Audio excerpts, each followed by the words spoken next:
Sub to offline chat.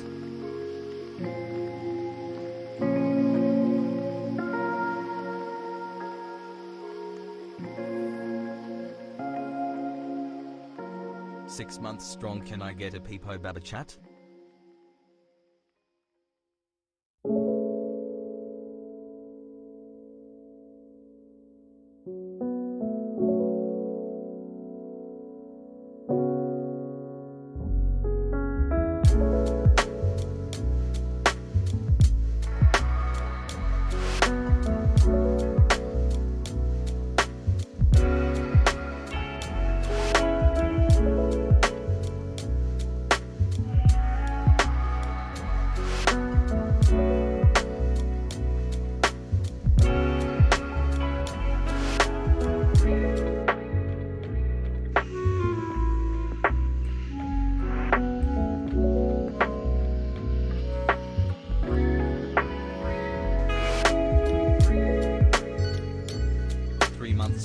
You are all very handsome and I hope you have a good week.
'cause I find it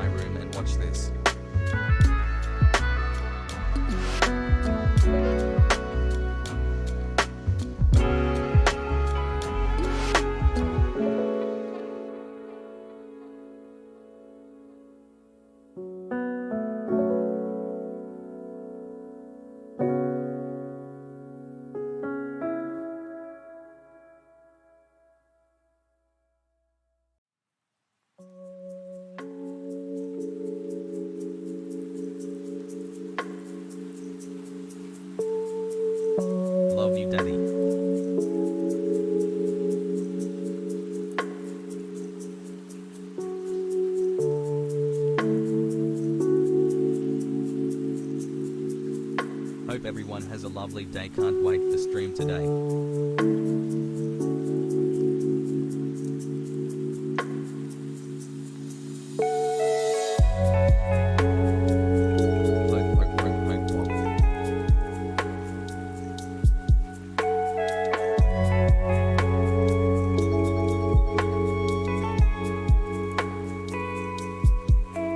Happy 7 months. I appreciate you so much. Don't get bogged down by haters and trolls in chat. Love you, Hassel.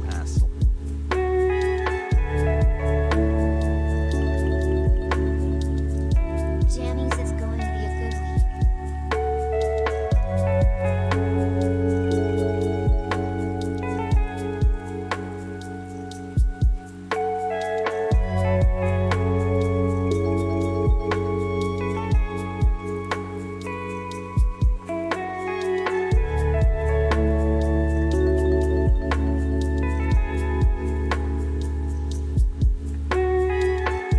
Found you at the beginning of the pandemic and now almost a year later. Well, it's still a pandemic, but at least you're still fun to watch.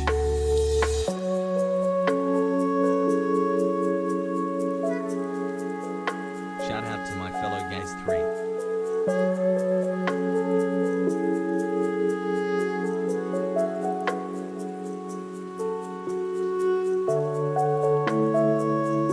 Sub for Dude Kaitlin getting owned by Lil Nas 3.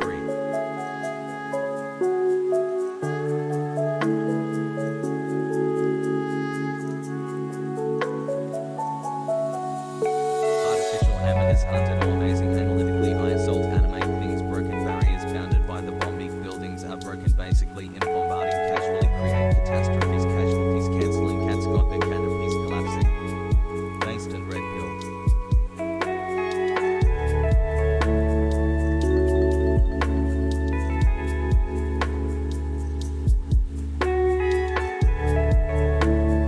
Take heavies.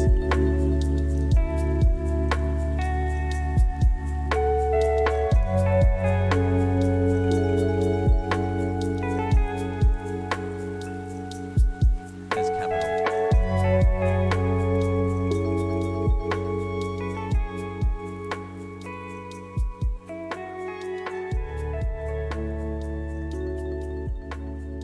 Politics frogs rise hassle.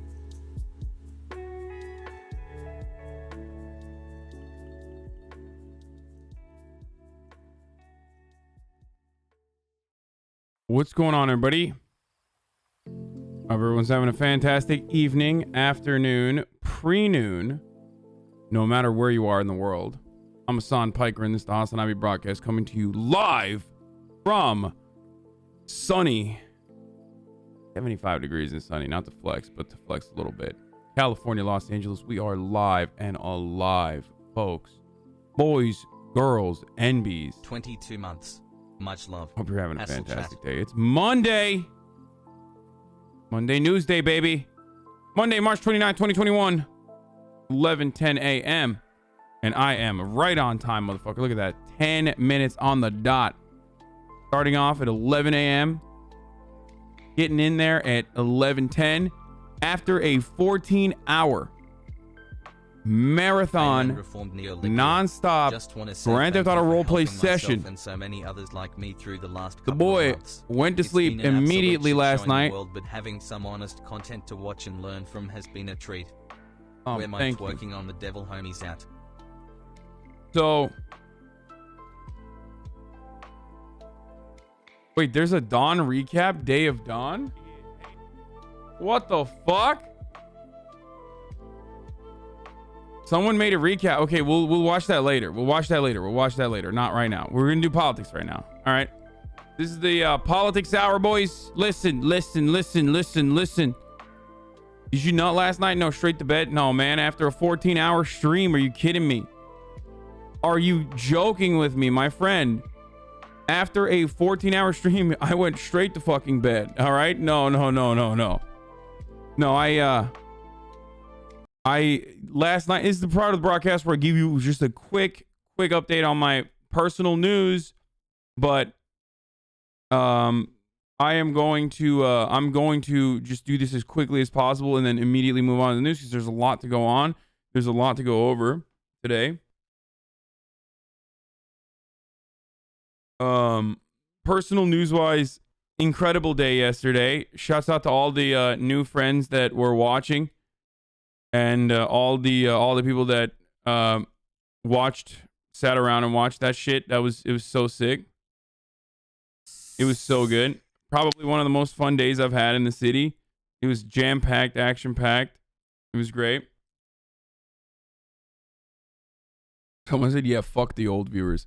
Yeah, man. I mean, look, if the old viewers want me to do fucking politics on Sunday, and they should know if they're old viewers that we don't do politics on Sunday, never have, then yeah, fuck them. Like, brother, it's Monday. We're going to do politics right now, but it's a little different when your expectation is that I'm doing politics on Sunday. Sunday's always been fun day, and I moved Sunday fun day up to Saturday because I was supposed to not stream on Sundays anymore, but I can't stop fucking playing games and streaming. So instead of being excited that there's new people welcoming into the community and enjoying themselves, you know, you want to be an asshole about it. Who cares? I'm in a good mood. I don't give a shit. So I'm just gonna move on.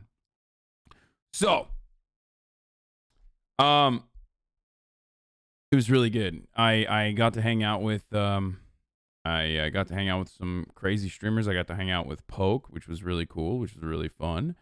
I had a long, extensive roleplay session with Summit, which was also a lot of fun as well. We had a great, insane fucking thing that happened. We'll talk about that stuff later, though. Don't worry about it. Anyway, personal news-wise, I went to sleep last night. My dad is here, so he just keeps buying shit that I don't want to eat, or that I really want to eat, but I don't want to have in my house.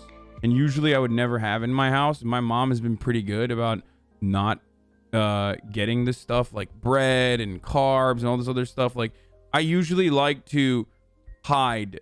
I usually like to cheat by, let's say I want carbs, right?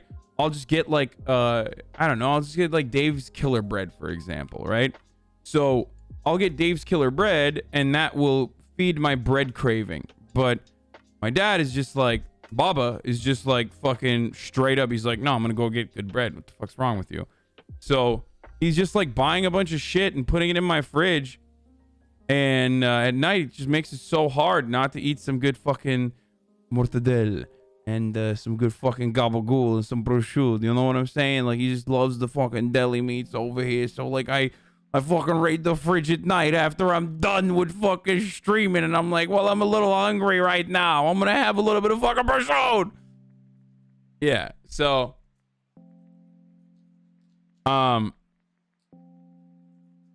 you know, fucking that's what I did. I had a little bit of food, and then I've been watching what's the show on Hulu? One of the artists actually drew Will the other day. Polar Opposites or Solar Opposites? Is that what it is? Kind of like Rick and Morty a little bit. Yeah, similar. It's good. It's really good. It is pretty funny. It's like, it's scratching the itch that I always have for, like, you know, aliens / like multiverse shows. You know, I love that. I love that stuff. So,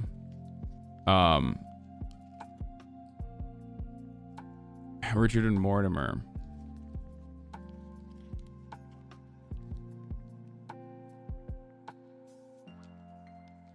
Tons of product placement. I mean, they fucking make jokes about how, like, they make jokes about how fucking, what do you call it? How you know, Hulu is like dog shit sometimes. Anyway, whatever. Listen, guys, don't send me just unrelated shit. You're derailing me right now. Derailing me. Stop derailing me, please. Self-referential product placement is pretty funny. There's a Liberals versus Conservatives Jubilee that we are definitely gonna watch, because I didn't watch it yesterday because I wanted to do it right now. Yeah, motherfuckers in the chat are like, bro, it's time to fucking look at some clips right now. Did you lift this morning? I did. After 14 hours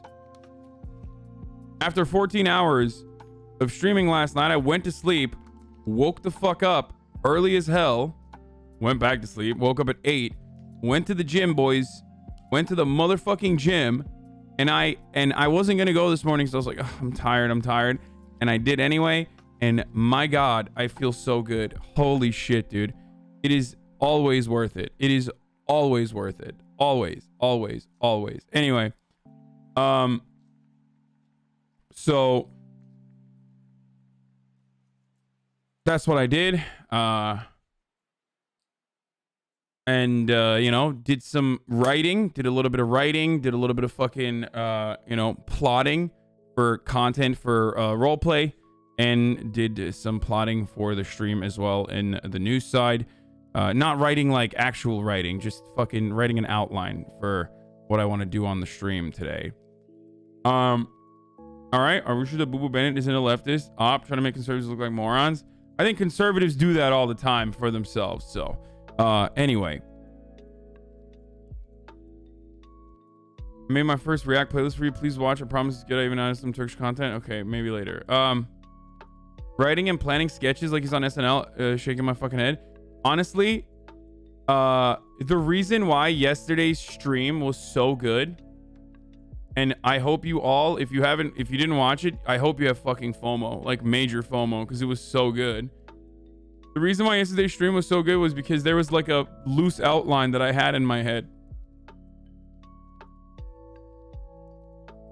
Yeah, just get fucking FOMO, you politics bitches. You lost out on an incredible just amount of fun shit. So, I didn't realize it was planned. Nice job. No, it wasn't. None of the stuff that happened is planned. It's all improv. But I always want to have like a loose outline around the improvisation. Like, for those of you who are unfamiliar, I'm just going to fucking describe it early on. I wanted to mod my car yesterday. I wanted to link up with Eddie, GTA Wise guy, yesterday, and I wanted to, like, potentially, if he wanted to show me, like, figure out how to race and stuff like that. I'm still in $300,000 in debt, and now I've added another fucking $16K on top of the $300,000 in debt, because I basically am $16K in the pocket. Instead of making money, another RP not RP stream. Keck W. What? Dude, I literally have the fucking news outlines in front of me lined up, and people are sending me clips about roleplay, and I'm not even getting into it. Just, I'm telling them that we're not going to do it right now. Oh, Jesus Christ, dude. I think some chatters just want the content to be themselves. It's very selfish. Other chatters should police chatters like that. When they put stuff like that out there, don't expect the mods to just like fucking clap them. Just literally tell the other chatter, chill out nicely, because they're being selfish. They just want their voices to be heard over everybody else, because they know I'm gonna get like upset at it. Anyway, so yeah, I have it's not like a crazy outline, but I don't want to show everything.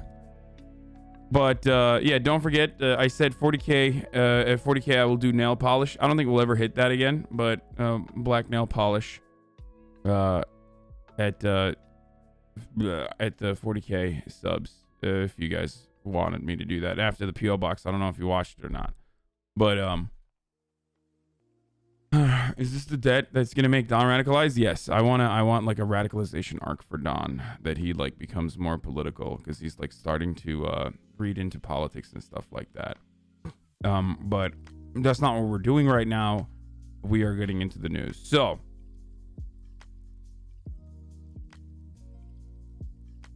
please no, leave some pussy for the rest of us. Why do you have debt again? Because I bought a supercar. We'll talk about that in a little bit.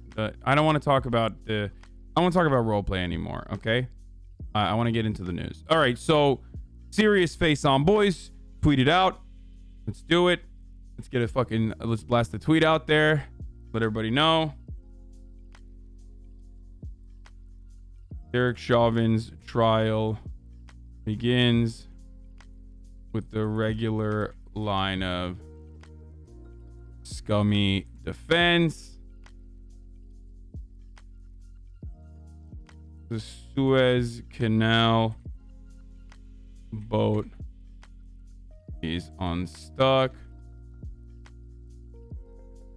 Conservatives lose their minds over Lil Nas X being gay or something. I don't know. Get in now. It's Monday. News time. www.twitch.tv. Oh, and then there's a sick Jubilee conservative versus there's a Jubilee conservative versus fucking liberal video that's gonna pop the fuck off too.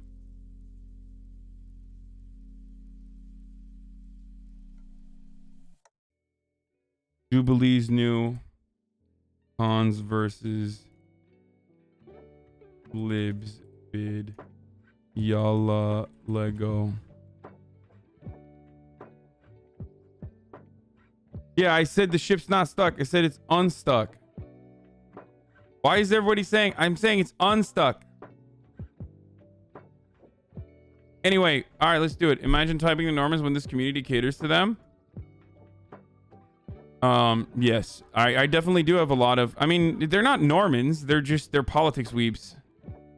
They're Norman to the platform, like as far as Twitch goes, but.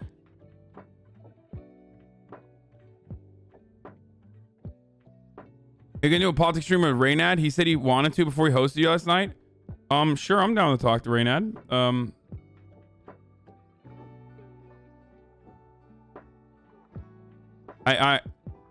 Oh yeah, shouts out to Rayman. Shouts out to Raynad for the raid yesterday. That was nice of him.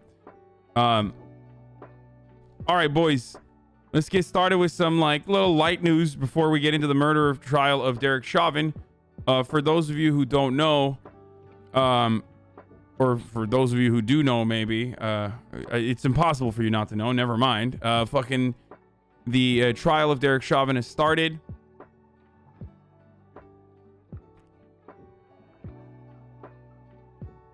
Hey, following up the nuke of a take you had regarding the ban and promise by the corrupt Hasan admin about a 90-day making a comeback. Any updates? Thanks. Not yet. Okay, not yet.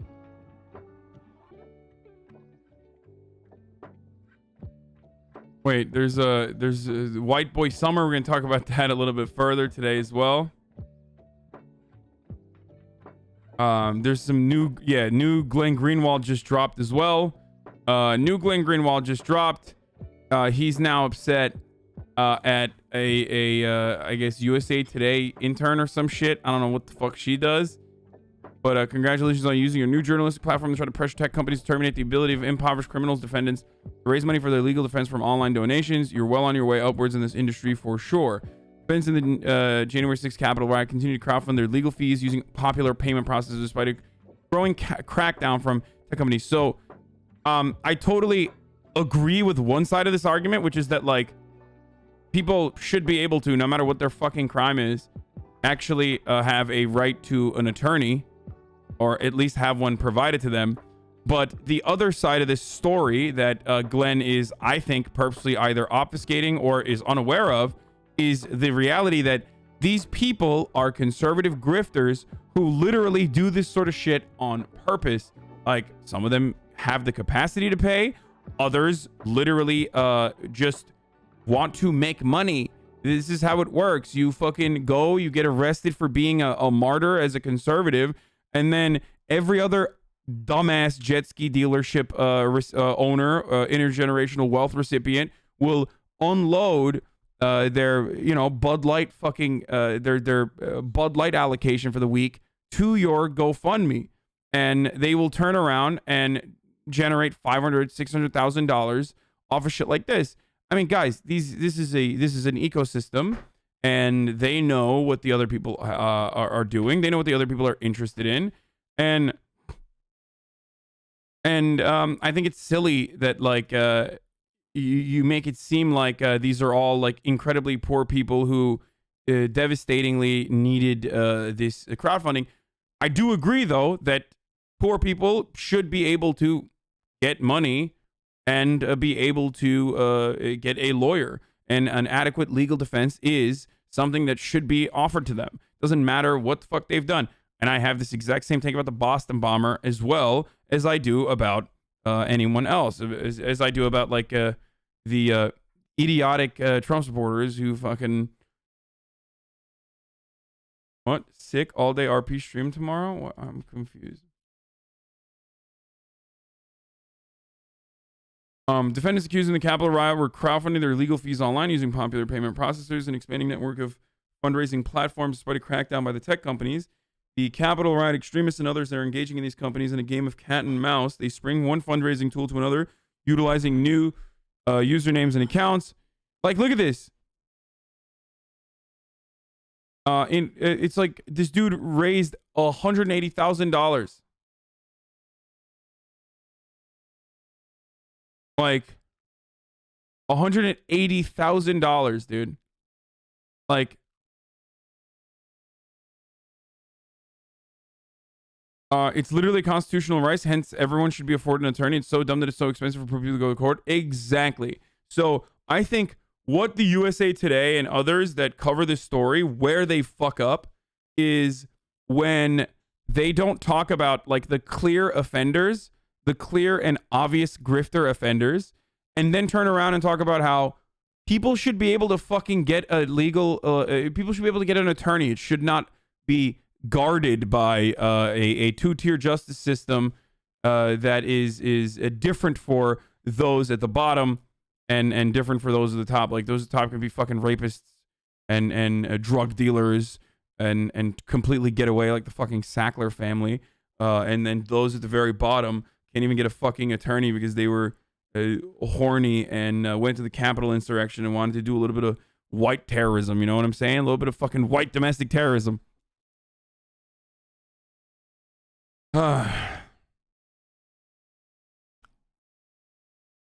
Anyway. No, and stop pointing to the private jet lady. It's not. Most of the people that were there are upper middle class individuals, okay? Most of the people there at that, and I will say this with my goddamn chest, a good chunk of the people that were there were motherfucking upper middle class individuals. We've had this conversation a million times over. If you're a fucking grocery store clerk, you can't take time off, fly to the nation's capital, and you know just to play hog tie with your homies. You can't do that if you're actually a poor person. You can't do that if you're actually an impoverished person. You literally have to have free time and also disposable income to be able to do this in the middle of fucking COVID, right? So obviously, the people that are getting arrested for the most part are going to be relatively well off. They are going to be middle class individuals or upper middle class individuals. But saying that like one person fucking flew in a private jet and that's why they're all really wealthy is kind of stupid. Okay? They're not. They're not all flying in a private jet.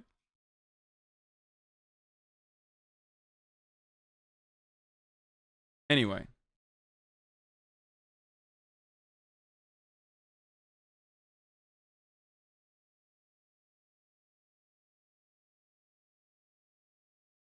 You're assuming people are financially responsible? No, I'm talking about disposable income, my friend. Disposable income. Like being able in your job condition. People that are making $60,000 a fucking year in jobs that require you to make like, or less than that even, depending on where you are in the country. Like they're not in a position where they're like retail workers and shit that are not in a position to be like, I'm taking a day off. I'm taking 3 days off to drive up to DC with my friends to go do some fucking rioting. Like you can't do that. Okay. There's people in here right now that watch me while they're literally, fucking, you know, doing their day jobs, or they're like sneaking it in right now, or they work in fucking retail, or they work in a fucking restaurant. Like those people know that they can't take days off to just go and, you know what I mean? They can't just like fucking take a 3-day vacation in the middle of the fucking work week to go do some, you know, hog shit. Okay, you can't do that. People that can do that are people that own their own businesses. Like, you know, I own my own landscaping business. like that guy that got arrested for it, or I own my own used car dealership, like that other guy that got arrested, or it's literally your bosses and your managers that have the capability of doing that. So they are always going to be, it's very likely that they are going to be upper middle class individuals. Okay?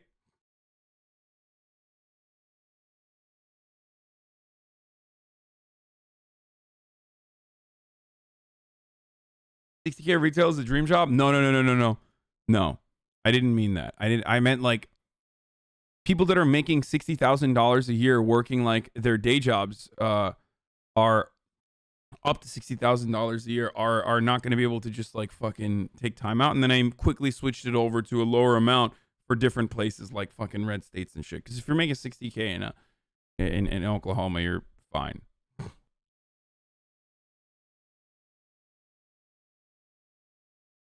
So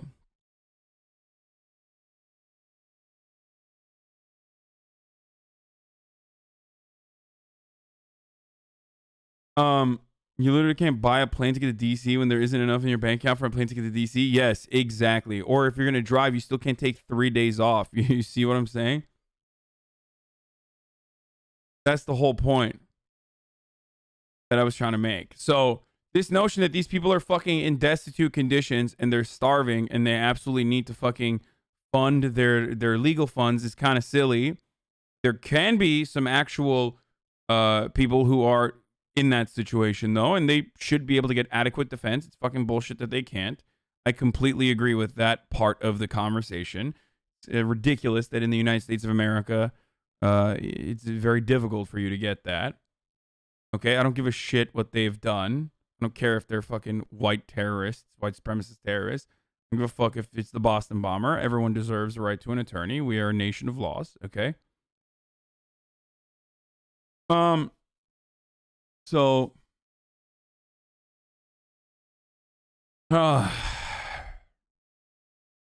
yeah, it's just stupid. But attacking the fucking intern on the byline is psychotic, I think. I'm sorry.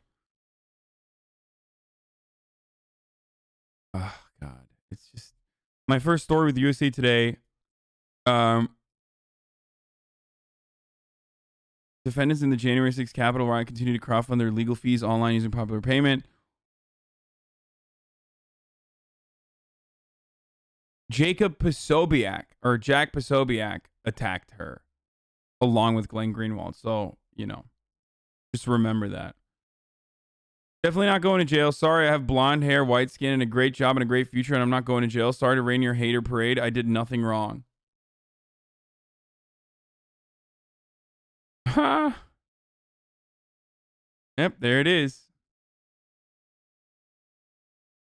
She's right.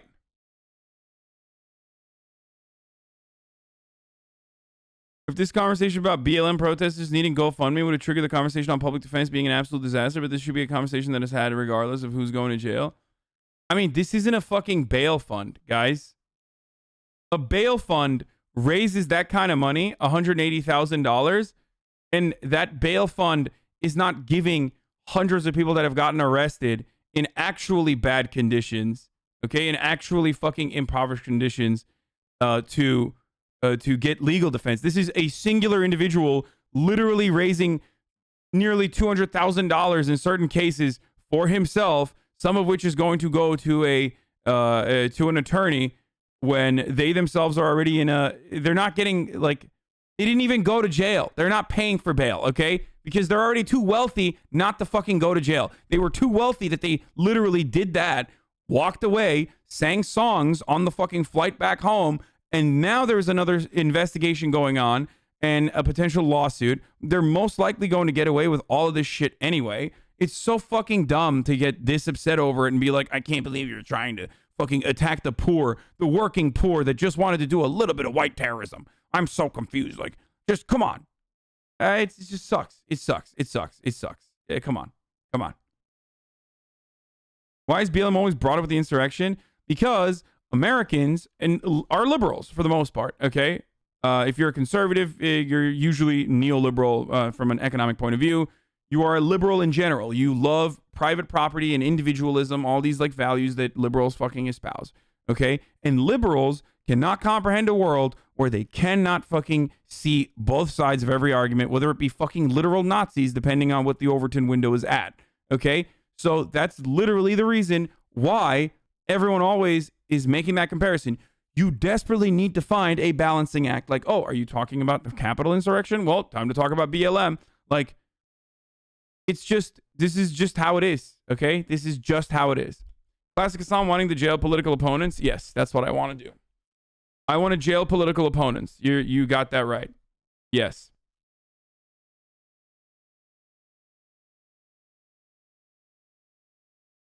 My parents supporting BLM, but then my dad pissed about stores burning.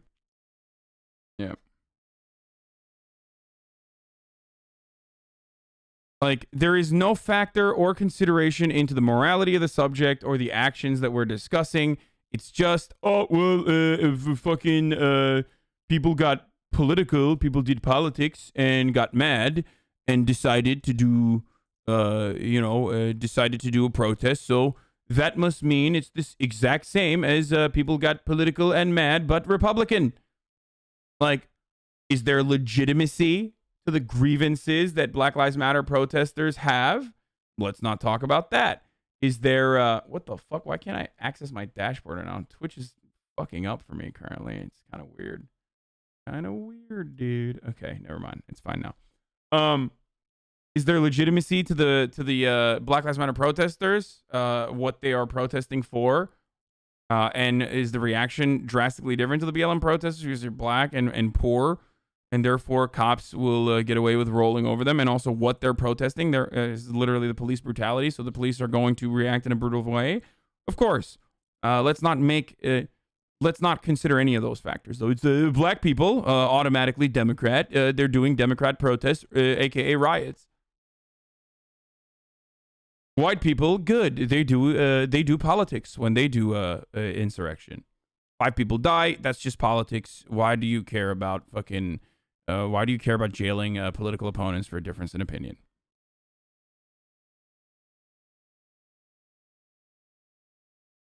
I mean, you just listen. You just have to fucking. You have to be an idiot to assume that these two things are comparable in that capacity. But then again, if you're a conservative, you're probably an idiot to begin with. So, but fear not, friends, because if you are a conservative and therefore most likely very fucking stupid and have doo-doo as a substitute for what is supposed to be a brain up there, you can make yourself smarter. Okay? You can watch me. You can watch others. You can read a little bit. You can educate yourself on these matters and eventually get out of that idiotic fucking conservative rabbit hole that you have gently placed yourself in that makes you seek out all of these ideas that correspond to your biases that you have been socially conditioned into believing for the most part.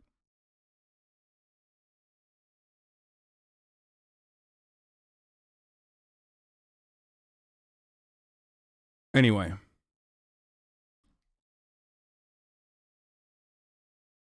Okay. Stop linking me the surfing goat, okay? I'm not going to watch the surfing goat. Okay, I'm going to watch the surfing goat for a second.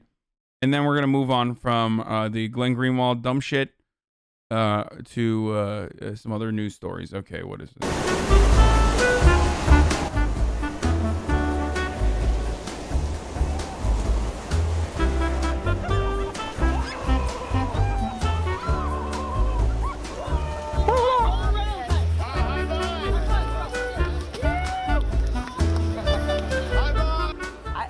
Honestly called like to bring joy to people into people's lives, and for some reason I got goats, and for some reason I took up surfing, and for some reason I have a love for working with kids, and it all works together. It was really like fun because you get really watery, but first when it's your first time it feels scary, but actually after you keep on doing it, it's really fun.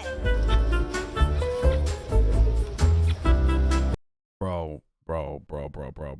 Okay, listen.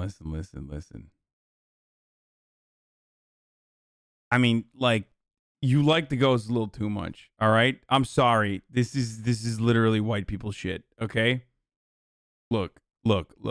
I kiss dogs. It's the whitest thing I do is I kiss dogs, and I used to kiss my horse because I was a horse girl, as most of you know. Okay. But goddamn, this is like, I mean, he's just like giving him a lot of smooches. I mean,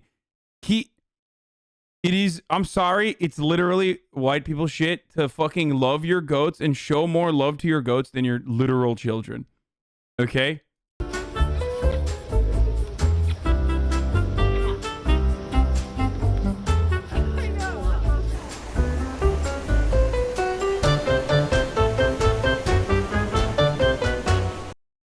You never mentioned that you own a fucking horse? I thought it was a meme. No, I had a horse, yeah.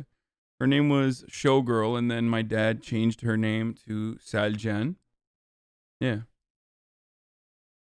And she died of kidney failure when I was in high school. Have you ever heard of the horse therapy where addicts will go to a place where they can take care of horses?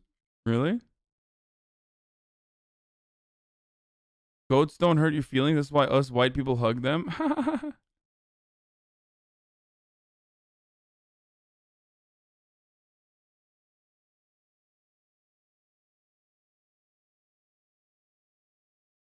Bro, you can't say shit. You're literally 40 and have your mom make you burritos while you roleplay with other 40-year-olds? Yeah, it's fucking literally the dream, bitch. I'm sorry. I couldn't understand the point you were making over the incredible jealousy I sensed in your fucking tone. Okay? Literally, I live the dream world. Okay? I live in the dream. I have my mommy make me chicken tendies and I play video games. Okay? I'm sorry. You seem very mad. You literally just described the ultimate universe, like the ultimate fucking existence, mode of being, as though it's supposed to be something that people should laugh at and make fun of. And you get free Mountain Dew sent to you sometimes. Epic Gamer. Yeah, I get fucking free Mountain Dew sent to me too. I'm sorry, as an Indian, white people appropriated yoga for my country. Y'all deserve the embarrassment of having goats on a surfboard. Motherfucker, what do you mean we deserve the embarrassment of having goats on a surfboard? Okay, first of all, that's pretty radical, okay? Animals doing like human shit is always going to be kind of cool. It's not embarrassing. This is the second time.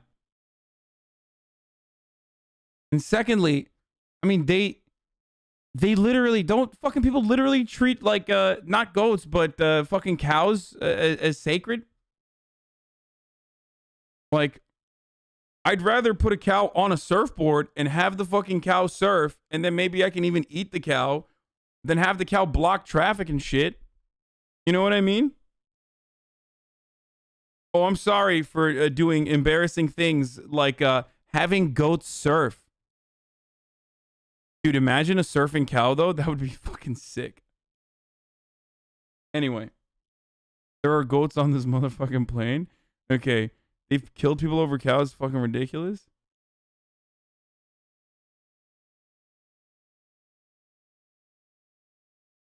Hasan suddenly getting defensive over the goat video he didn't want to watch. No. I am getting defensive over the fact that animals doing human activities are sick, and that's a constant, okay? That's always a constant. Unless it's some shit like accounting or something, in which case it's not sick. But like animals doing like cool radical... Like, have you ever seen a dog on a fucking skateboard, dude? That shit's awesome. That's so cool. Yeah, unless it's a cow filing taxes. But even then it would be kind of fun.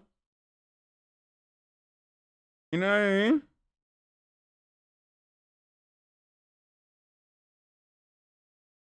I mean, it would be better than a human doing fucking accounting. I'm just saying. Think about that.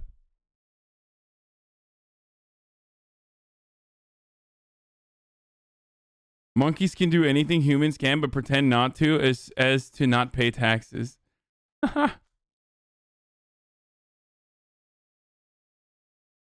You ever see a bear sitting on a picnic table? Shit's amazing. Okay, that sounds awesome. Hey, can you address the doomsday leftists on Twitter who are now saying AOC is a traitor for the socialist movement or whatever? It seems to be a trend right now. Dude, I don't care. Like, I don't. I understand the criticisms that people launch towards AOC because, like, they just, like, they're just fed up with gridlock and dead ends on electoralism. But, like, what do you expect? What do you want her to fucking, like, build the Vanguard Party with fucking, you know, Assad Twitter? Like, is that what she's gonna do? She's gonna build a Vanguard Party of all the epic posters on Twitter, dude. And they're all gonna fucking get their AKs and just shoot up Congress. Sick. I can't believe she's not doing that. Who cares? Whatever. It's just a bunch of fucking... It's a bunch of, like, influencers who fucking influence themselves and have some decent and funny takes from time to time. But it just... I find it really silly.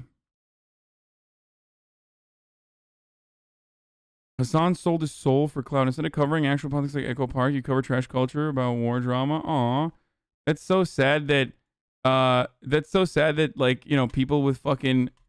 probably like 25 months in this community have to be cowards and don't want to put their main out there, so they turn around and get a fucking sock account. It's so sad.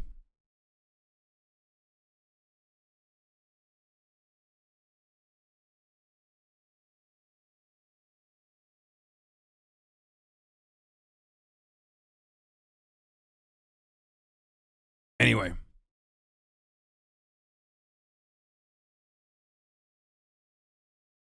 Okay. I still see your tweets, shitty pants. This week like these, I'm thankful to be blocked by Lil Nas. I still see your tweets, shitty pants. Do you still see your dad? So, I like that. I like that. There's always the parachute cord, right? So we're gonna talk about this, and then we'll get to the. What's sad is that you would ban that loyal 2-year plus supporter. Yes, of course I would, and that's not sad. That's consistency and fairness. That person is trying to derail the stream for his own personal grievances and fucking cucking 20,000 people that I am going to be delivering fucking information to. So you can keep feeling some type of way that I treat you fairly and justly and consistently. Listen. This is the last unlock before I get to the Lil Nas X story, and then I'm going to talk about the George Floyd, Derek Chauvin issue or the trial. Here's the thing. There are very few other communities of this size where the best way to like have a conversation with the streamer is by typing in the chat. I don't place any special privileges on members of the community that have subscribed. I don't give anyone any extra fucking privileges. If you're a dickhead, I will ban you. If you're a dickhead and you derail the stream, I will ban you. If you're a dickhead and you're transphobic, I will ban you. It does not fucking matter. As a matter of fact, if you've been a longtime community member, I expect more from you. That's just how it is. If you don't like it, then sorry. Like, you're not gonna get special privileges here. So some random fucking gray name literally turning around and being like, I can't believe you would, it's so sad that you would ban that long-term community member, is so weird, when you as a random gray name should appreciate that, one, you get to have an incredible amount of access to a streamer that you normally would not, that you normally would never have, or normally you'd have to pay for, okay? And you're upset that I treat everyone evenly. Kind of weird.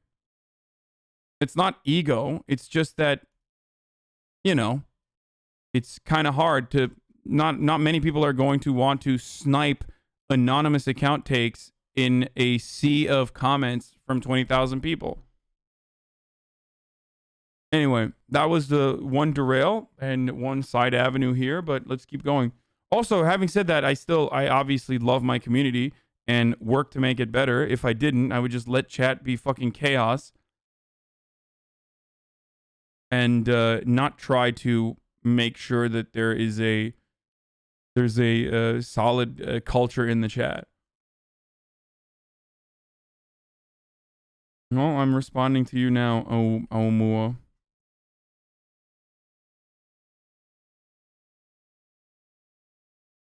Oh, also, I'm not very experienced in politics, so I can really interact as easily without sounding foolish. No. As long as you are not, there's a way that people fucking write in the type in the chat that's like very ignorant, right?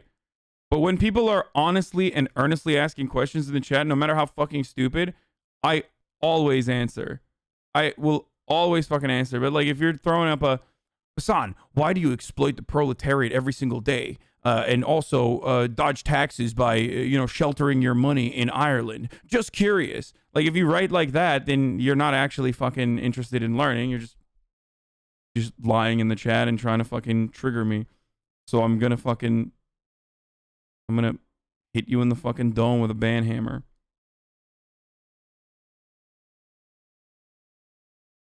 Anyway. So, Lil Nas X, like, I'm not even entirely certain on what the fuck Lil Nas X has done. Okay? Aside from, I guess, like, being gay and black. Which, of course, I mean, think about it. That's pretty bad. I mean, it's pretty bad, folks. Think about it. I mean, imagine being black, but then also gay on top of that. I mean, that's GG's for conservatives. You know, they're going to get mad.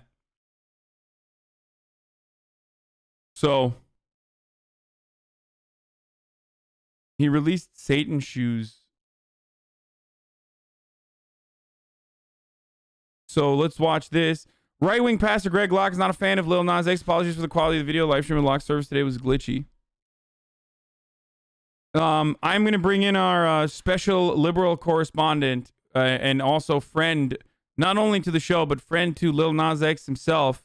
Austin, if he wants to come in, if he's in the chat. I didn't know who Lil Nas X was. Lil Thug, whoever. I had no idea who. Lil Thug, immediately, dude. Conservatives try to speak about a black person without immediately saying that they have no fathers or that they are a thug or they do drugs challenge. Okay? Please, just try to criticize a black person by the virtue of their actions instead of immediately hitting the fucking racism button. Dude, this is the one trick pony, okay? Racism any percentage. Yeah, no, he's just fucking, they're going for world records, you know? They're glitch hacking. They're glitch hacking. They're looking for any percentage WRs, okay? Black equals thug in the eyes of conservatives. Immediately, they're like, where's your father? It's like, dude, holy shit, dude. I mean, come on. I mean, look at this. 4 seconds, dude. We have a new winner, boys. I've never seen this. This one was very fast. Excellent work. Good form. What's going on? Hey, look, Hasan, how are you? I'm back into politics now. I've been thrusted back into politics. Call Me by Your Name was released, and conservatives started getting pissed, and I was thrusted right back into the center of everything. I'm back, baby. I'm back. Can we just okay? First and foremost, I just gotta say, the unofficial Satan Nikes are sick. Yeah, like they're actually fucking sick. I love. You guys know this already. This is not a fucking joke. I mean, this is not a hashtag ad either. But I love the bullets. Like I have 2 of these. It's probably the only fucking. It's the only like relatively expensive sneaker I own. I'm a huge fan of the fucking the Air Max bullets. You think we'll be on Fox News for this? Hey, Tucker. No. Champagne Socialist, yes, of course. 97s are the best Air Maxes. Yes, Air Max 97 bullets are the best Air Maxes, which is great. Anyway, that's some sneaker shit though. It doesn't matter. Conservatives are mad at this. Conservatives are mad at Lil Nas X for being both gay and black, I think. While also simultaneously making music. This kind of started with them saying like he is trying to make your children into Satanists. It's like the new satanic panic kind of. They do this every fucking week. They went from Cardi B to Lil Nas X like that. You know, it was wet ass pussy and now it's Satan. They just need something new. Because that music video was hot too. Now, did you see that music video where he twerked on he danced on the devil? Oh man, that was hot, dude. It was such a good. I've watched that scene over and over. It was so good. Not to mention Old Town Road, which some guy said was the kids' anthem. Literally, Nas says, and I quote, in that song, he says, he literally like sang about lean and adultery in that song. I think there's a line in it where it says, hold on, let's see. Yeah, he says, I literally sing about lean and adultery in Old Town Road. You decided to let your child listen, blame yourself. And I think the line in it. I think the biggest problem for me is the fact Joyner Lucas, who's a rapper, says, I think the biggest problem for me is the fact that he don't understand Old Town Road is every kid's anthem. Children love him for that record. They tuned in, subscribed to his channel. So no, with no disclaimer, he just drops some left field-ish and all our kids seen it, shaking my head. Okay, so here, let me read you a line from Old Town Road. Riding on my tractor, lean all in my bladder, cheated on my baby. You can go and ask her. Yeah. So people are saying he literally performed the songs to the kids, though. Yeah, no shit. He's a performer. Okay, of course he's gonna do that. I talked about this the other day, Austin. Yeah. What was like your first of all, what was the first music video that you watched that made you realize you're gay or you might be gay? I mean, which one?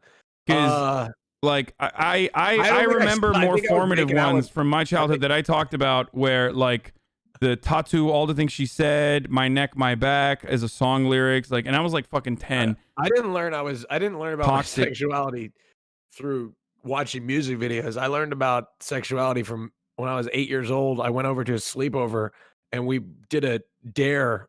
Somebody dared me to kiss some guy, and then we ended up making out the entire night. So they're like, the dare's over. I was 8 years old. Okay. We were both 8. All right. It was different. Okay. All right. We were both 8. Maybe I was 10, actually. Maybe I was 10. Maybe we were both 10. I forget. It was like 10, 11. Anyway, they were like, the dare is over. And yeah, it was 10 or 11. I don't know. Fuck. I don't remember. All right. I was 10 or 11. They were also 10 or 11.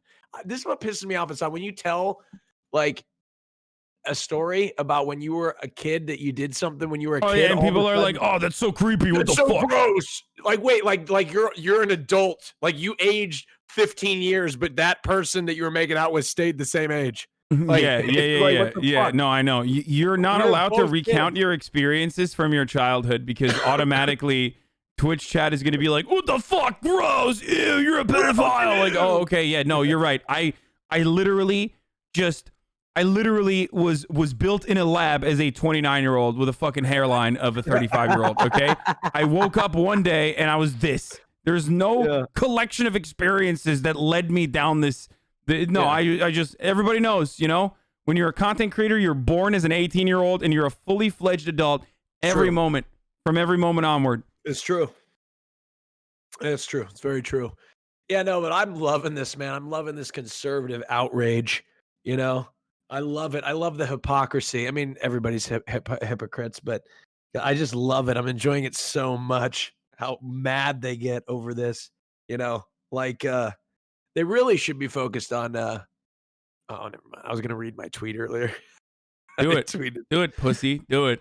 You want me to read it? It's a good tweet. It was a good tweet. I just said, well, I said, you retweeted it. I said, you know, conservative parents shouldn't be worried about their kids listening to Lil Nas X. They should be worried about raising another generation of Republicans. That's what they should be worried about, which is true. I love, it was great. It was fucking great. Have another generation of, seriously. Yeah, you know what I mean? It was really good. We can't have another generation of intolerance, you know? I don't understand. Like, what's the argument here? Do people go like, oh, my child was like a devout Christian. I was raising my child as an evangelical Christian, which, by the way, has its own fucking set of horrific worldviews that you're instilling upon your child, which is child abuse, I think. But that's another story for another day. But then he listened to Old Town Road, and now he is like, what, killing cats on a fucking side street for Satan? Like, what's the argument? Like, Yeah, I have no oh, idea. well, my child, you know, I was raising my child as a good Christian to, you know, bark at black people whenever we were walking down the road. And then now he actually wants to be gay. It's fucking bullshit. I don't 'Cause- fucking get it. Thank you, Lil Nas X.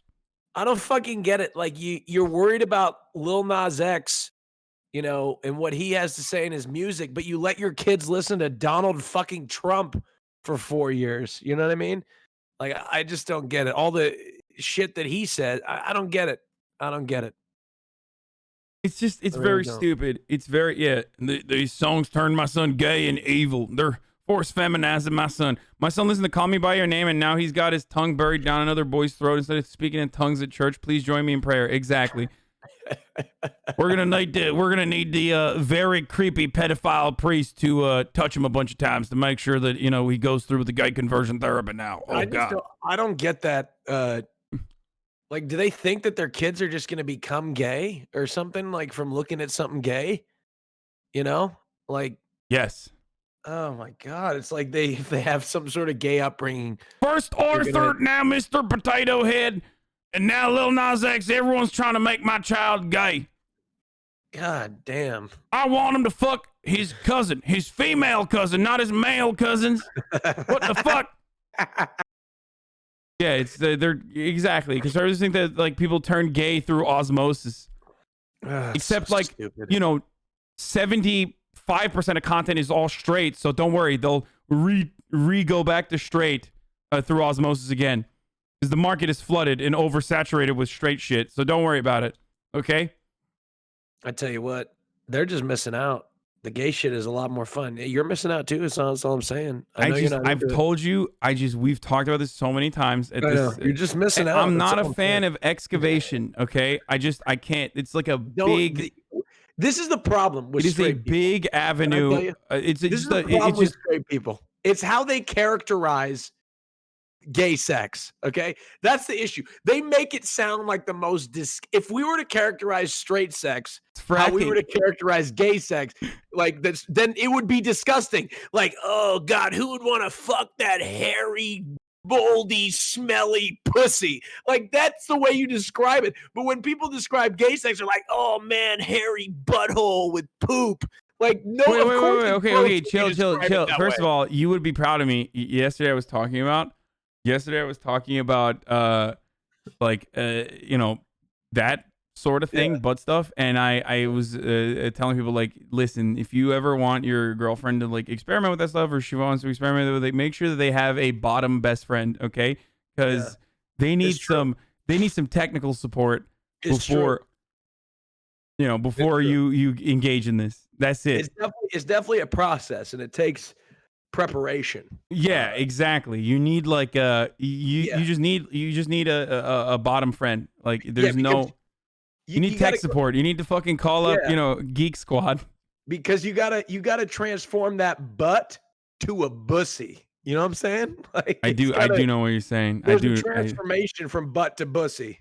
And it's got to get there. And anyway, there's a we process. need to really stop corrupting the minds of children by explaining to them how to do anal. But it's just like, it's just silly shit. And part of it is because they think that, you know, my son's going to go gay through osmosis. And then the other reason is because they think that, I mean, they just don't like that it's normalized, right?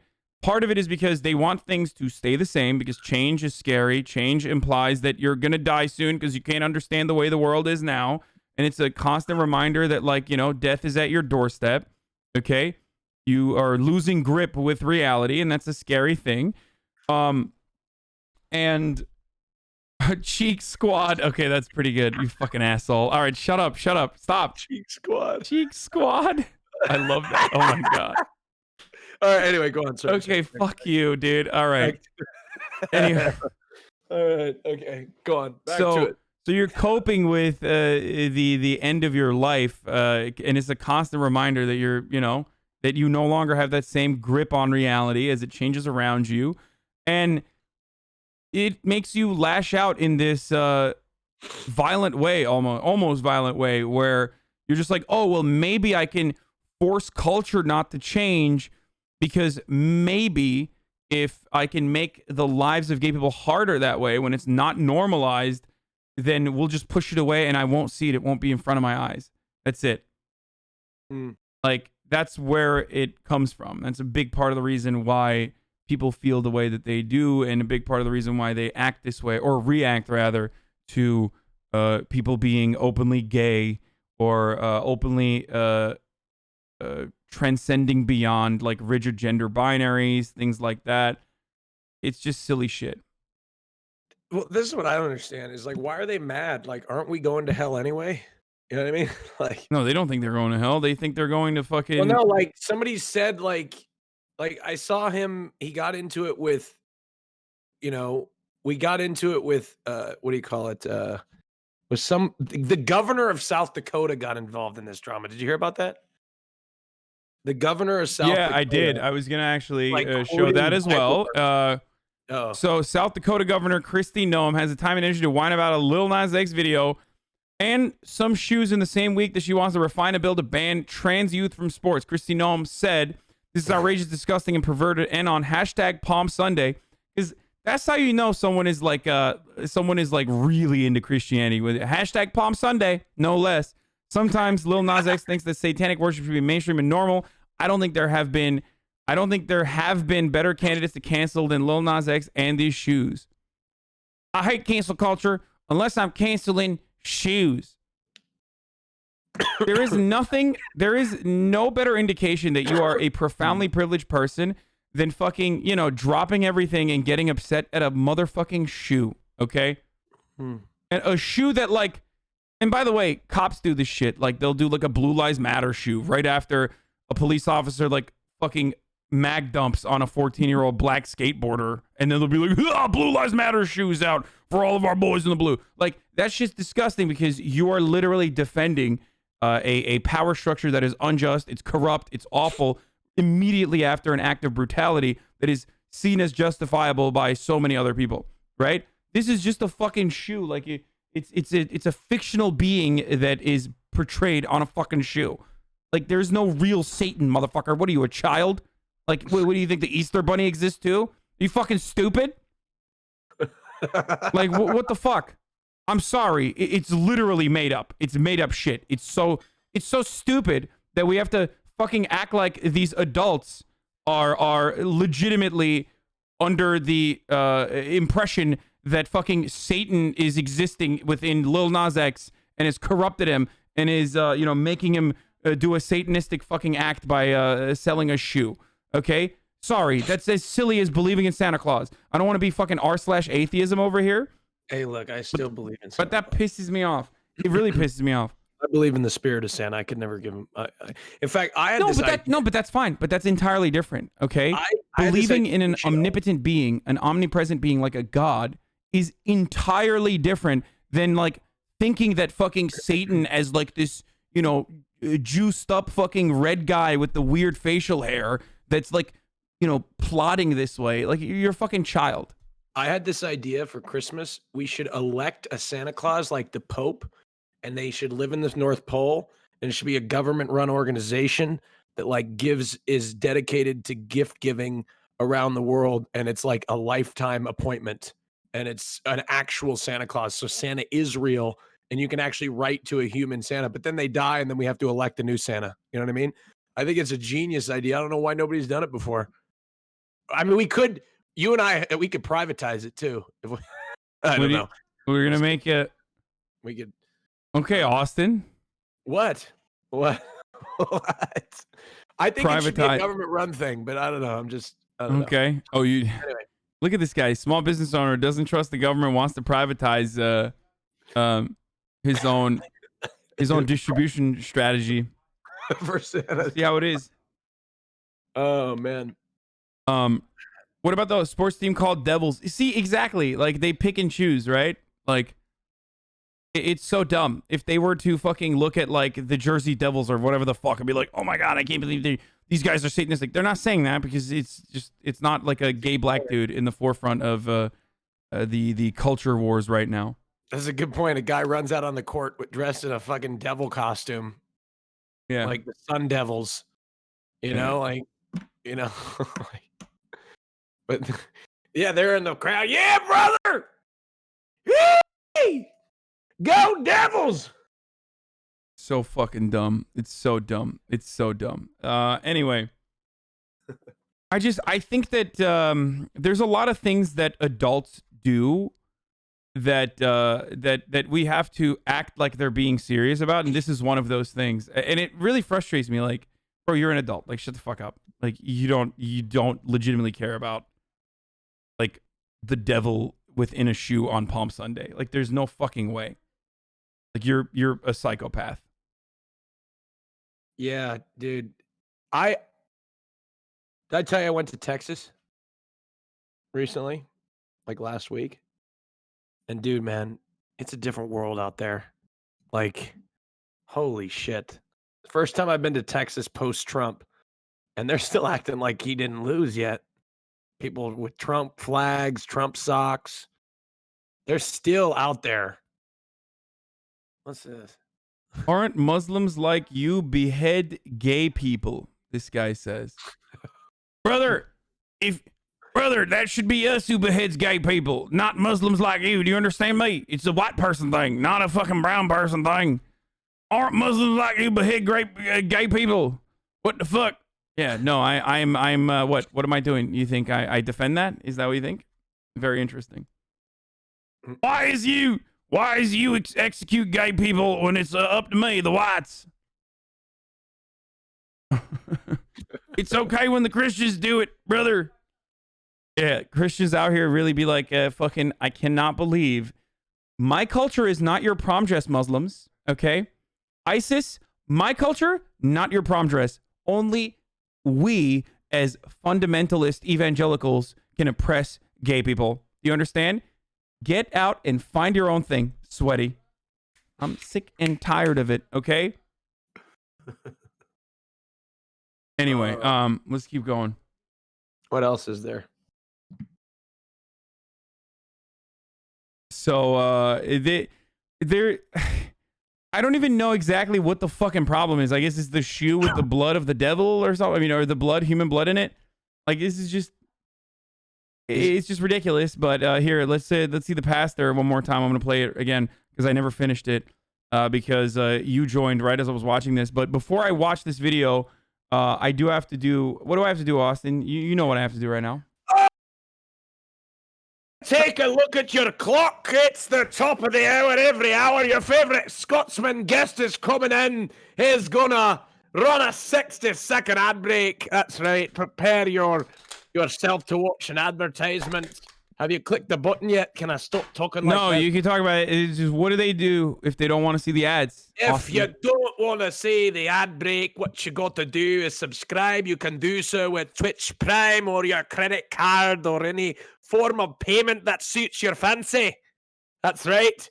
And you can be a subscriber to the Hasan Piker live stream. Yeah, and you can connect your Amazon Prime account to your Twitch account. You get one Twitch Prime that you can use on your favorite streamer. Hopefully, it's not the Austin show, you know. I hope. I really like that guy, though. He's great. I'm just. He just doesn't stream very much, you know. Anyway, you've been changing your accent. Like now, it used to be. It started as Irish, then it went to like. Oh, I don't even do the accent anymore. I just fucking I don't have the fun anymore because everyone fucking gets mad and thinks like I'm running more ads than everyone else on the platform or some shit. I don't know. Here's the ad though. Let's run it. Okay. So yeah, this is the right-wing pastor Greg Locke, who's not a fan of Lil Nas X. Apology, and the video quality is a little shitty here, but we're gonna watch it right now.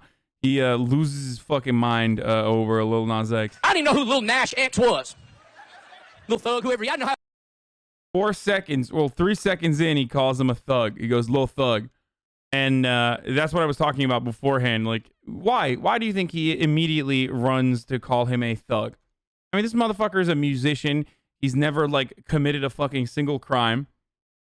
Okay, why? I wonder why he immediately went to calling Lil Nas X a thug. Well, what do you think is the reason there? Austin, you got a take on that?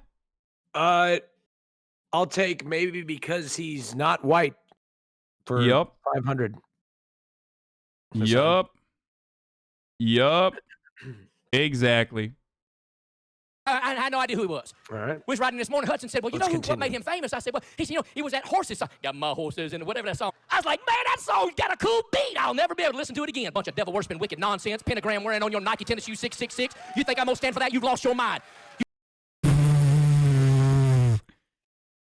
I love that it's sped up. Pentagram, Nike shoes, 666 on your Nike shoes, pentagram. Oh, he admits that he likes the song. Hey, brother, you're gay now. Sorry. Yeah, if you listen to Lil Nas X and you wait, it's not sped up. Yes, it is. You tell LilNasX I said so. Bunch of Satanism, bunch of wickedness, bunch of devilism, bunch of demonism, bunch of psychotic wickedness. I didn't even know who LilNasX was. He sounds like he's doing a racism auction. I mean, yeah. Listen. Auctioneers have to find another job. You know what I mean? Since slavery was abolished, so Southern auctioneers got to do some other shit. You know, so they become pastors like this. Okay, that's what he's doing. Bunch of psychotic paganists. It's just fucking crazy. I think it is sped up though. He didn't know who Lil Nas was. What a funny joke. No. He knows. He knows. He knows what's going on. Has Ben Shapiro has he mauled it over this yet? It's Monday. Ben Shabibo, I wonder if he is. I mean, he will. This is like. So here's the reason why a lot of people are talking about this. Okay, the real reason why people are talking about this is because there's nothing else to talk about. And this is what conservatives do when Democrats are in power. Okay? Conservatives will find random culture war bullshit to like latch onto and get like fake outraged over when there's nothing else going on. Because what else are they going to fucking advocate for, Austin? You think they're going to advocate for, you think they're going to advocate against infrastructure bills? You think they're going to advocate against like fucking giving people money? No, they can't do that. That shit sucks. They have the gun rights that they've already locked down so effectively that it's not even an argument. Like, you could literally murder. A gun manufacturer could offer free guns to a mass shooter who would then pick up those free AR-15s and just, like, butcher a bunch of white children outside of a fucking daycare in a wealthy neighborhood, and you still wouldn't get gun control in this country. So it's just not, like, they can't even talk about that anymore. They've cucked themselves. They're too successful, too effective on the legislation front. So they have to reach to these culture war things, these culture war arguments. Because on the economic front, they have no policies. They know that the policies are not necessarily populist in and of itself, not necessarily popular, right? So they have to move on to this sort of shit that triggers people and agitates their audience, works them up. Defines the team boundaries. What? Whatever. Reaffirms their biases or whatever they speak about all the time. It's just like a team building exercise. You know what I mean? Because there's nothing else that they can define like straight up battle lines around, right? So they do it this way. Yeah. Anyway, what's his name? Who the hell is this pastor? This is Greg Locke.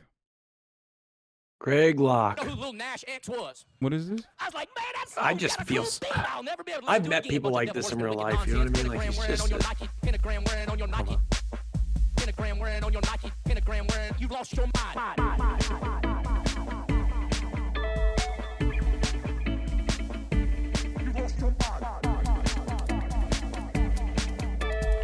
was like, man, that song's got a cool beat. I'll never be able to listen to it again. Bunch of Satanism, bunch of wickedness, bunch of devilism, bunch of demonism, bunch of psych. Not gonna lie. It's not that good. You're just saying banger because you want it to. No, I think chat's saying banger because they want it to be anything. Like he's like making fun of. It's kind of mid, dude. I'm not gonna lie. God damn. Who's Kaitlin Bennett? Kaitlin Bennett, Boo Boo Bennett, is one of my favorite conservative commentators, one of the brightest and best minds of the conservative movement, famous for shitting her pants at a fucking college party back in Kent State, and also famous for bringing a gun to, you know, the gun violence school Is that why he of Kent called her State. shitty pants? Yeah, that's why everyone says like Boo Boo Bennett, like poopy pant girl, gun girl. So she is, oh shit, Noah Reef Gamer for the 29 tier 1 gift subs. Thank you, Noah. So Kaitlin Bennett says, it's a week like these that I'm thankful to be blocked by Lil Nas X. Lil Nas X tweets, quote tweets her, says, I still see your tweets, shitty pants. And Kaitlin Bennett, much like the pastor that we just watched, immediately hits the racism button. Because when you don't have an argument, you know you can get a fucking immediate rise out of people and own the libs effectively by just being straight up racist and being like, lol, you're black, lol, which means you don't have a dad, lmao. Like, that's it. It's like a fucking child. Like, it's just. Oof. So Lil Nas X turns around and says, do you still see your dad? He says, yep, and I might fuck yours. Which is a pretty effective own. Pretty solid fucking own. And of course, some conservative psychopaths immediately was like, that's rape. Lil Nas X says he's going to rape the father of a conservative commentator. Like, okay, bro, chill the fuck out. You psycho. You sick freaks. Pretty good tweet. Just can't accept the fact that maybe her dad wants to fuck Lil Nas X. I know. Exactly. Like, she can't even entertain that idea that video was hot. You know what I mean? Oh, she said it herself? Oh, really? Jesus.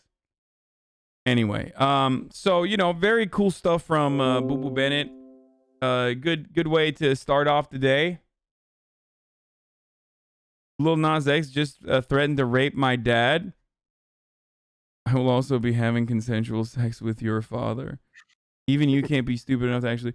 Nope, they are stupid enough to believe this. Or well, they don't. They just don't believe in anything.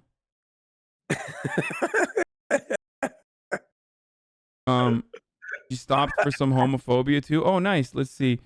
The guy that takes it up the ass from Satan wants to talk about shitty pants. Oh my God. Is that what happens? Does he fuck Satan? He does, I think, but I feel like this is like I don't know. I don't think he fucks him. He wrote on him and then killed him.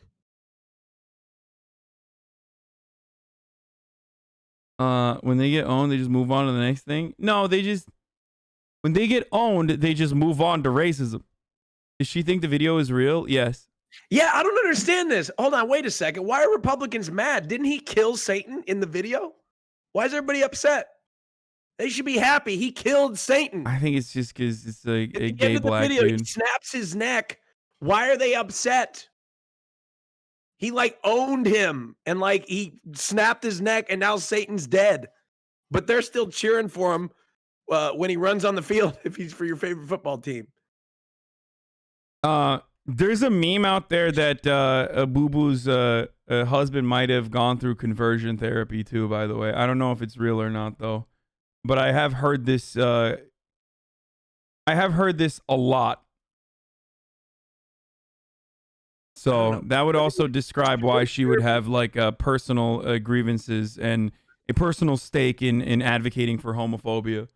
Does that shit still exist? Conversion therapy? Yeah, what the fuck do you mean? Of course, dude. Dude, I would. Oh man, Jesus Christ! Of course, bro. Justin Bieber's fucking church in Australia literally used to openly advocate for it, like Hillsong. Until recently, until they got called out and shit. Oh man, so fucked. It's just is you know, Milo Yiannopoulos recently said he did gay conversion therapy or something. Didn't work, did it? You're not telling the truth. Is that real? Yes, gay conversion therapy. I mean, it's not real in the sense that like gay people magically become straight. That's not real. But it does. It does actually fucking. Yes, Justin Bieber's church was founded in Australia, guys. Justin Bieber has a church? No, Justin Bieber is a member of a church that's like where that have all those like youth pastors that all look fucking drippy and shit. It's a long ass commute to get to church. Okay, they have American and Canadian, not Canadian, but American fucking branches. Imagine obviously, have to jump on Virgin Australia every time you wanted to fucking go to church. Oh my god. I'll be there in 18 hours. Oh wait, fuck! I left on a Sunday. Shit, you're like a day ahead. Fuck! I missed church. I gotta go next week. Anyway, yes, gay conversion therapy still exists. It's not real. It's not like a real thing in the sense that it actually works, but it's it is a very real thing that tortures fucking young gay kids in areas where their parents will fucking torture them like that. God, it's so fucked up. God, why are people so stupid? Yeah. They're just horrible demons. That's why the real fucking demons are the conservatives. So. Yeah. Well. Gorbachev, tell Austin he can torture me. I'll sign a release. Okay, Gorbachev, stop being horny. I honestly don't mind that at all. Like you can objectify me all you want. Seriously, I don't mind at all. Like, I don't mind being objectified. Like I know some people that have a problem with it, but me personally, I don't mind. You can sexify me all you want. So, I don't think you Nick care Adams either. says clowns like Lil Nas X and I'm Cardi B couldn't last 30 seconds at a debate stage with the likes of Candace Owens. You can't last 30 seconds in bed with your wife, says Lil Nas X. Just, I mean, it's kind of fucked up. Now you have a violent and aggressive black man murdering people. You know, conservatives about to say like, you know, this black man is being scary and violent and aggressive. Just, you know, because they have nothing. They have nothing else. You know what I mean? It's true. Man. How did your show go, Austin? It went really well. It was a lot of fun. We had a lot of good entertaining people on the screen, so it was good. And Nas was great, and yeah, I had a great time. So I mean, you did something that literally Twitch and Amazon couldn't do, which is get Lil Nas X to show up to an Amazon event or a Twitch event, basically. Wait, so good shit. Congratulations, TwitchCon. That's right. Yeah, that's right. What did the metrics look like? I think we hit 60,000 viewers or something. So, yeah. Wait, 67,000 viewers? Is that what you said? 60. Holy shit! Minecraft is just still fucking OP. I told people that it's just crazy. That's like, crazy, dude. Yo, Minecraft is scary, bro. Scary. Dude, I've been talking about Minecraft stands a lot recently as well. I legit think that if Dream did a face cam lover host, and there was a world where Justin Bieber was single, and I did a lover host for Justin Bieber, I think the Dream one would be bigger. Like, no joke. I'm not even kidding. I'm not exaggerating.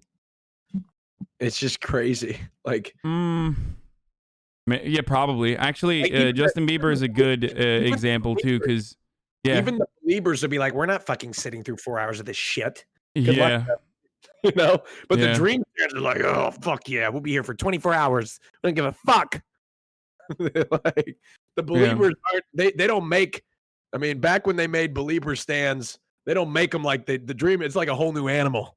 It's a whole new level of dedication. Maybe back in the day, like when Bieber stands were like 14, but now all the Bieber stands are 29, and have a big beard and are Turkish political commentators in America. You know what I'm saying? Like, Bieber? No. Yeah, Justin Bieber is my age. Like, he's my exact age. Yeah. The same graduating class. That's why I thought growing up. I thought, and then I retired from Justin Bieber, and now I'm a Shawn Mendes stan. How'd I get Kevin Abstract on my stream yesterday? Through Nas. He's fucking connected, bro. Austin is connected, bro. Yeah. That's why he's not around these parts anymore. That's why he doesn't come around no more. He's just like, I'm done with politics, bro. I'm fucking hanging out with rich, famous people. All right, fuck off with your bullshit political streams, dude. I got hot modded yesterday during the stream because I was like, Nas, can you why don't you text me who you want to eliminate? And then the chat filled with Haas mods. I'm like, what the fuck are you guys doing? Oh, They did. Oh wow! You're telling me that Benedict Arnold's in my community were instead of watching me play fucking do Grand Theft Auto roleplay, something I'm passionate about, or watching your Lil Nas X show? Wow!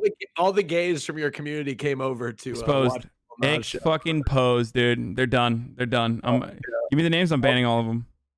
By the way, can I just say this? The gay shows are so much better than the straight shows in some ways. Like there's so much there's so much that's so fun and entertaining, and like it sucks because they're not like the most popular shows that I do. Hey, you guys see that? You guys hear that? More heterophobia. The gays have taken over, dude. It's over. It's done. I'm just saying the gays know how to do content. That's all I'm saying. We know how to do content.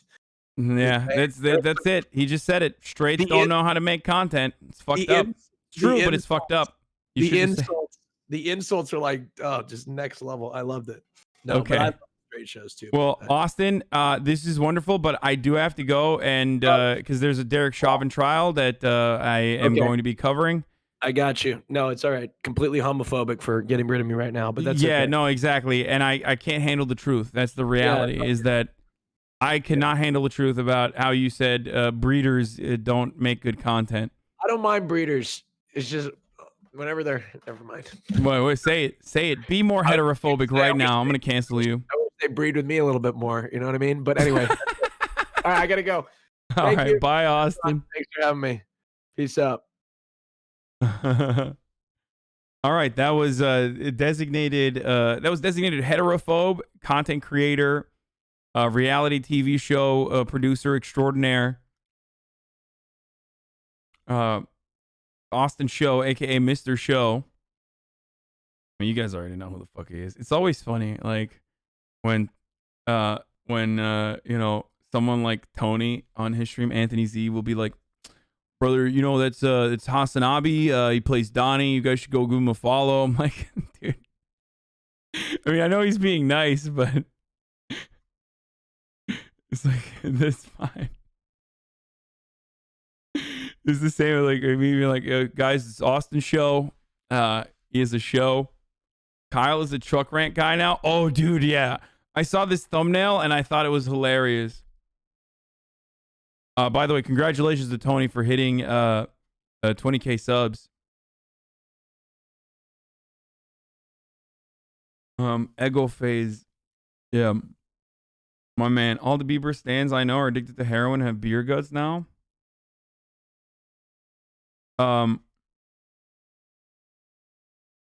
He said he's just like, God will have the last word when it comes to Lil Nas X. That's all I have to say about it.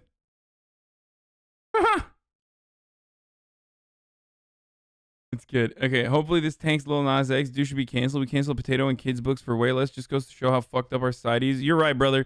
He really should be canceled, dude. I mean, like, it's a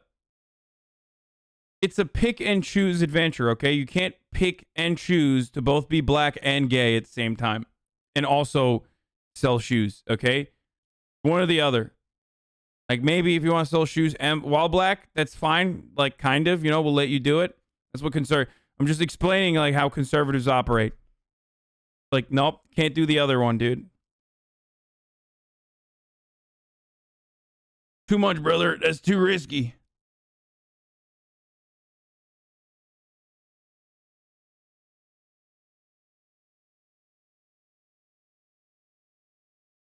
What? Colin Hanks? No.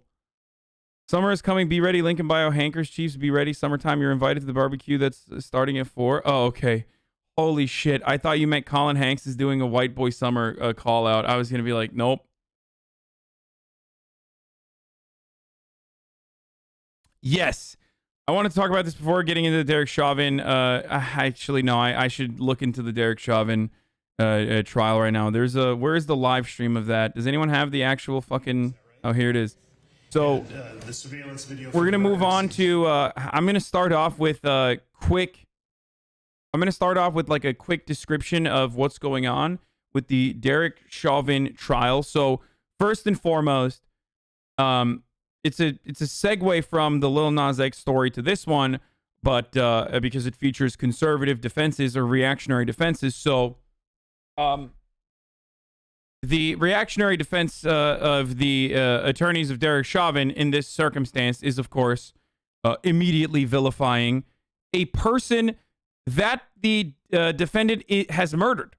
This is, remember, this is a trial involving a police officer, Derek Chauvin, who murdered an innocent civilian, George Floyd. Okay? This is the trial of Derek Chauvin. And what is the defense going to do in this situation? What they've done always, which is to vilify the victim, to victim blame, and to bring up the rap sheet of the victim, something that the officer did not have access to in that time, just completely unrelated to the actions that person took from a position of power. Okay?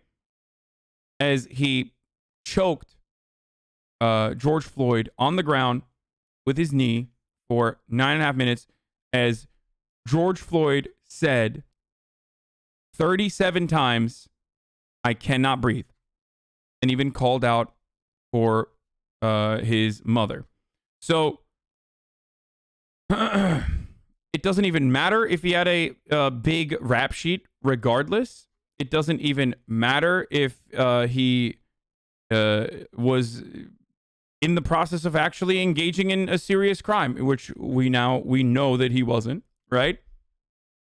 Like, it doesn't fucking matter. Cops have a monopoly on violence as members of the state.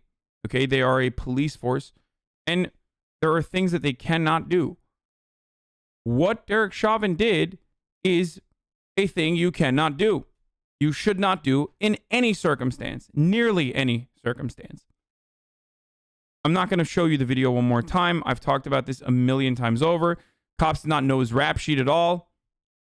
There was no reason to brutally fucking murder this person, choke them to death. Okay? So the two lines of defense here are going to be, one, that he actually overdosed, because look at the toxicology report, and it wasn't him being choked for 9 minutes, as he said he can't breathe. Okay? And the other defense is going to be vilifying George Floyd, bringing up his criminal record, and even including an instance where he apparently was at a police stop where he took 9 Percocet pills and said he has an opiate addiction, informed the officers that he has an opiate addiction at a police stop, and told them that he had taken 9 pills. And they are going to use that and tie it to the toxicology report. This is the defense that they have. Now, they said excited delirium in their opening statement. So the ridiculous situation here is that the ridiculous situation here is trying to make an argument that, like, putting your fucking knee on someone's neck for 9 minutes and choking them to death is appropriate if they have drugs in their system. Like, if you are an addict or if you're addicted to drugs, then are you fucking, is that a death warrant? Is that something that cops are supposed to be able to do to get away with? Oh, all right, sorry. You had drugs in your system, so we can fucking choke you. Why are we not looking into, hold on, I'm going to change my title as well. Why are we not looking into the actual background of the police officer? According to the prosecution, Derek Chauvin has had 19 infractions over the course of his 18-year career in the police force. He's been involved in multiple shootings. It is preposterous to, and the media will go along with this, okay, It is preposterous to focus on the victim who is now fucking dead in a murder trial. Okay? It's ridiculous. You can't turn around and be like, well, sorry, I did a crime, but this guy had done crimes in the past, so, that's a double whammy. You didn't fucking know any of that. You saw a black man. You personally thought that that black person was violent because of your own biases. Okay? You assumed that they were going to be incredibly violent, I guess, and you had a fear for your life, I guess, which was completely unreasonable. And you used disproportionate force and escalated it to a degree where you ended up murdering someone. And it was so bad that even the cops at that fucking time, which, that I'm sure that opinion has changed now. Even cops at that time were saying this is fucking unacceptable.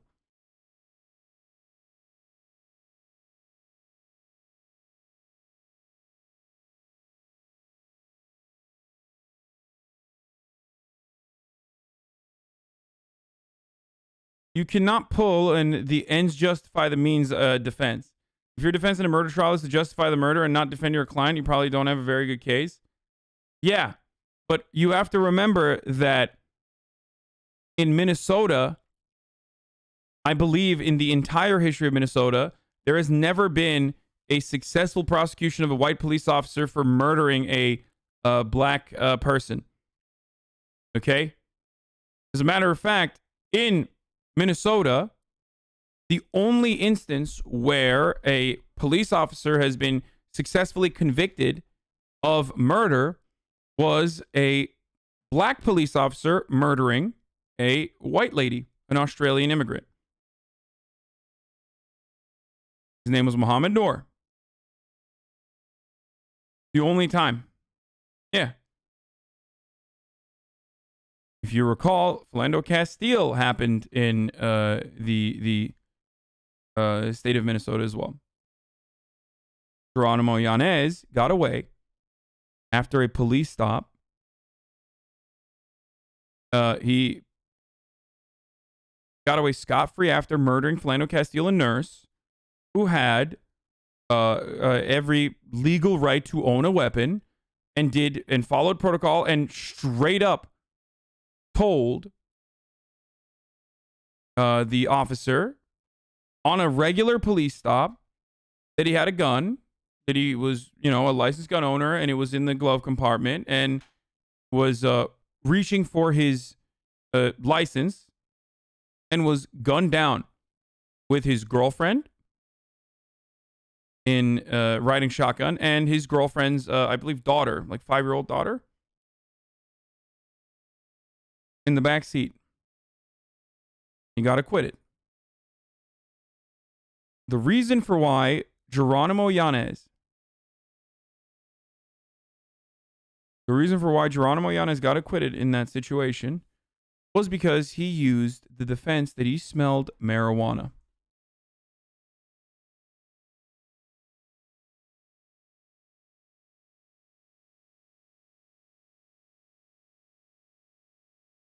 Yeah. He said he smelled weed. That's what it fucking takes for a lot of these cops to get away with just straight up fucking murder.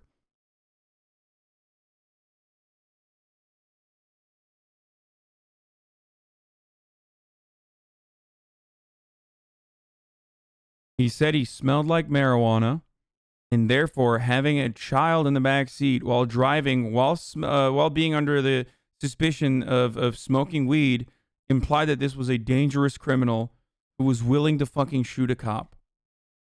So that's how he established reasonable suspicion, a reasonable fear for his own safety.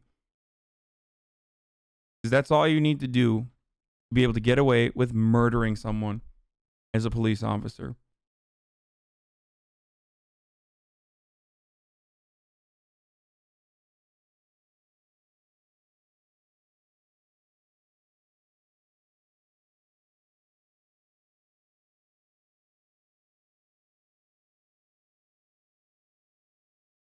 So that's where we're at now. Seconds.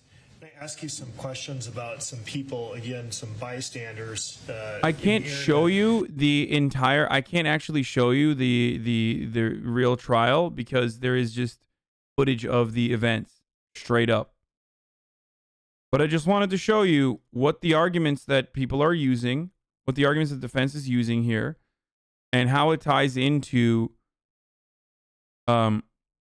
how it ties back into the stereotypes that are planted on black people, and how that that plays a role in changing the court, changing the people's opinion on black victims of police brutality. They're currently questioning the Speedway clerk, but they're showing the footage, and I'm pretty sure Unicorn Riot got banned for showing the footage, so I'm not going to do that.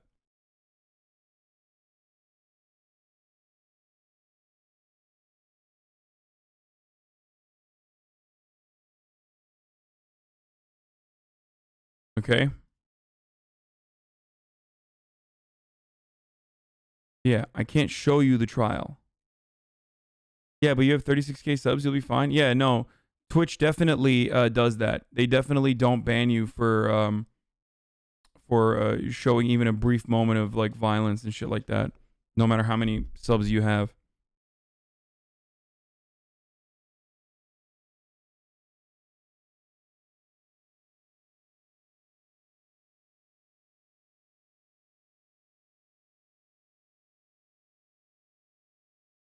It was on the news, for fuck's sake. Guys, shut up. Just shut up. Just stop saying it was on the fucking news. Plenty of shit that happens on the news I cannot show on here, okay? Please. It doesn't work that way, okay? Just stop. You don't know how this works. Like, imagine thinking Twitch doesn't ban big streamers when, you know, I exist and there's so many other big streamers that have been banned over and over again. I've been banned more times than your favorite fucking problematic streamer. I haven't been banned since 2019, but still. I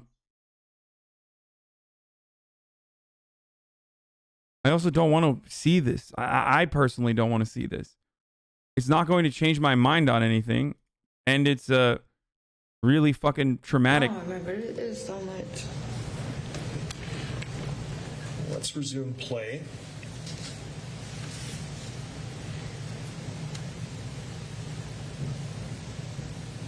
So I'm gonna probably follow the live updates instead of There's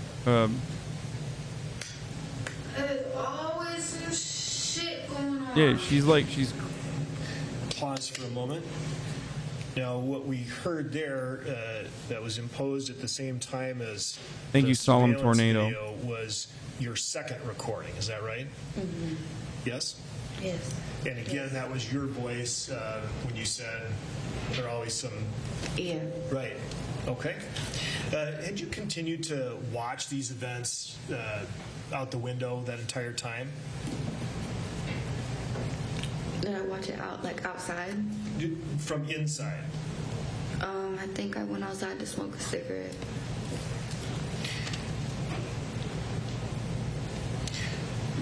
All right, I'm going to ask the play to resume and ask you to pay particular attention to your video on the right side, okay?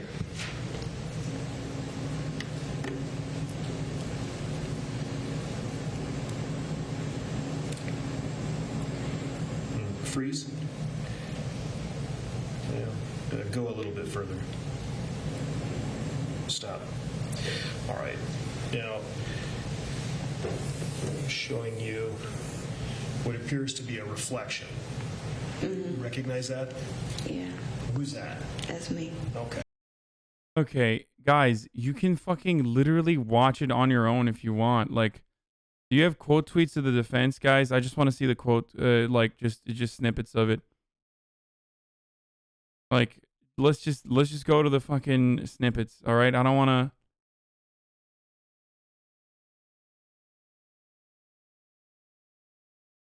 I just don't know what you're gonna get out of like literally watching this. Okay, I don't know why you like literally want to watch a fucking black dude get murdered over and over again.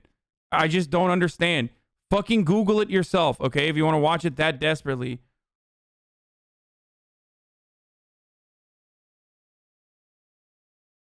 Just give me the fucking clips, all right? And we'll look at the defense or snippets and clips if there are any.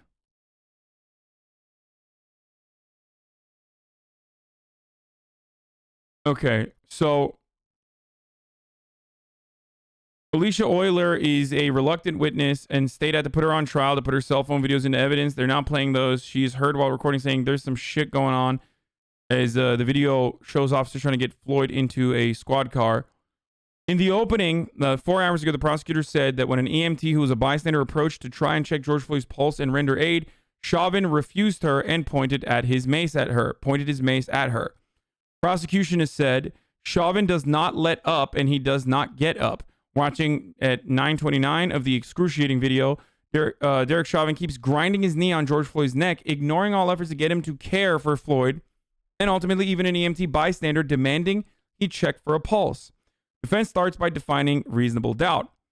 Their whole strategy is to convince at least one juror there is reasonable doubt about guilt. It takes a unanimous jury to convict. First witness is the 9/11 dispatcher prosecutor referred to in opening statements, who was so distressed by what she was able to see. There was a fixed camera where Chauvin had George Floyd on the ground that she called the sergeant to alert him. She had never done that before. Okay? Also, some of you are literal sick freaks. Like, there's not any of you in here right now, but like 2,000 people literally were like, oh, he's not going to show the murder porn. I'm just skipping out and I'm going to go watch it on my own. I just want to go jerk off to the fucking murder. It seriously. Like, literally, oh, he's not going to show like directly the murder. I'm out. Anyway, have fun with that. I hope you enjoy it.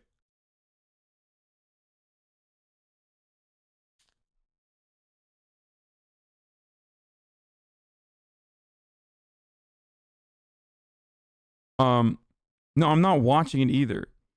First witness is the 911 dispatcher prosecutors referred to in the opening statements, who was so distressed by what she was able to see. As I said, I did tell him to.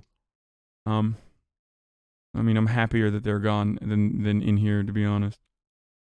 This fucking trauma porn is so fucking freaky.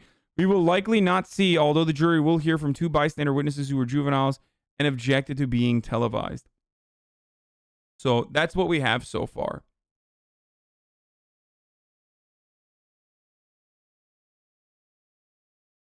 What murder hasn't proven murder? Okay, motherfucker, there's a dead person. Like, what do you want? I'm using embellished language, but there is a dead person. Like, they've proven that the person died, okay? Under the custody of a police officer. I mean, homicide. Is that what you want? You want me to say homicide instead? Motherfucker said prove the murder. Are you optimistic about the trial? No, I'm not. I'm not optimistic about the trial. Why a unanimous decision? What do you mean? It's fucking murder trial. Of course it's going to be a unanimous decision.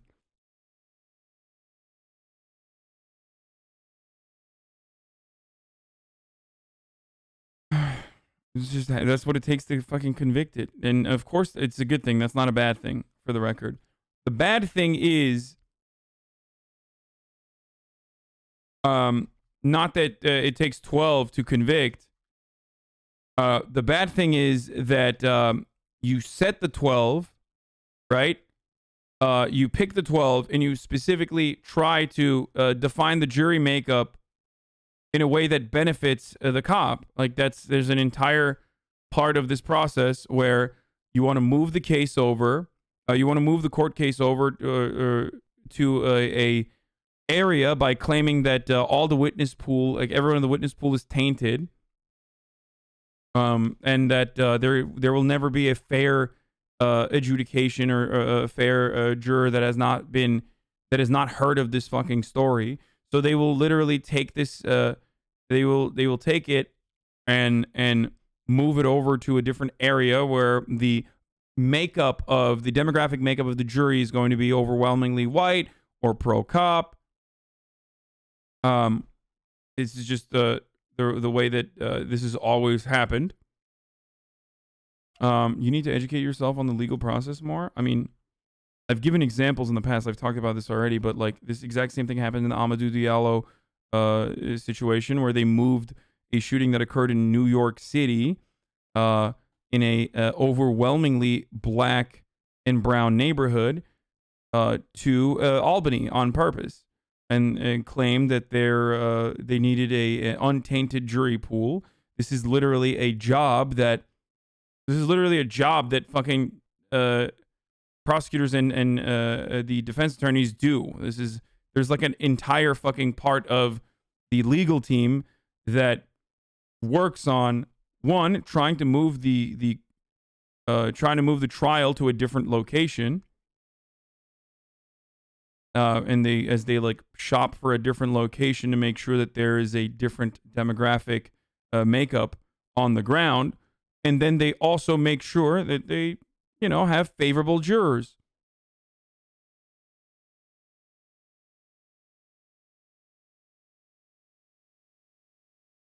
It happened in Rodney King. It happens in all high-profile black murders. There's an entire part of the legal process that is jury selection. I don't know why the fuck you would say that me describing this is actually demonstrating my lack of knowledge of the legal process.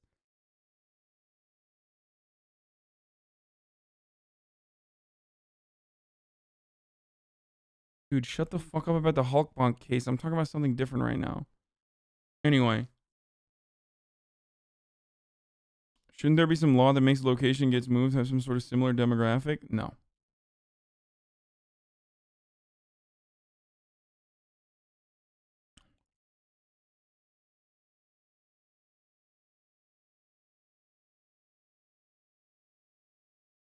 Derek Chauvin had 26 reported incidents of police misconduct and 5...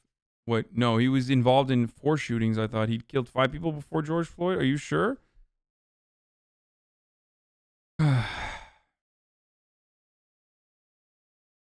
Okay.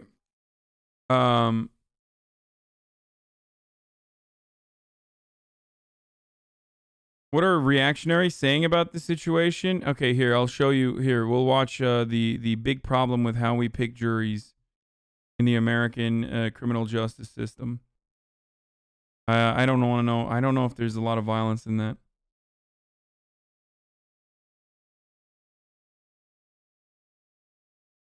No, he was in 4 shootings.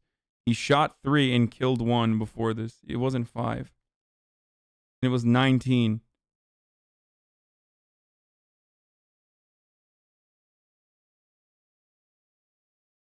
There is a jury composition that came out already.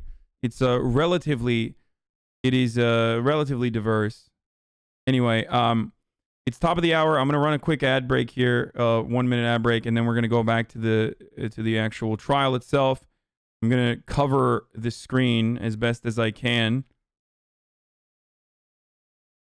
I mean, it's just like they keep moving it, so I don't know how I will be able to cover the screen. But here's the ad break now. Well, if he killed white people, it doesn't count? Really? That's what you think?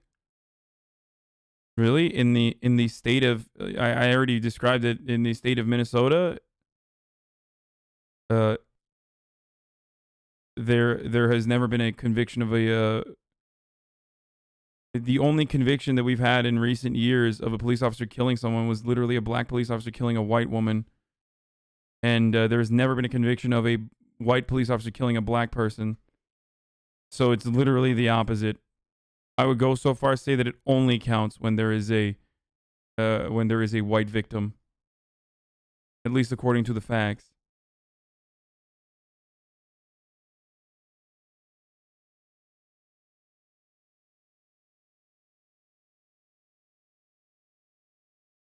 7 of the 8 claims outlined in a flyer about Derek Chauvin are partially or completely true based on verifiable evidence. There's a flyer circulating the internet accurately describes the career of ex-Minneapolis officer.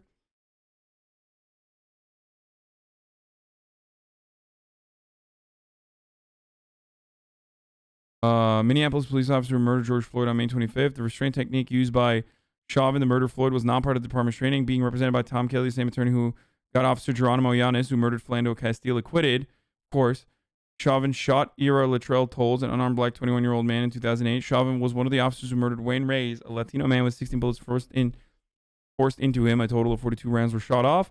Chauvin and another police officer were chasing a car in 2005, causing the death of 3 people, according to Communities United Against Police Brutality. There are 12 police brutality complaints against Chauvin in the Minneapolis Office of Police Conduct complaint database. They are listed all as closed, non-public, no discipline. Okay, he did kill George Floyd. That's true. Neck restraints and chokeholds is that restraint technique used was not part of the MPT training was false. I guess the only one out of all that information on the flyer, the only false information is that it is actually a neck restraint. Neck restraints are a part of police protocol up until 2012.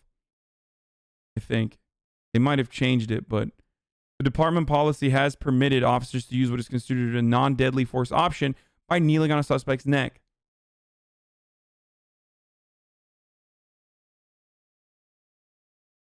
Did I forget to run the ad? No, I did run the ad.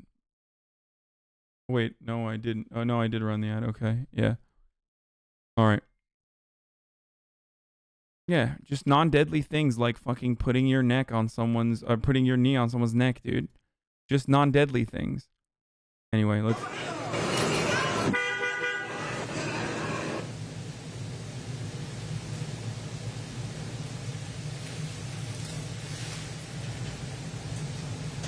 I'm going to turn now to Candace McCoy. She's a professor.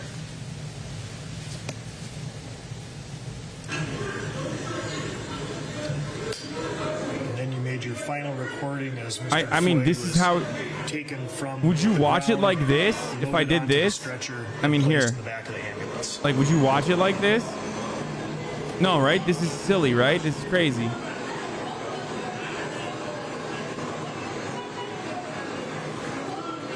If you could pause, please.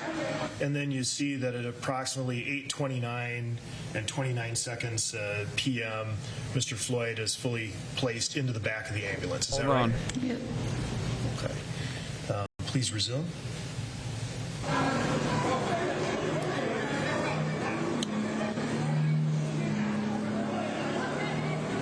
Dude, I'm not gonna risk getting banned for a play-by-play of this, like, honestly. But here, hold on. I'm gonna cover the updates and stuff, but I'm not gonna, like... And at that point, if you would pause, please, at 8:29 and about 52 seconds, I It's, like, believe, constantly 52, changing, 53 too. seconds, you stopped recording. Is that right? Yep. Yes. Okay. And you can take that down now. But what did you see after the ambulance pulled away? This is the witness. There was just a bunch of people yelling and fighting, and I didn't. No, you can't really put a blur understand effect over the why, screen. but Like, now you're... obviously Hold I on. know why. What did you do after you stopped? After you stopped watching outside? I went back to work. And that would have been around about 8:30. I don't remember.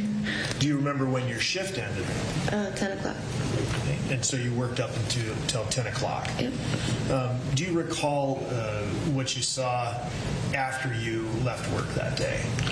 Tape. There was a bunch of tape everywhere, and they made me, like, instead of going down Chicago to go home, they made me, like, go around and, like, down the street, like, all the way down, I think, like, 35th. Because the scene had crime scene tape around it, Yep. and you weren't able to access it. Did you make another recording of that crime scene tape? I think I did. And at this time, I believe we've already received Exhibit 7, and I'd like to publish Exhibit 7, please.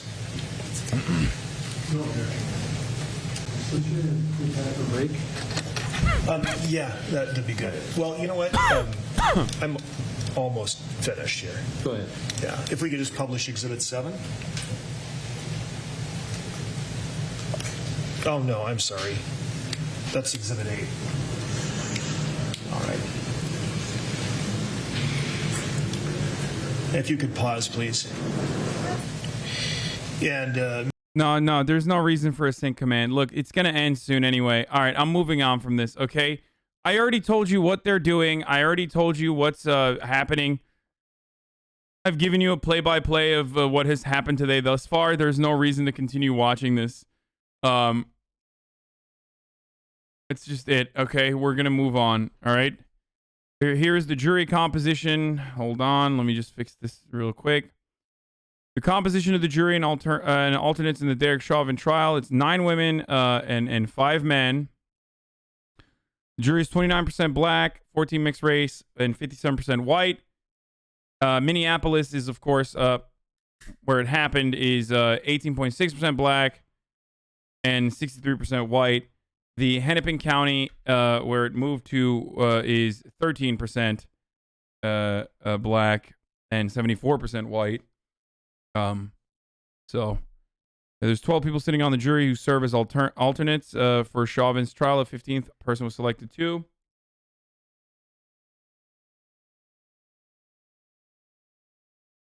Has it been 14 with alternates?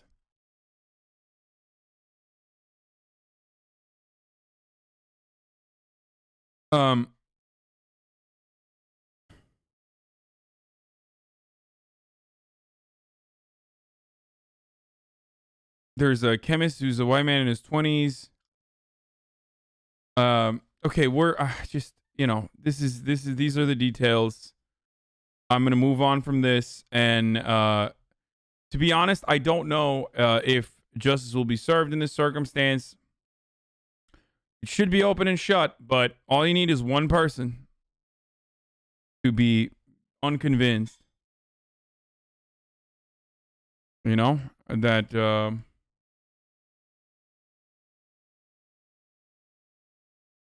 that's it. For justice not to be served. I don't know what will happen after that, too. Okay.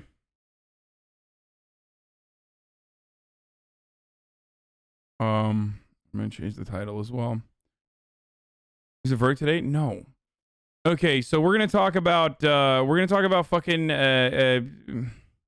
incredible takes from friend of the show Lindsey Graham now. Okay, he's got 2 really good takes. One that I think is creating the So, as far as like the Georgia election laws goes, we've talked about this before. Brian Kemp signed into law an insane election law in Georgia recently that limits drop boxes, allows early voting cutoff at 5 p.m., prohibits giving drink or food to voters in the line. Okay, and apparently this last part was so fucking stupid that even Lindsey Graham was like, I don't know. biggest fuss. It prohibits, it makes it a crime to give food or drink to voters waiting in line. Senator, why on earth, if Americans are willing to wait in hours to vote, would you make it a crime for people to come and give them a bottle of water? Well, all I can say is that doesn't make a whole lot of sense to me. I agree with you there. But in Georgia, you had an explosion of mail-in balloting. Yeah, I wonder why that happened. Oh, because there was a fake pandemic. Maybe that's why. And they are. So that was really fucking. That was like a half reasonable take by Lindsey Graham, who then immediately followed that up in that same interview with a fucking psychotic take, because obviously you can't have like, you'll have one reasonable take and then followed up by why the scamdemic is the reason why black people were doing mail-in ballots and it's unacceptable. Guys, it's just fucking cry to the mods all day, every day, okay? With the Republicans. Oh, I'm sorry. You more black people are able to fucking vote? Well, I guess we gotta do something about that. Cry to the fucking mods and change the rules of the system one more time. Conservatives never want to fucking... They know that they will not win a fair fight. They hate democracy. They will literally go to lengths and say that, well, it's not a democracy. It's not a direct democracy. It's a democratic republic, which means, we got to have the rule of the tyranny of minority rather than... And the minority that we choose, of course, which is conservatives, rather than the tyranny of majority, right? So obviously they're doing everything in their power to fucking game the system so that what happened never happens again. But beyond that, better have tyranny of the mob instead. Yeah, I mean, the tyranny of majority is called, at least in other cultures, a democracy. You know what I mean? Whereas the tyranny of minority is what we have in the United States. You are intentionally misleading people. The law is meant for people to stop bribing voters in line. People bribe voters by giving them something that while they wait. Stop lying to people. That's really interesting that you say that, because giving them food and then telling them to vote a certain way is illegal. That is called electioneering. It is literally illegal already. Giving them food, on the other hand, because they have to wait for fucking 7 hours on a line to exercise their duty, their civic duty, the allowance given to them by the Constitution, is not illegal and should not be illegal. It is fucking psychotic to try to stretch so far that you would consider that to be illegal. Yeah. But that says a lot about you, that you are immediately suspicious of someone who is being nice to others, because you are a piece of shit.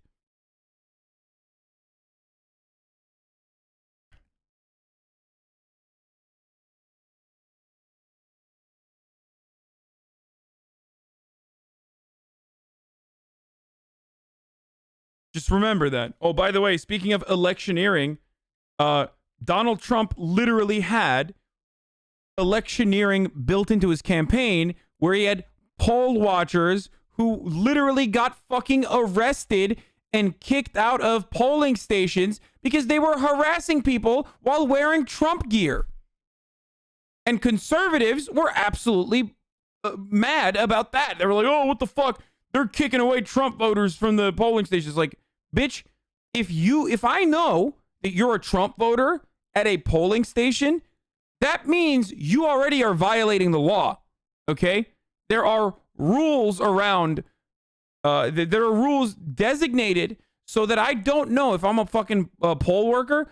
I should never know that you're a Trump voter, because you can't wear your Trump merchandise. You can't wear any political merchandise to the polls. A lot of you are like fucking 12, so you've never actually voted, or leftist, so you don't want to vote.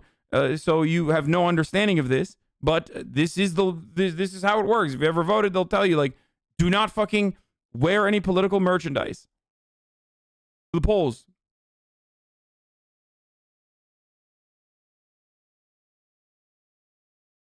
Okay?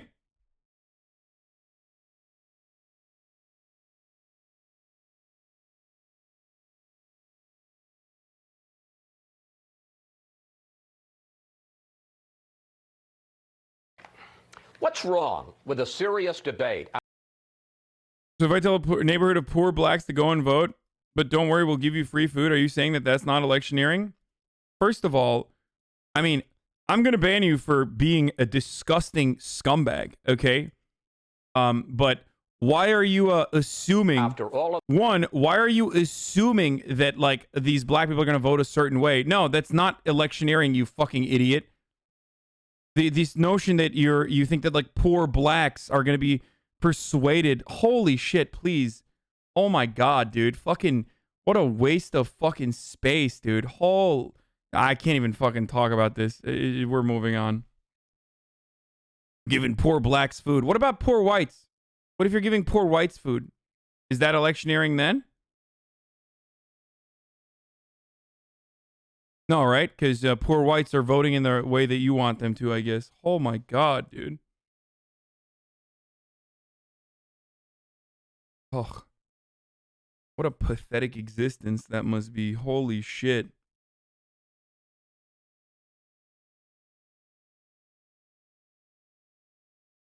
All of these shootings about assault weapons, and especially about large capacity magazines, which a lot of studies show contribute to these mass killings. Mm-hmm. There's nothing wrong about debates. As a matter of fact, I would challenge Senator Schumer to bring the assault weapons ban to the floor of the United States Senate. It won't get 50 votes, much less 60. I own an AR-15. If there's a natural disaster in South Carolina where the cops can't protect my neighborhood, my house will be the last one that the gang will come to because I can defend myself.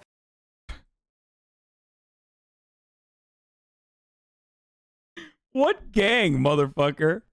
Like, what gang? Oh, there's a roving gang of people in South Carolina that come out after, you know, natural disasters, and they're looking for flesh. They're looking for me. But they know in this hypothetical scenario that I've made up in my mind palace, where these sexy-ass men who know how to dance real well, they're going to be coming in oiled up, breaking my door down and saying, Senator Lindsey... I can't. Okay, I'm done. I can't do this. All right. It's just, they're coming. They're coming for me. Okay? They're coming. These old, burly men are coming in a gang to do some sexy stuff to me. They are led by Lil Nas X. Okay?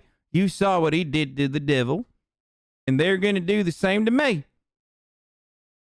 Like, what is this fucking fantasy, dude? That, like, there's a natural disaster, people get together to do gang violence, okay?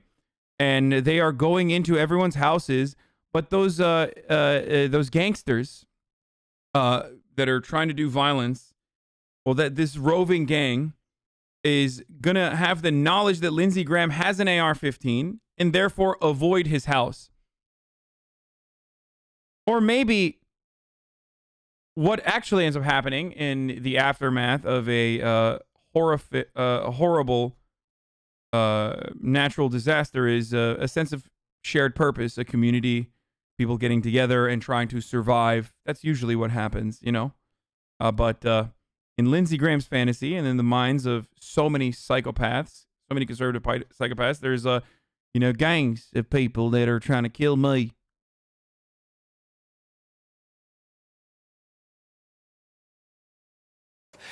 You don't have to have an AR-15, but if you have one lawfully, I think you should be allowed to keep it. Most of these problems have a lot to do with mental health. Count me in for addressing that issue. Red flag laws exist in 19 states. There's some things we can do, but at the end of the day, if you think an assault weapons ban is what the country needs, bring it to the funniest part about this is that, like, Lindsey Graham is not gonna fucking shoot anybody, okay? Like, he's not. Well, you think Lindsey Graham's gonna be like, all right, the gangs are here. Like, let's say that a natural disaster happens, which is very commonplace now. Shouts out to climate change. And then let's say that after that, there's a gang, like Mad Max style individuals decide to fucking get together and, you know, look for fucking Lindsey Graham's house, I guess, which is impossible and not going to happen. But let's say that's happening. The final part of this hypothesis or this hypothetical story that he's come up with is Lindsey Graham shooting a bunch of gang members that are trying to assault him and break into his house, which is probably the most impossible part about this.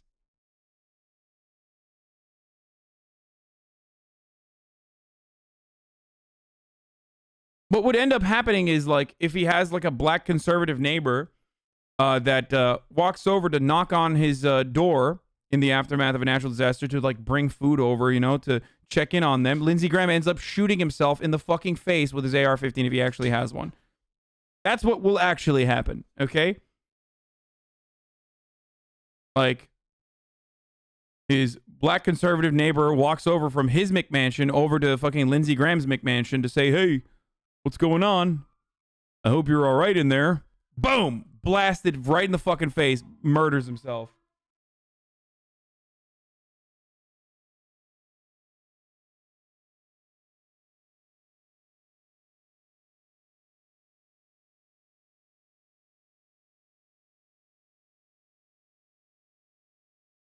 It's great. It's fucking so psychotic. But this is how conservatives operate. Dervon Kurenberg, thank you for the 10 gifted subs.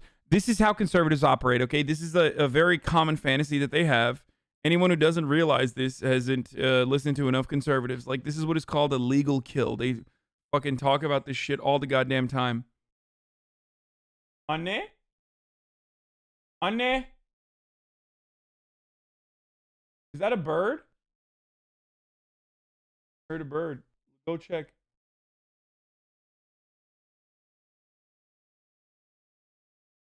My mom put a like a bird feeder. I heard a bird singing. No, I just thought maybe it was a hummingbird or something.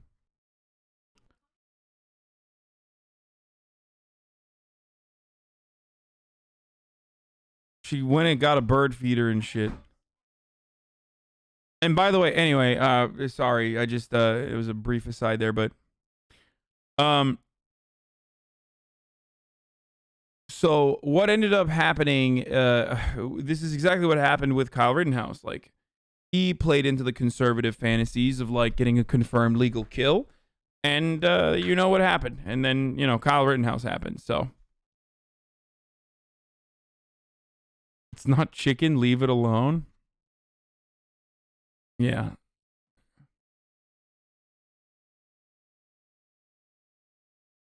It's not a bird, it's a hippopotamus. Don't get tricked. Biden considering gun control executive action, attempting to decipher incoherent Cardi B tweets. I can't watch this Candace shit. Hey, Cruz, Kamala Harris has one option to handle the border mess.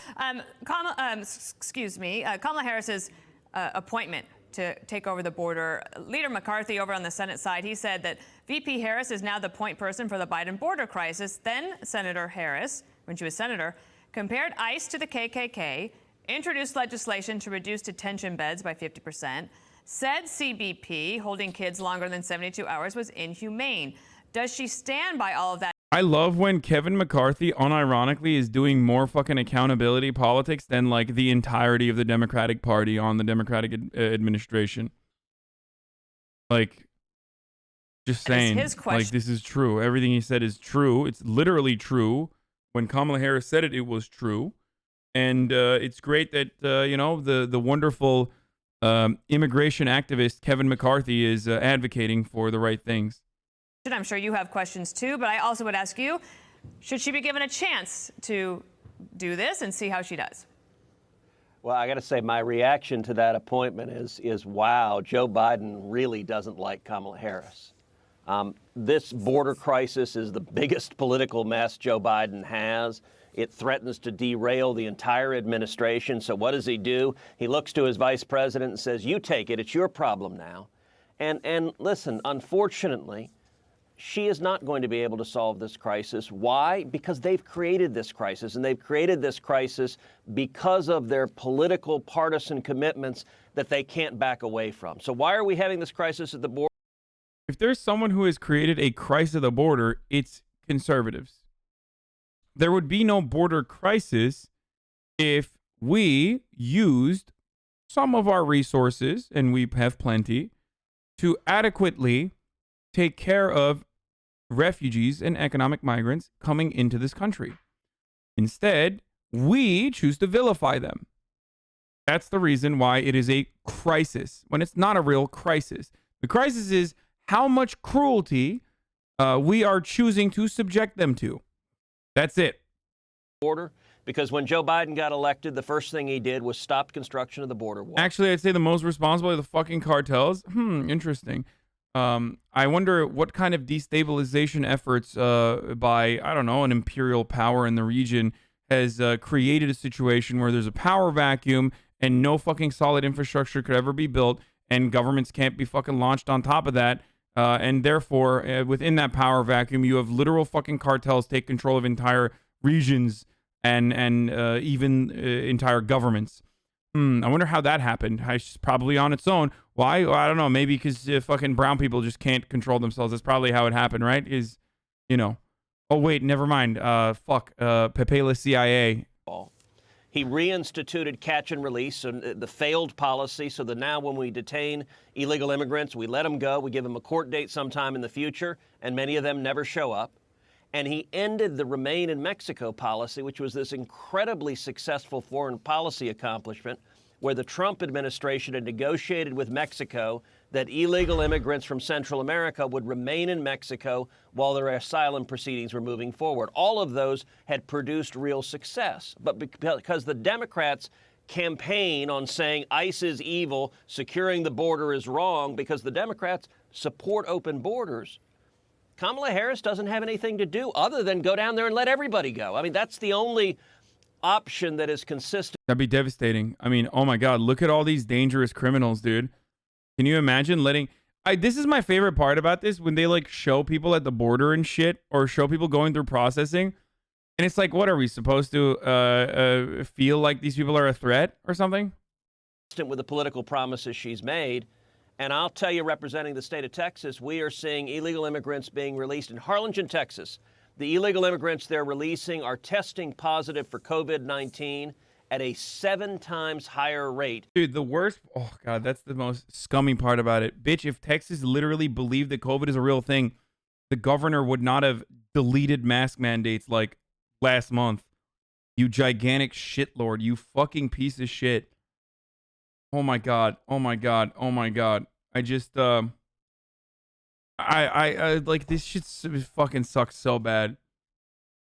Than the U.S. population. It is a humanitarian crisis, it's a public health crisis, and it's a national security crisis. They blame the Trump administration. I'm sure you've heard that already. You're going there tomorrow, Senator Corden, your fellow Texas senator.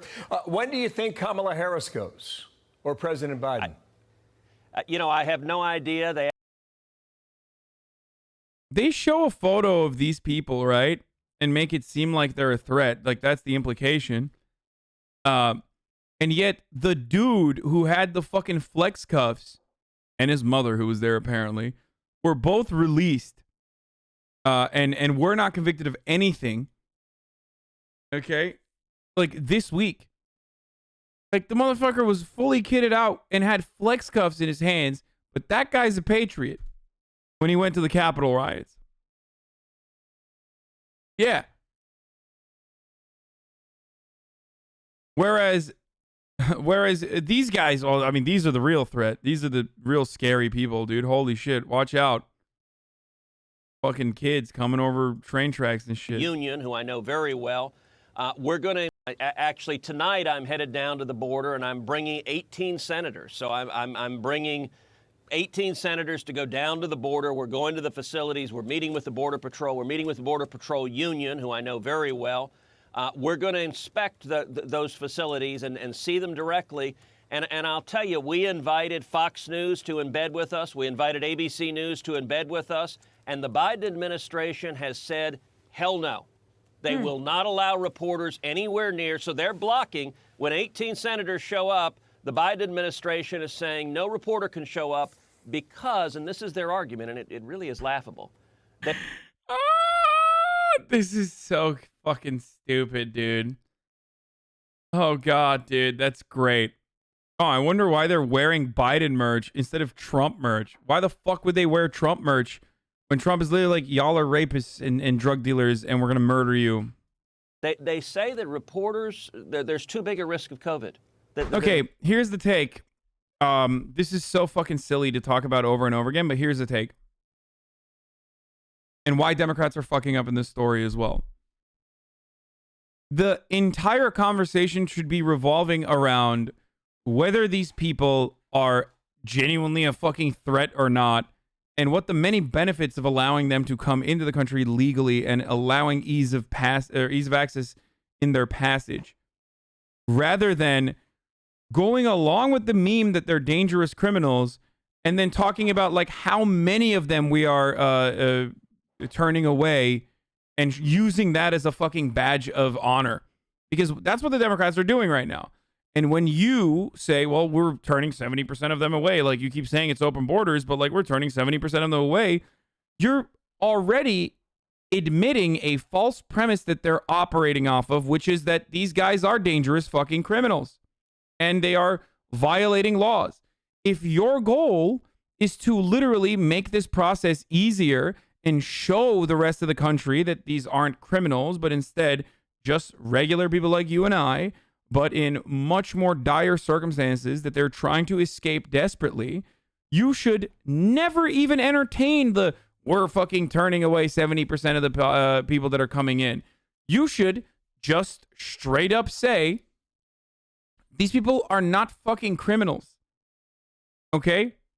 They are just people escaping horrific conditions that we as the American government have, been responsible for subjecting them to those horrific conditions. This is Ellis Island. This is how America was founded. This is what makes America great, okay? And we are going to do the American thing, okay? If you want to, create a fucking sense of patriotism off of it as well. A little bit of false history, but what are you going to do? America was founded on some other principles as well. But defending your actions by saying, oh, well, we're just fucking, we're only bringing in like 30% of the people, comes along with the, saying that we're only letting in 30% of the people comes along with the acceptance of the false premise that, some of these people or a lot of these people should not be let into the country at all. So you are basically legitimizing the Republican position and adopting it. It's terrible. It's a very, very stupid way to argue. But that's how Democrats have chosen to defend themselves. It's not great. That if there's a cameraman, suddenly it's a COVID crisis. Never mind the Donna facility, which they won't allow reporters into. The Donna facility, its capacity is 250 people. It currently has nearly 4,000 people in it. That is 1,500% in excess of its capacity. There's a reason they don't want reporters in there. It's not COVID. The reason they don't want reporters in there is because they don't want the American people to realize the absolute train wreck of a policy that the Biden administration is implementing. Senator, you can let them know we've been working for a year nonstop. Yeah. Two more topics quickly, Dan. Well, I wanted to ask you about the other thing that's happening, and this was a big deal yesterday. This motherfucker said, why aren't you criticizing Biden for locking up kids and you only criticize the fucking Ted Cruz? You fucking libs are so hypocritical. While I was on a rant about how I think Biden is fucking up. Like, literally, he did not even listen. He created a fucking sock account, came in, waited like for the 10 minutes to be able to tweet or write in the chat. And instead of in that 10 minutes educating himself on my positions, at least, in the 10 minutes that he waited, instead of listening in to what I was saying, he was just like, no, I can't hear you. Why do you love Biden's immigration policy? H.R. 1, which is the bill that the Democrats passed in the House to basically completely change voting rights in America. There was a hearing on it yesterday. What do you think is the most important thing for Americans to know about that bill? So I think this is the single most dangerous bill being considered by Congress right now.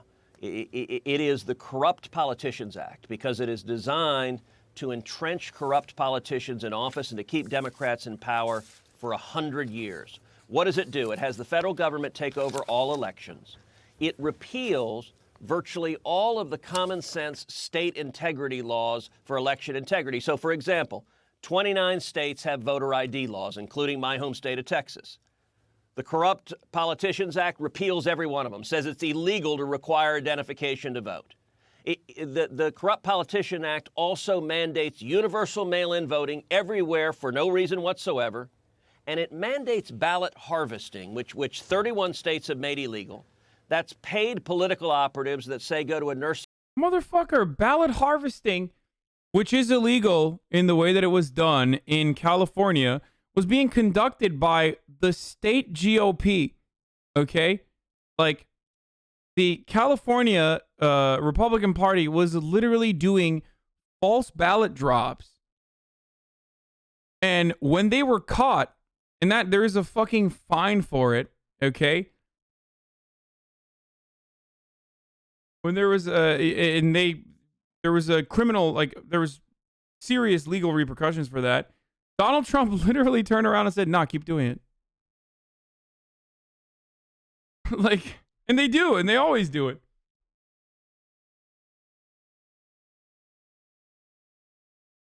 Home, and they collect hundreds of ballots, and it is the single most likely circumstance for voter fraud, because those paid operatives, they can go to vulnerable seniors in nursing homes who may not be in a condition to make choices. If the seniors vote in a way they don't like, they can throw their ballot away, and the Democrats are trying to Yeah, Ted Cruz knows all about this, because that's literally what a Republican did in North Carolina and got caught.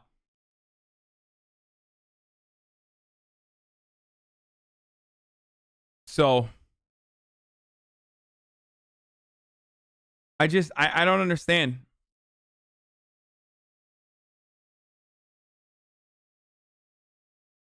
Did anything come of the fake ballot box in California? I don't think so. Isn't that a reason why it should be illegal? I don't like ballot harvesting. I personally don't like it. But I understand why it exists, to make it fucking easy as possible to collect as many votes as possible. I think it should be nonpartisan. And the reality is that it's still illegal to do those things that he's talking about. And when people do it, they get caught, which is why if you have to weigh the benefits and the consequences. And the negative side effects is that someone could literally just grab a bunch of Democrat neighborhood votes and fucking toss them in the trash. Okay? But the positives are that more people are making it easier for others to be able to vote and participate in the democratic process. So, yeah, picking up and dropping off your grandma's ballot shouldn't be illegal, though? No, of course not. And it ranges from that to literally having state parties set drop-off points specifically. So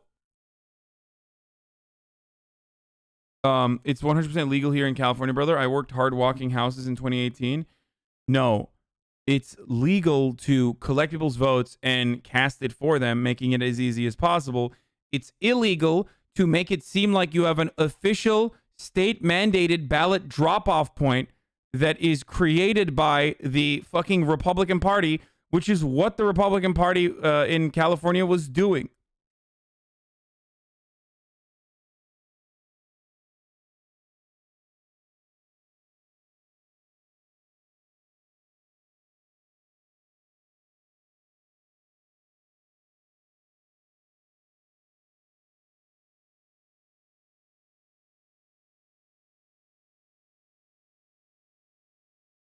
We don't all have IDs, and it's kind of hard to get them. No reason to limit who can vote when voter fraud is so low anyway. Europeans don't understand. They're like, why can't everybody vote with a fucking ID? It doesn't make sense. Because, motherfucker, when you live in a functional country, you get identification papers at a certain age, okay? For you, oftentimes for free or for a very low cost. You don't have to have a car. You don't have to go to a DMV. Like, you literally just get some form of identification that you can use. I know. Nüfus cüzdanı in Turkey is what you get. It's different than a driver's license. You can literally get, it's, how would you say nüfus cüzdanı in?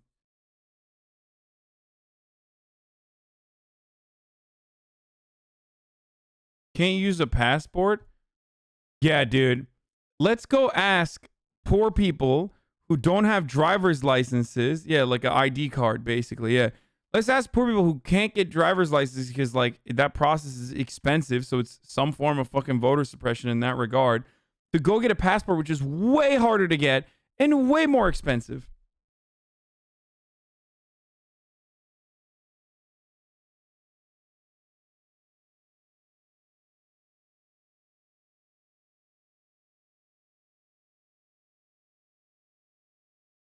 If every single person could very easily get identification papers, then I don't have a problem with this sort of this process. Expand those opportunities for fraud. And I'll tell you even more fundamentally than that, Dana, what it does is it automatically registers anyone who interacts with the government, anyone who gets a welfare check, an unemployment check, anyone who gets a driver's license, anyone who goes to a public university. The Democrats know that will result in millions of illegal immigrants being registered to vote, and that is their objective, is to get millions of illegal immigrants to vote And it also strikes down all the state laws limiting felons, limiting criminals from voting. This law. If you get mail, you have identification papers, go get a fucking ID, you cheap ass. Bro, I don't know what the exact percentage of people are that don't have an ID in the United States, but there's a fucking reason why voter ID literally gets implemented in areas where DMVs have shut down, like in states where, representatives will look at DMVs in certain areas, okay, shut them down, and then turn around and be like, we're implementing a voter ID protocol. Why do you think they do that? Why do you think that happens? Okay? Why do you think they cut off any way that someone who wants to vote from being able to easily get that documentation that has a fucking long timeline to begin with? I wonder why they do that.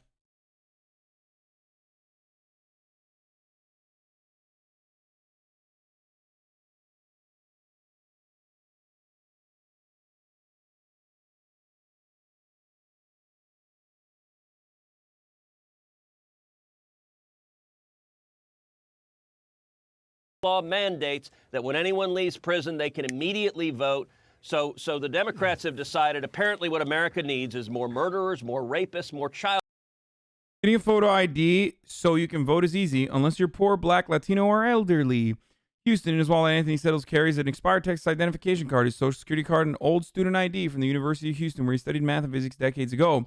What he does not have was the one thing he needs to vote this presidential election, a current Texas photo ID. For Settles to get one of those, his name has to match his birth certificate, and it doesn't. In 1964, when he was 14, his mother married and changed his last name.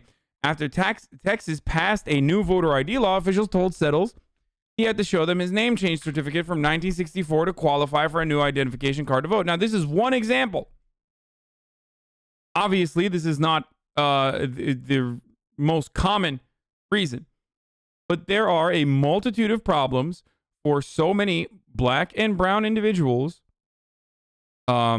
in regards to being able to fucking get an ID card. Okay? And those problems oftentimes don't exist in wealthier neighborhoods or states that, cater to certain kinds of communities. So, or fucking countries that are fully functional. And that is part of the reason why so many chatters are like, I don't get it. It's so easy to get an ID. I just don't understand.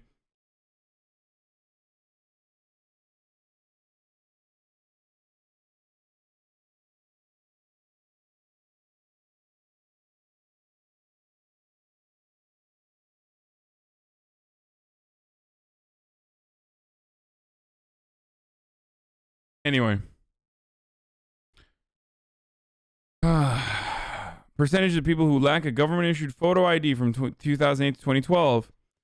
18% of young voters, 15% of low-income voters earning less than or equal to $35,000 a year. All citizens, 11% of all citizens of voting age lack a photo ID. 25% of African-American voters lack a photo ID. 16% of Hispanic voters lack a photo ID.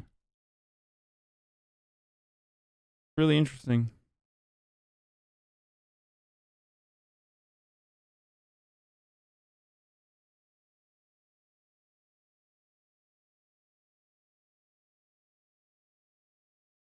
So, 1 out of every 4 black person that is eligible to vote doesn't have a photo ID.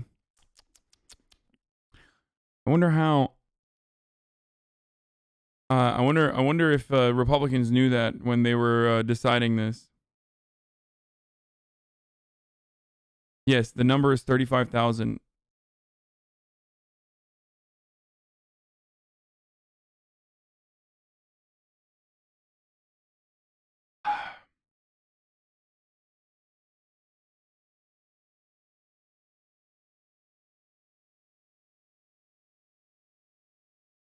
The process of getting an identification, the process of getting ID is also a difficult one because it's a long one. Guys, listen, I sit at home and I Twitch stream, right?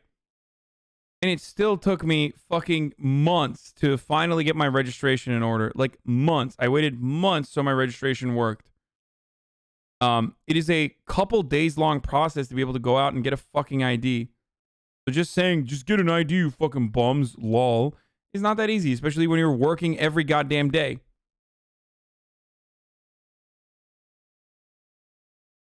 It's easy to just say it, just get it, lol, but it's not that easy.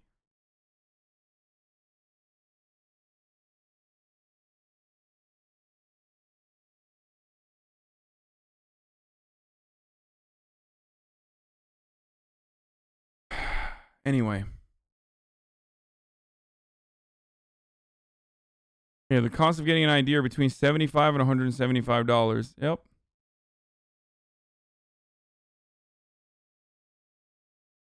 Only, oh, here, the other part is, yeah. 8% of white people that are of voting age lack a photo ID. 25% of black citizens of voting age lack a photo ID. Maybe that's why so many fucking people in my chat are saying, like, just get a fucking ID. I don't understand it.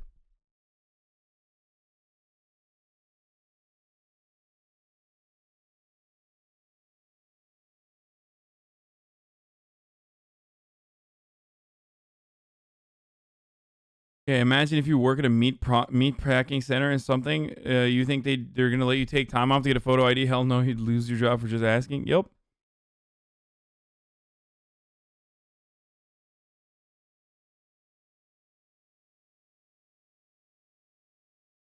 There go the Democrats getting embedded in H.R. 1, the voter rights bill, are greater hurdles for third parties to confront. The Democrats don't want a competitive democracy. They want to work the duopoly without outside challenges about war and peace and Wall Street power.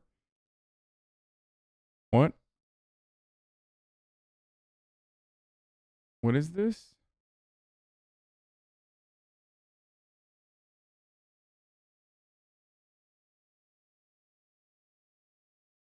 But it contains several poison pills for democracy, and opposition parties like the Green Party. Most alarmingly, it quintuples the amount of money Green presidential campaigns will be required to raise to qualify, from $5,000 each to 20 states to $25,000 per state. Wait, what the fuck? Why? What is there, a big problem with fucking third party voting in this country or some shit? That's so stupid.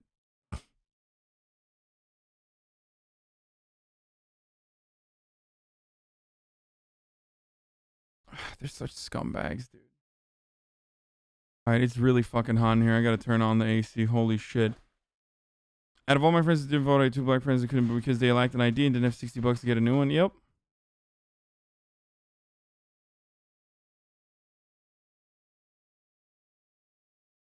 Vote ID laws make sense if and only if we make the ID required, free, and accessible to everyone. Yeah, I've said this before.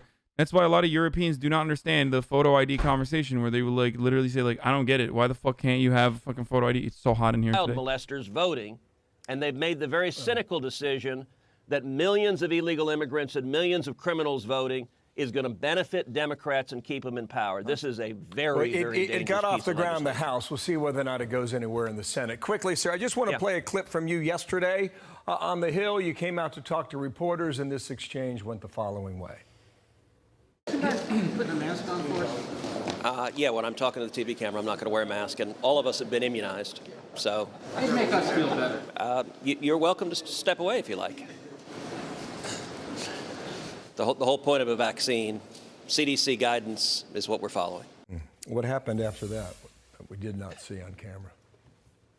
Well, that particular cameraman went and left, and he decided he didn't want to be at the press conference. That's fine. He's welcome to make that choice. You know, at some point, it is a little silly. I got to say, if you turn on the TV on any given day and watch, say, the White House press conference with Jen Psaki. To be fair, I would unironically want Ted Cruz to mask up, and not for COVID purposes, if you know what I mean. Like, I think Ted Cruz should be required, even after the pandemic is over, I think Ted Cruz should be required to wear a mask on at all times. And you know why. You know why. Like, I think his face constitutes a clear and present danger to all people.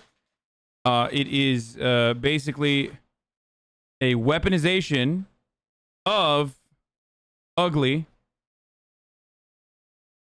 and that he should always wear a mask, and I would probably leave instead of looking at his face as well.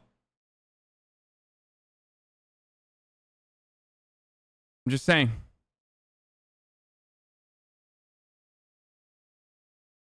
She hasn't worn a mask a single day, and you didn't see any petulant reporters throwing a fit and running screaming out of the room. It's particularly absurd when every senator standing there has been vaccinated. And at some point, it just becomes theater. It just becomes a virtue signal as people wear 2, 3, 4 masks. Listen, I'm not someone who says never wear a mask. I think you should use common sense precautions. But people have gotten pretty crazy about this stuff. Senator, thank you for your time. We went through a Fuck lot. Ted Cruz, but he's kind of right on the small point. Oh, no. Yeah, absolutely. No. Being vaccinated does not constitute that you have no COVID. But if you're on camera and you're talking into a fucking microphone, like that's not a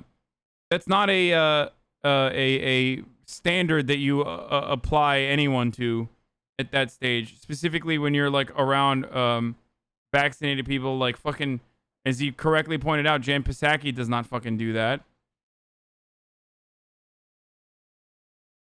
It's annoying that I know he can still be a carrier, chat. No, it's not. If Ted Cruz was walking down the fucking street randomly or was indoors randomly and was not wearing a mask, and someone said, "Can you please put on a mask?" and he said no, that's different than Ted Cruz walks up to a fucking podium, takes off his mask to speak into a microphone. You can still be a carrier. That's not what we're talking about. You can absolutely still be a carrier, but even in the fucking peak of COVID, the expectation that like anyone who was fucking talking into a microphone had to wear a mask all the goddamn time was not there. So it's fucking silly to just like try to call him out on this. It's literally a non-issue that you would not be even talking about if it wasn't for Ted Cruz being so horrifying to look at.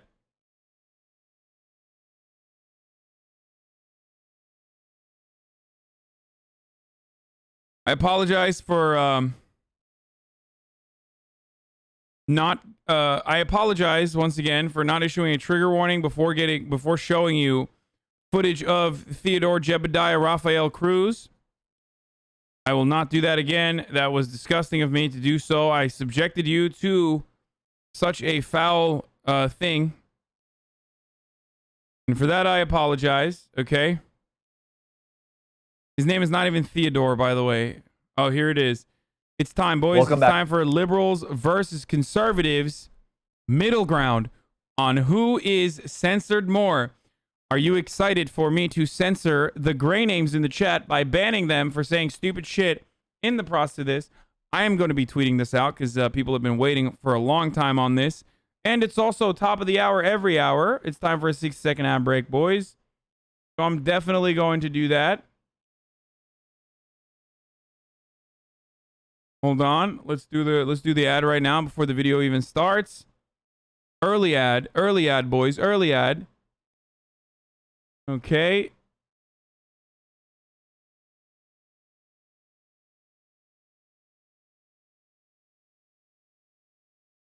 React Lord Pogger.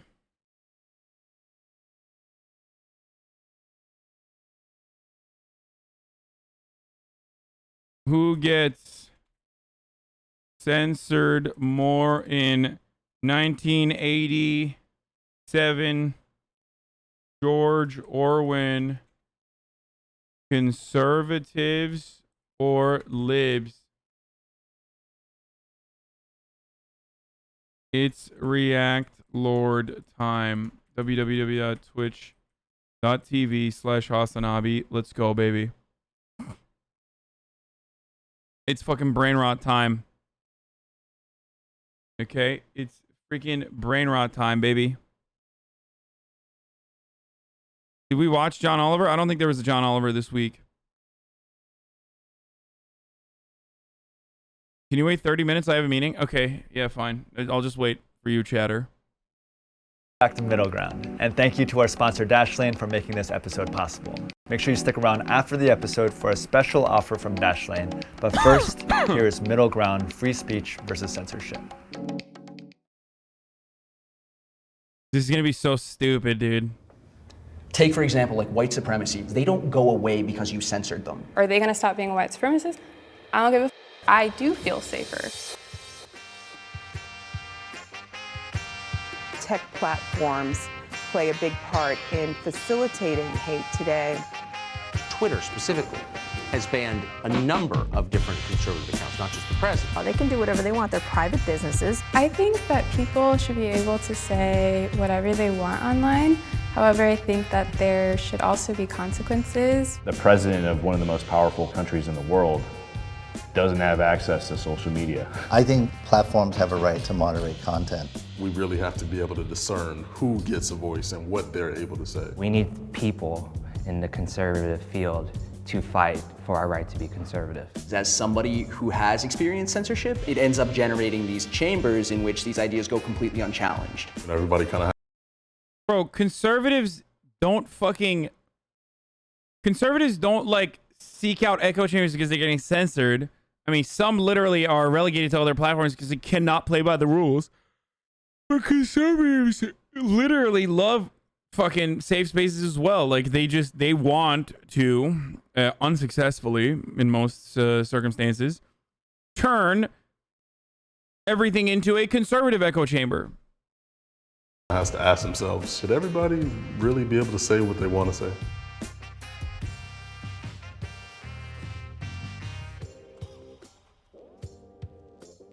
Hi, I'm Leah Thomas. I am a writer and the founder of Intersectional Environmentalists, which is an online environmental media hub. Hi, I'm Lawrence. I'm a public policy analyst for San Bernardino County. Hi, I'm Bennett Kelly. I'm the founder of the Internet Law Center, and I'm an attorney who represents victims of online harassment. I'm Michael. I'm 30. I'm conservative, and I work in finance. My name is Jerome. I'm a political science student. I am 21, and I'm originally from Massachusetts. Oh, dude, I already banned this guy. Oh my God, it's going to be really funny when Jerome says his personal experience with censorship was when he was on the HasanAbi stream and got banned for saying, you know, why can't we make it legal to shoot blacks on sight or some shit. You know what I mean? Like... Hello, I'm Joseph. I'm an accountant and I'm working towards my CPA and I'm a part-time poker player. The prompt is, the right is more censored. Yeah, I'm sure that's what he said. First of all, people say that shit in my chat all the time, you fucking moron. And secondly, that was clearly a fucking joke. And finally, I don't think that person was ever in my chat. That was, again, a joke.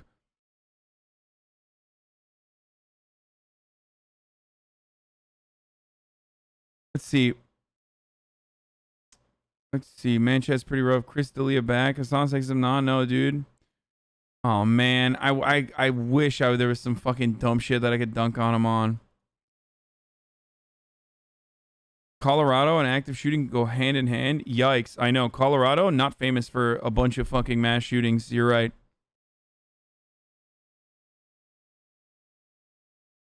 Speaking about the First Amendment. Parler has been forced to unironically explain the First Amendment to its users who are outraged after the company revealed it forwarded violent posts about the storming of the Capitol to the FBI. Conservatives in understanding First Amendment. And the left.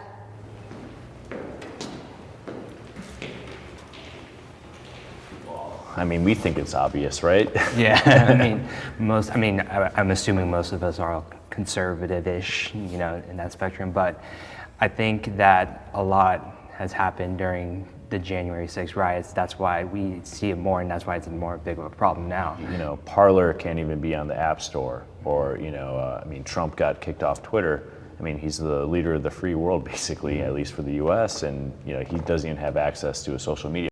Bro, just don't plot fucking violent insurrections on a platform, or don't literally tailor your free speech platform to just Nazis and Nazis who end up actually following through on the atrocities like the synagogue shooter on Gab. You know what I mean? Like, don't do that and you won't have a fucking problem. But if your platform is being used predominantly by violent psychopaths to, you know, get agitated about the existence of like Jewish people or black people in general, well then, you know, you're probably going to run into some legal repercussions. Platform. I don't know. I think there was Twitter, which was left-leaning, long before there was something like Parler. Well, absolutely. You know what I'm saying? Yeah. Like, I think that these... The irony is that Parler itself is not exactly super popular. Conservatives fucking don't like Parler because, and I've talked about this already, a lot of conservatives want to turn the actual mainstream culture more conservative and turn it into a conservative echo chamber, but they're unsuccessful at it. However, they also love owning the libs. So Parler is not exactly successful because no libs want to fucking touch that shit. And the real reason why they want to be on Twitter is because they want to own the libs on Twitter. And they want to own the libs by doing things that happen to violate the terms of service on Twitter. And they want Twitter to not look at their routine violations and harassment policies and shit like that. That's what it is. That's the real problem here.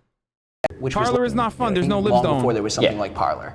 Well, absolutely. You know what I'm saying? Yeah. Like, I think that these echo chambers that are created as a result of censorship are a reaction. They're reactionary. They're not necessarily, they wouldn't exist by themselves if right-leaning people weren't being censored. Yeah.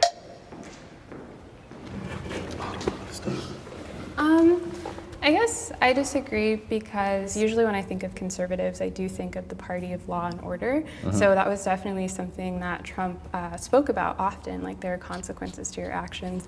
Maybe more people could read the terms and conditions and find a platform that they feel more comfortable with, like Parler, 4chan. But what Trump said wasn't really as bad as what I've seen other Democrats say. Well, I guess to not deflect, what should be the appropriate consequences when someone violates the terms and conditions? Oh my God. Oh my God. Oh my God. She just straight up was like, don't deflect. Go back to the fucking actual matter at hand. What should be the consequences? Oh my God, that's great. Okay, I'm horny. I think it should be like a clear punishment, right? It shouldn't be a punishment, like especially for like being kicked off. It should be for everybody. Yeah. But if that is the solution, that has to be the solution for everyone. So No Name, Sean King are two of the most prominent left-leaning activists that I know of. And they have been repeatedly banned from Twitter, suspended from Facebook, Instagram kicked them off. And then when it happens to Candace Owens and Ben Shapiro, we hear conservative voices are being, but it's the Ben Shapiro. He said Ben Shapiro. Okay, all right, this video is good. This is good, folks. This is good. The exact same thing that was happening on the left that's now happening on the right. So I think the problem is the conservative, I don't see you. The conservatives that believe this rhetoric is being suppressed. All right, Lawrence is definitely in the community. I don't think they know the other side is dealing with the same thing. There's no real history of which I am aware of left-leaning creators being blacklisted the way that guys like Alex Jones, James Woods, Donald Trump have been. Yeah. Alex Jones was on this journalistic scene for 30 years, and they erased all 30 years of that.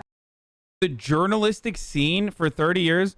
Motherfucker, Alex Jones doesn't believe he's doing journalism. Like, if you think Alex Jones is doing journalism, well, then ask Alex Jones.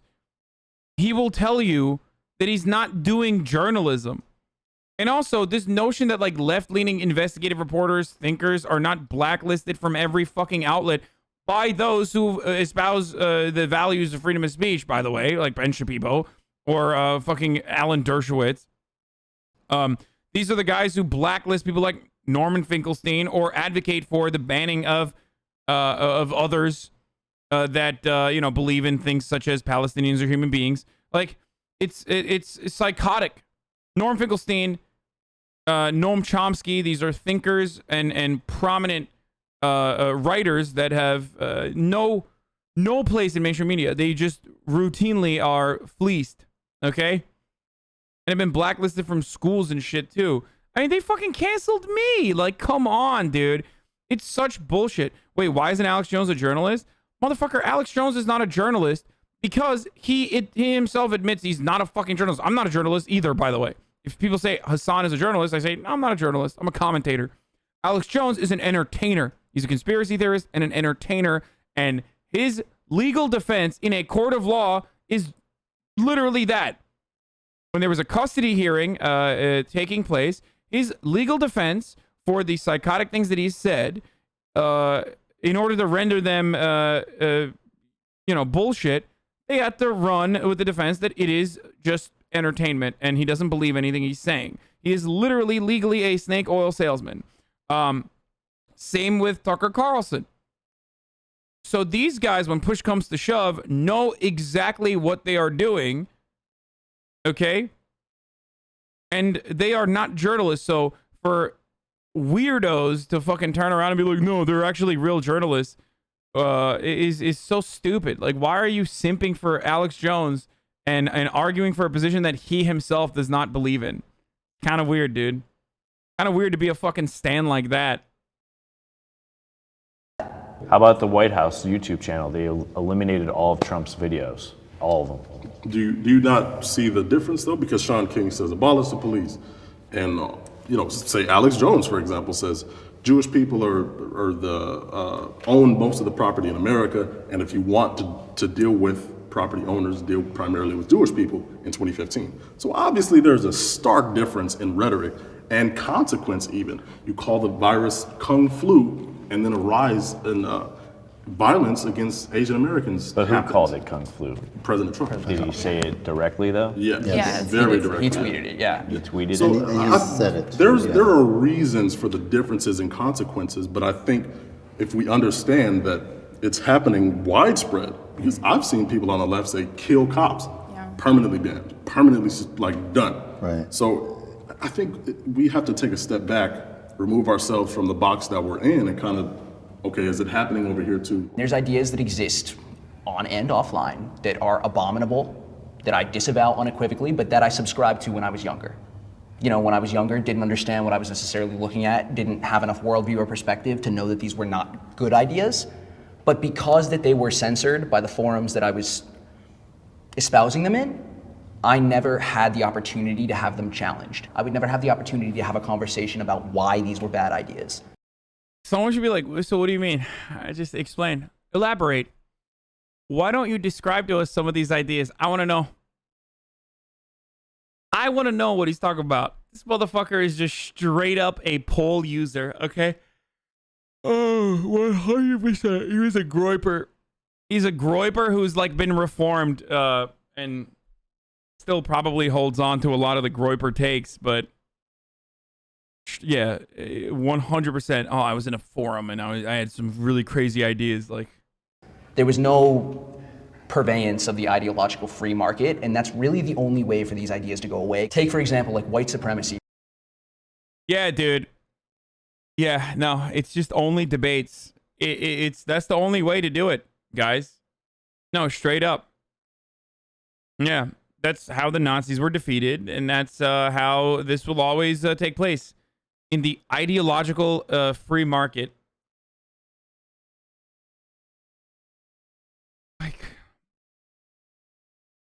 It's so dumb. It's so fucking stupid. How are you, if you are better, right? If you are better now, if you have learned your lesson and you have moved on from being a probably Nazi on the internet, then why are you still vilifying the liberals not being there to debate you and not the fucking dudes who radicalized you into believing things that you no longer supposedly believe? Either you still believe those things, but maybe a lighter version of it, and you're just, throwing out this argument just to own the libs a little bit harder, or you're a little delusional here.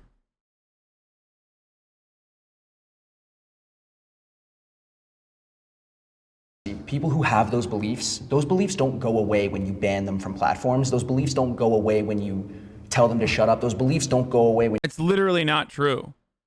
That's not true. If deplatforming wasn't effective, if it wasn't effective, to a certain degree, then motherfuckers wouldn't be this bent over it, okay? It 100% is effective in the cases of like Alex Jones or in the cases of like Milo Yiannopoulos and people like that. It is. It totally knocks them out. No one cares. No one talks about them anymore. It's a very effective strategy. It literally worked for Donald Trump of all fucking people, okay? So no, deplatforming does work. Now, there is a truth to what he's saying, and that is that those ideas don't really go away. Well, I mean, he does have a point. The problems don't go away. The radicalization or those who want to radicalize others don't technically go away. You're just limiting their avenues of being able to do that.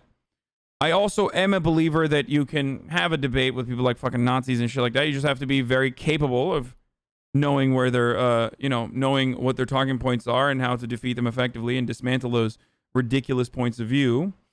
But lastly, aside from like neutering the avenues that they have, or at least limiting them, right? Limiting the avenues they have to effectively propagandize their position, there is still the underlying material conditions that create an environment that is ripe for radicalization. Okay? And if you don't address that, if you don't address those problems, you're not going to actually solve the issue. When you punch them in the face, or when you revoke their rally permits.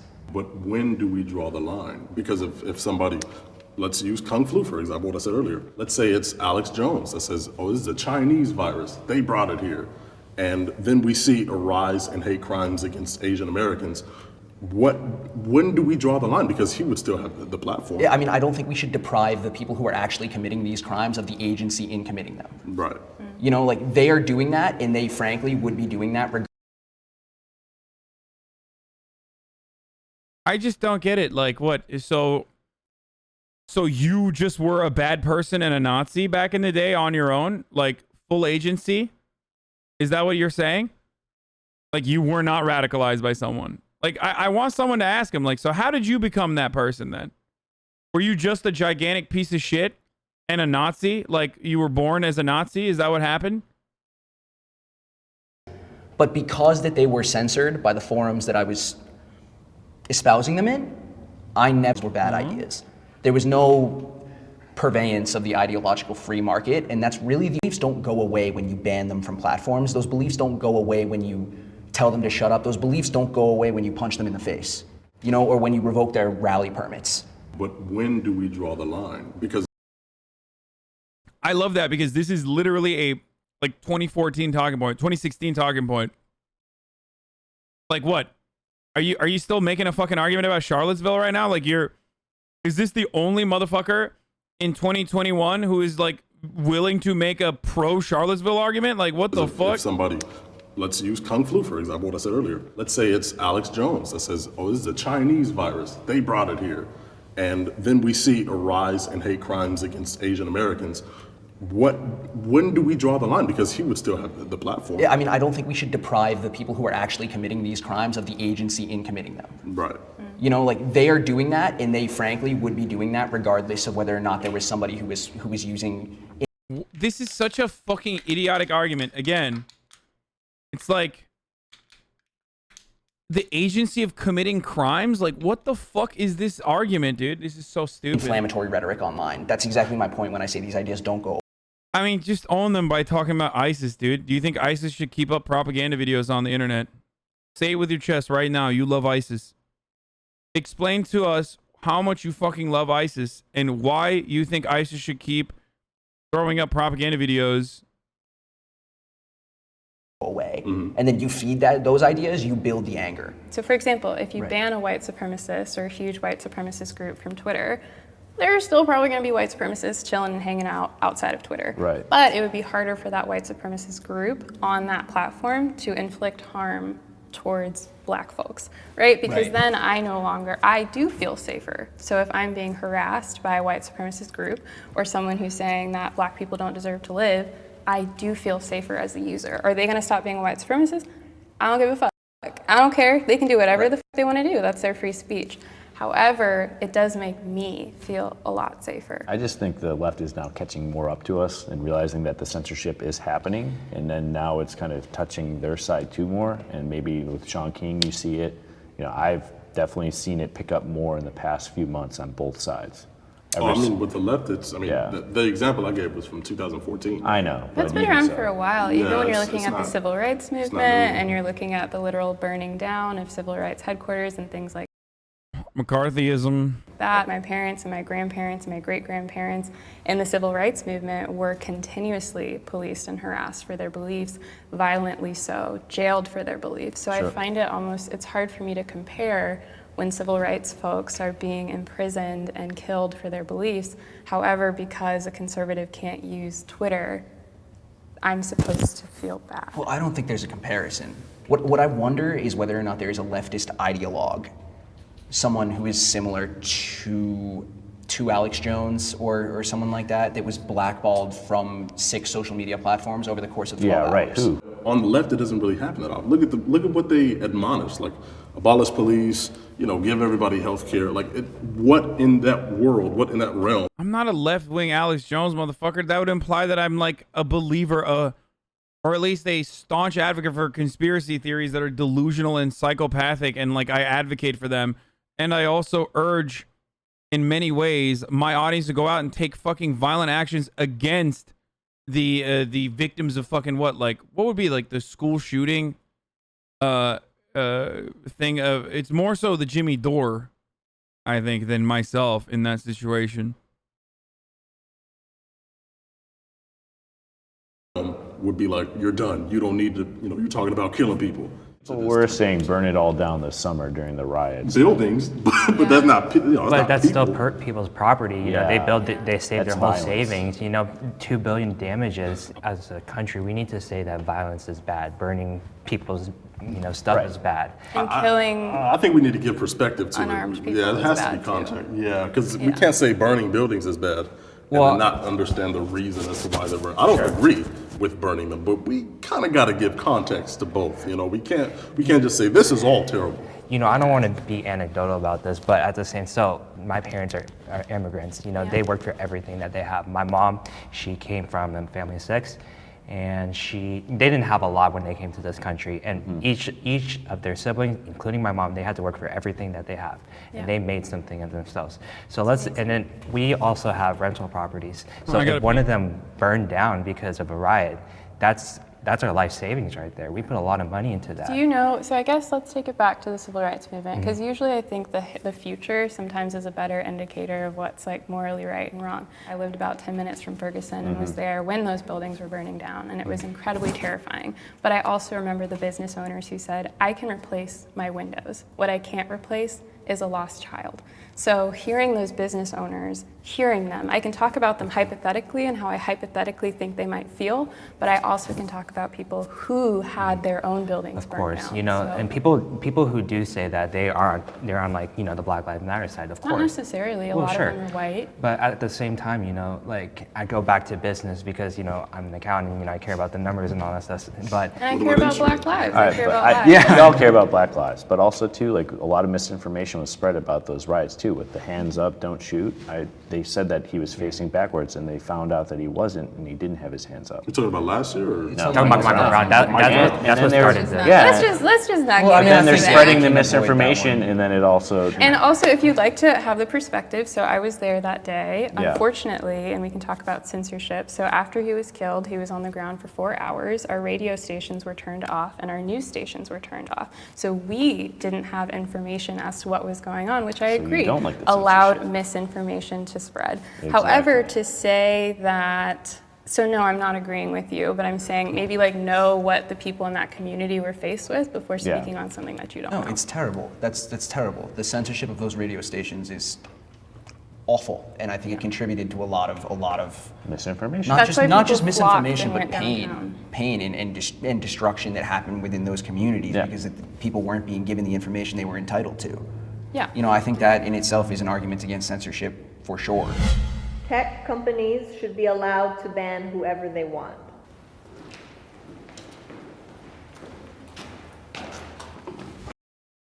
Do I have to rewind it? I need to see this, right? And then we also have rental properties. So if one of them burned down because of a riot, that's our life savings right there. We put a lot of money into that. Do you know, so I guess let's take it back to the civil rights movement, because usually I think the future sometimes is a better indicator of what's like morally right and wrong. I lived about 10 minutes from Ferguson and was there when those buildings were burning down, and it was incredibly terrifying. But I also remember the business owners who said, I can replace my windows. What I can't replace is a lost child. So hearing those business owners, hearing them, I can talk about them hypothetically and how I hypothetically think they might feel, but I also can talk about people who had their own buildings burned down. You know, and people who do say that they're on like, you know, the Black Lives Matter side, of course. Not necessarily, a lot of them are white. But at the same time, you know, like I go back to business because, you know, I'm an accountant, you know, I care about the numbers and all that stuff. But and I care about Black lives. I care about lives. Yeah, we all care about Black lives, but also too, like a lot of misinformation. Do you?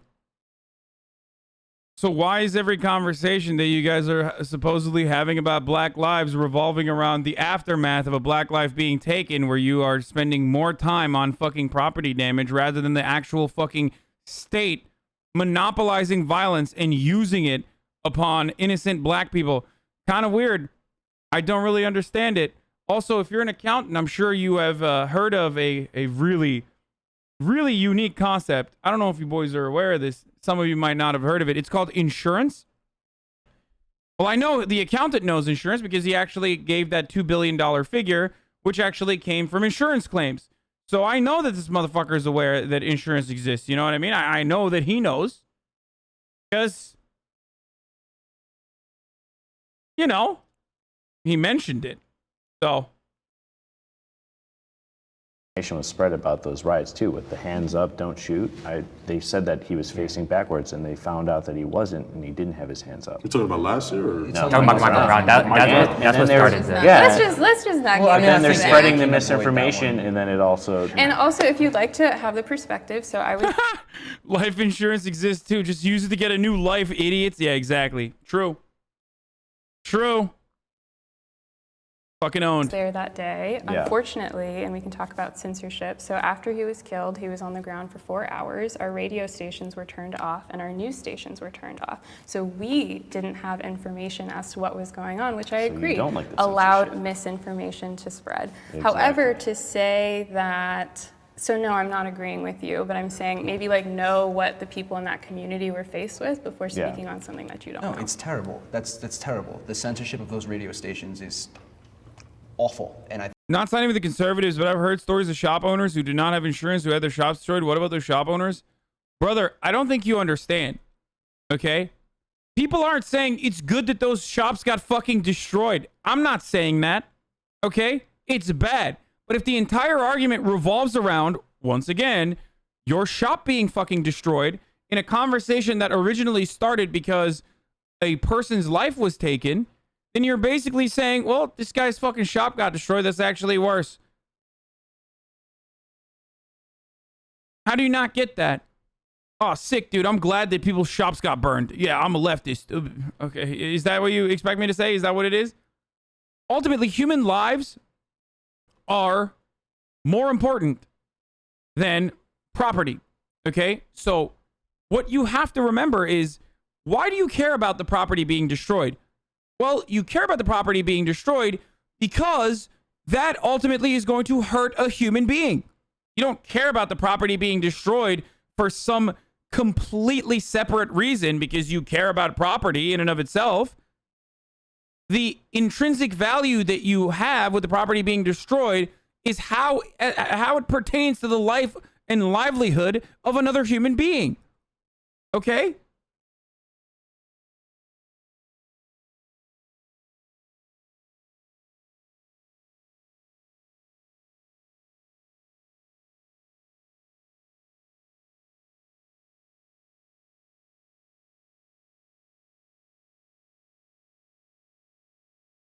I think it contributed to a lot of misinformation.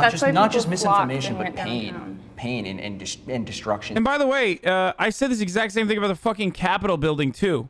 Just remember, I was like, I don't give a fuck about the symbolic representation of the property itself. These hallowed halls, where legislation gets deliberated on, blah, blah, blah. I gotta go fuck your halls, okay?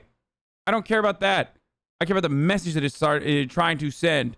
I care about the reason why people take violent actions, okay? Are they justifiable or not?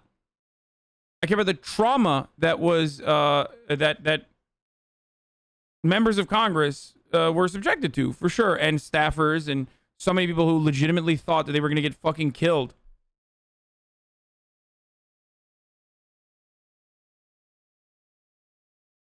That happened within those communities because people weren't being given the information they were entitled to. Yeah. I think that in itself is an argument against censorship for sure. Great argument. How come the property damage crowd doesn't mention the Nashville bombing? Yeah, if you fucking were like horny for property damage, then you would literally routinely talk about the Nashville bombing, which caused a fuckload of property damage. But you don't. You want to know why? Because the motherfucker who blew himself up only murdered himself and no one else. And that's precisely why you don't talk about it, because there is no like discernible political thing that you can associate it with as well. Tech companies should be allowed to ban whoever they want.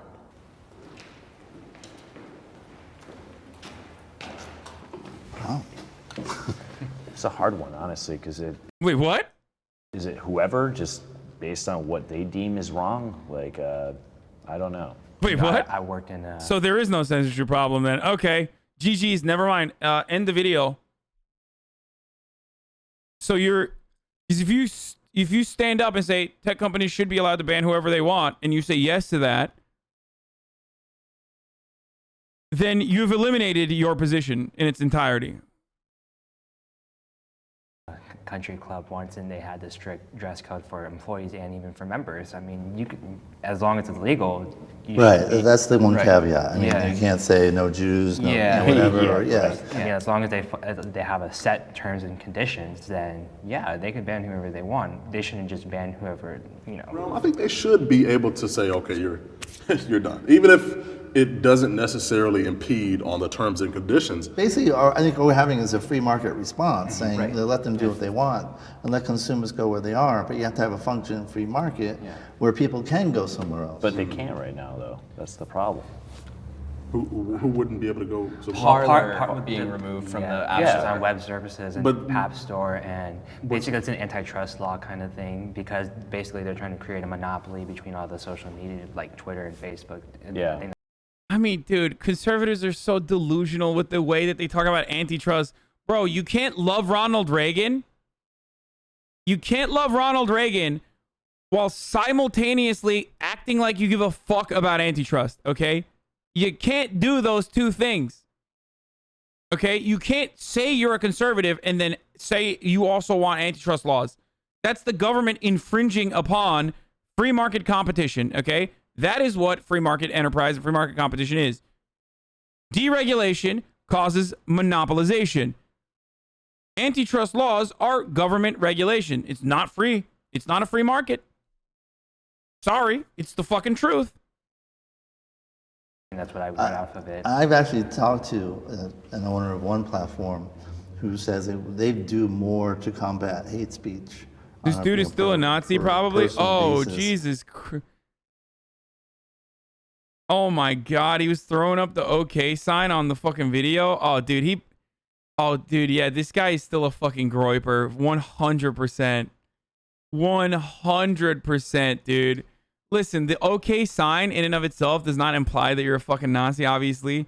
You're a shitlord troll, but like motherfuckers who even after the Christchurch shooting that still throw this shit up, yeah, you're a fucking groiper. There's like 11 of you left on the internet, thank God. And it is probably the most pathetic POV you can have. That, along with the fact that he was still talking about, like, do you think that was subconscious or dog whistle? Motherfucker, that's not subconscious. Get the fuck out of here. I mean, I don't really give a shit. Yeah, he was disavowing white supremacy while throwing up the OK sign. I mean, who gives a shit? Fuck that guy.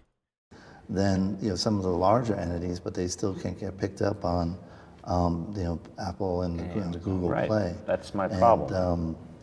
The market isn't functioning properly then. Like, okay, should Twitter have the leader of Hezbollah be on Twitter? they're listed as a terror group by the EU and the U.S. Well, they've been he's still on Twitter. They've been sued over that. I mean, have they? And they've been sued over that, but as long as the tweets aren't promoting terror or violating It's the also a terms, political that's party.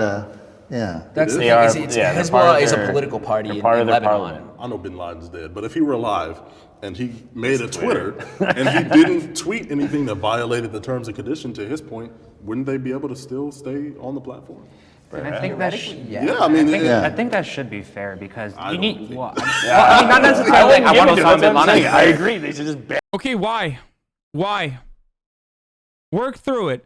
Why do you not want Bin Laden to tweet? Why do you not want ISIS to tweet? This is what you have to take conservatives and have them walk through the steps so that they comprehend it. Use their racism against them in certain instances, right? Like, I mean, it's not racist that you're fucking anti-ISIS, by the way. That's not what I'm suggesting. But the racism is the double standard of not seeing like white supremacist terror as an equal to or way more significant of a threat to the United States in regards to domestic terrorism when compared to ISIS. Okay? So that's where the racism comes in. So turn around and ask them, like, why do you think ISIS should not be able to propagandize? Because they will tell you, well, they're going to use that propaganda to, create more ISIS terrorists and inevitably create more lone wolf attackers and engage in more random acts of terrorism on U.S. soil. All right, great. So you want to limit that. Why do you want to limit that? You want to limit the radicalization. So why aren't you making the same exact arguments that you do for Nazis on, 4chan or Twitter or whatever, that you would make for ISIS? You have to recognize it.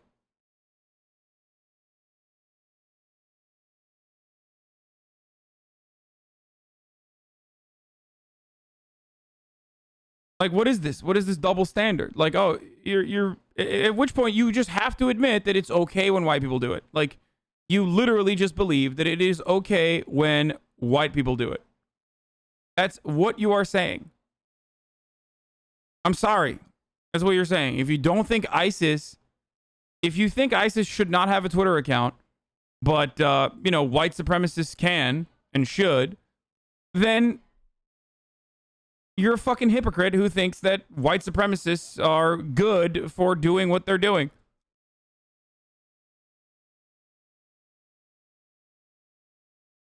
Maybe match. Yeah. But I'm just saying that, like, if they have a set guidelines and set rules, they shouldn't, and they follow them, then why would you kick them off in the first place?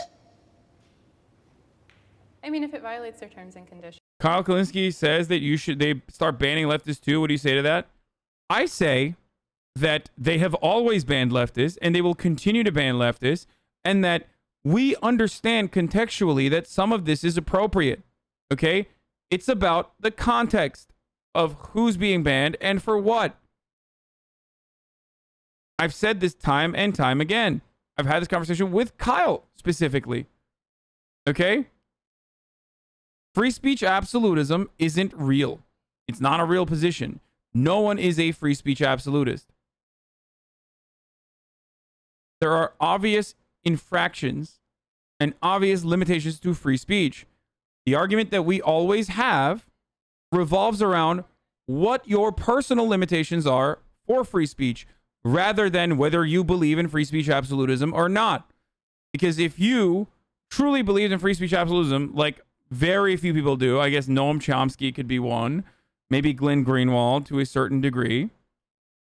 But even then they have fucking free speech. Even then they have boundaries to their free speech. The American Constitution is not free speech absolutist. It is the most expanded upon. It is the most free of speech, especially in comparison to comparable OECD nations. But it's still not fully free. You can't yell fire in a crowded theater. That's a limitation on free speech. So the Constitution, or at least the American judicial process, has figured out what is a reasonable limitation on free speech.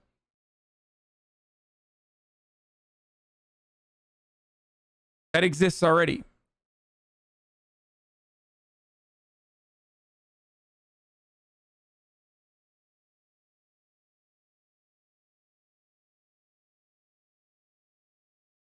Noam Chomsky just thinks that people shouldn't be locked up for speech. People act like he thinks all speech is great. Oh, yeah.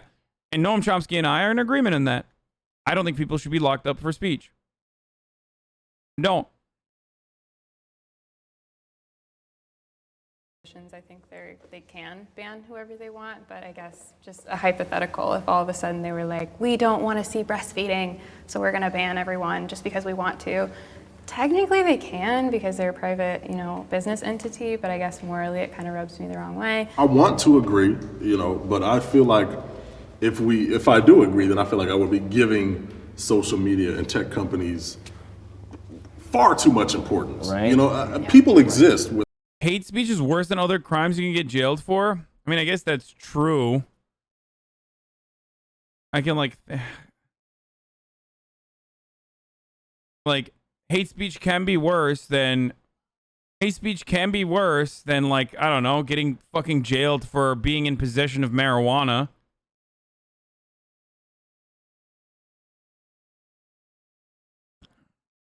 That's true. It's literally true. Like you're especially in regards to like what kind of hate speech we are talking about. But even then, I don't think you should jail people for marijuana, and you shouldn't jail people for hate speech. Sorry, that's my fucking take. Like saying that that's not an argument. Like saying that there are fucking crimes, like lesser crimes than hate speech in your mind, or less impactful crimes than hate speech in your mind, that people get jailed for, does not mean that we should lower the barrier for jailing people. It means we should make it so that it is more difficult to jail people. Without social media, I don't think if you ban somebody that's like a morally egregious act. I think you'd be shocked the number of people, especially like my age and younger, who get their news exclusively from social media. My worry about it is that the algorithms of these companies do not incentivize nuance. Yeah. So a lot of the time you see, like, what trends is what is getting clicks, and a lot of the time that's controversy. But sometimes too, though, they artificially put things that are trending up there that really aren't. Well, the problem is it's the Wizard of Oz. Reddit did that, and Twitter does that too. We don't know what those algorithms are, but there are suspicions that they are trying to fuel conflict. Right. And conflict creates clicks, which creates comments, which creates engagement. And so in some ways, social media is dividing us as much as it is bringing people together in this big platform. Oh, they definitely profit off of the division too. When we talk about the terms and agreements, it's interesting because there's nothing that says incitement of violence. But if we do put incitement of violence, then Trump didn't really incite. I believe he didn't incite them because he didn't say, "Oh, go to the Capitol and beat them up." Yes, he did, dude. What the fuck? He's not wrong, though. Get the fuck out of here. What else does he have to say, dude? Go fucking murder Nancy Pelosi? Is that what he literally has to say? It's so... I mean, I guess it's because conservatives are so fucking stupid that they literally always say, like, well, he didn't literally say the N-word, so how can he be racist? He didn't literally say, go murder Nancy Pelosi or kidnap Nancy Pelosi, so how could he have incited violence? Like, because that's how fucking dense they are. He said... Go down, march down, knock down the doors, like knock on the doors and show them what we are made of. Like, I'm paraphrasing a little bit, but like, what the fuck? This pause is pretty good. Yeah, it's like, dude's face is like, really? Really? And the counter to that is like, what's up? He's Charles Manson, dude. I mean, Osama bin Laden.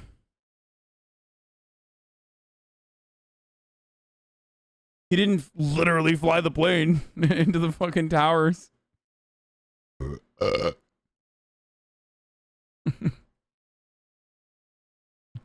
Yeah.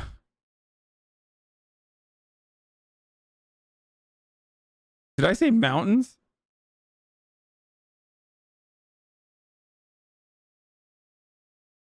fuck is wrong with me? Into the towers, right? Did I say towers? Okay. Okay, good. I just like down the doors yeah, and the windows. But you have people on, you know, during the Black Lives Matter movement saying, be restless. Oh, you know, break down stuff. You know, punch a Nazi in the face. Maybe if you communicated with those people, you would know that a lot of people were banned. There were mass bannings of Black Lives Matter supporters since Antifa. 2014. I personally don't know anyone who identifies as Antifa. That's usually something that I hear as like a talking point on the right. But personally, I know they exist, but I don't know much about them, so would love for you to explain. So, I mean, they are getting banned, right? I personally don't think so, because like I think like maybe small people, like, because I focus on the big social justice account showing. I feel like it's like, I just don't understand like why people cry about fucking saying punch Nazis. Like, no, like you should punch Nazis. It is good to punch Nazis. This is a lesson that's been instilled in every form of American media for as long as like you know, post World War II media or even pre World War II media has existed. What the fuck? When the fuck did we decide that like punching Nazis is bad, dude? What is going on?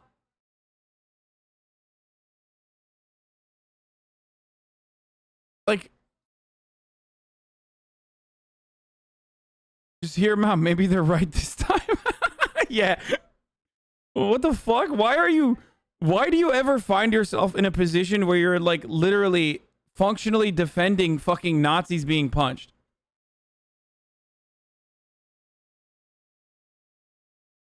You are against jail for hate speech, but punching Nazis is fine? Yes.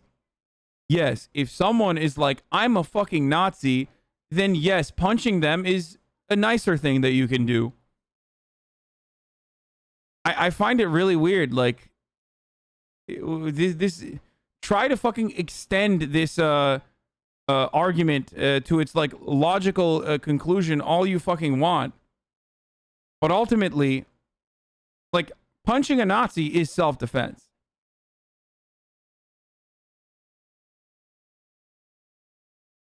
It is.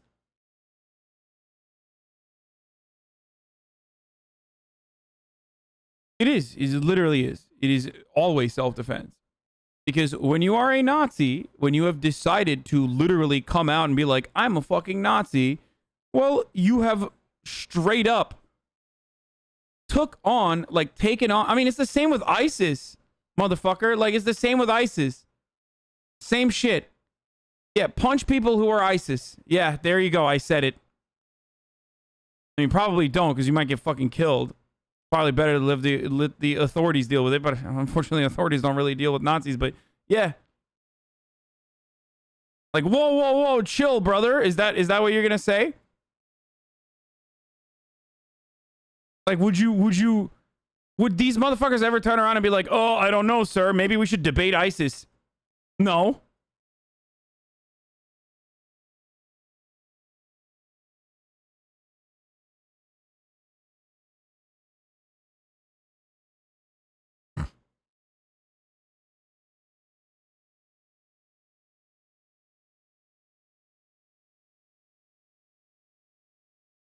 This is like a very confusing conversation. If you are running around and fucking sig heiling, or if you're running around and like telling people you're a fucking Nazi, then you are a very evil person whose one point of view is literally damaging to minority populations because you believe that they should be eradicated from the face of the planet and that their very existence harms you for some fucking weird reason. If you defend Nazis, then I guess you defend ISIS. Like, I don't understand.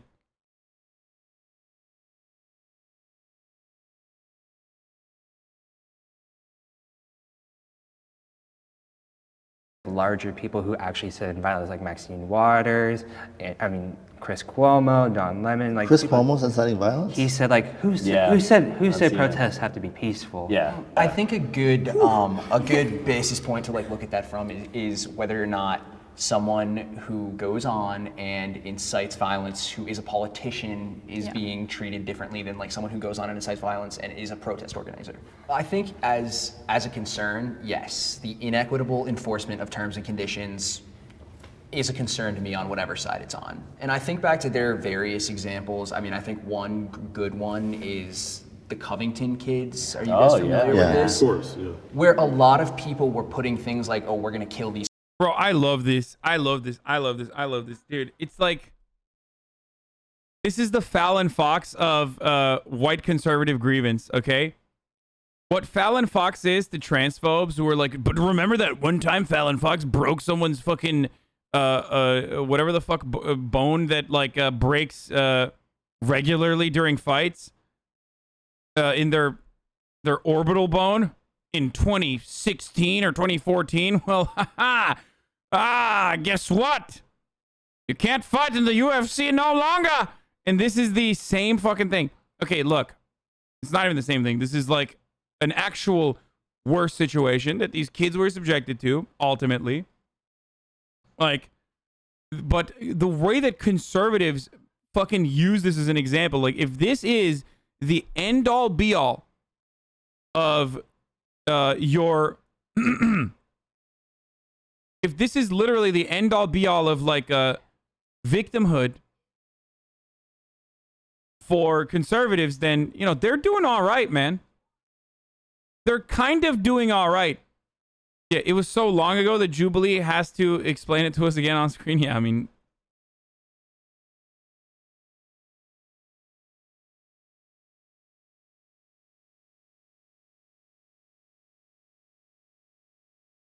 these kids, we're gonna feed these kids into the wood chipper, et cetera, et cetera, et cetera. And they weren't really getting banned from it.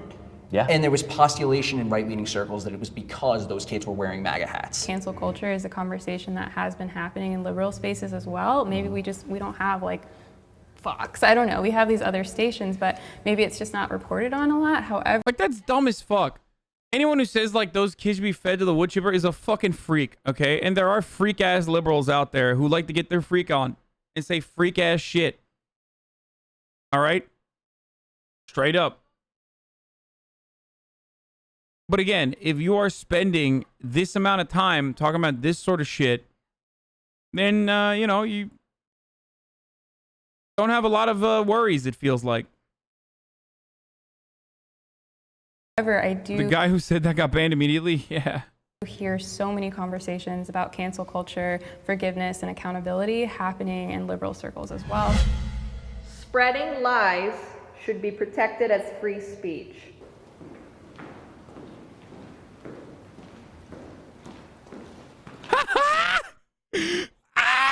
Dude, come on, dude. That's perfect.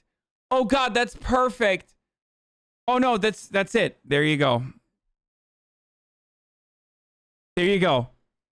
Like, willingly spreading misinformation should be protected as free speech is basically arriving at the jugular of the conservative free speech agenda.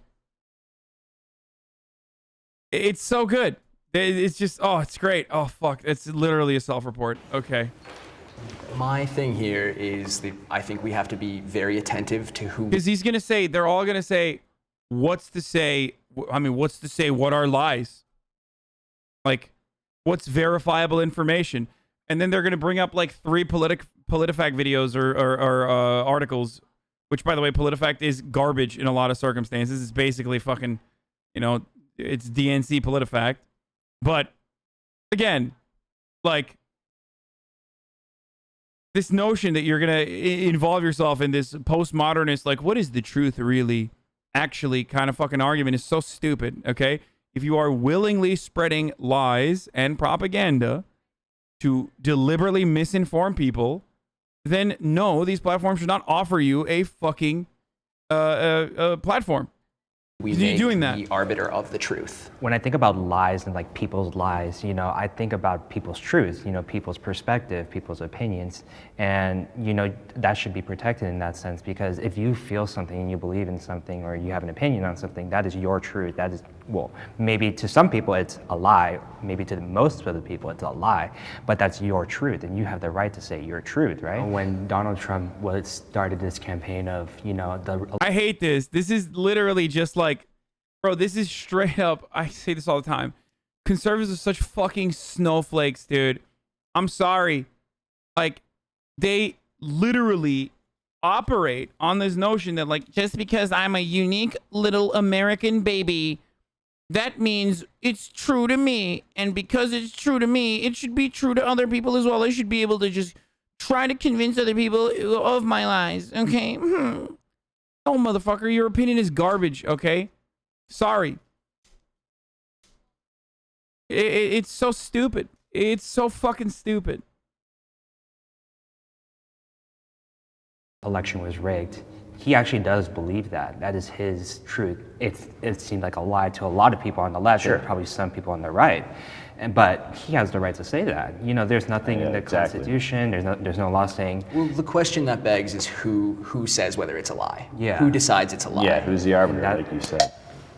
If we allow lies to be spread as part of like a free speech, then we have what we have now currently is, I think 500,000 people now died of coronavirus. And a lot of them died on account of just lies. You know, I know conservatives better than they know themselves, dude. If you wear a mask, you know, you can't breathe in it. You know what I'm saying? You don't have to social distance. This is a liberal hoax.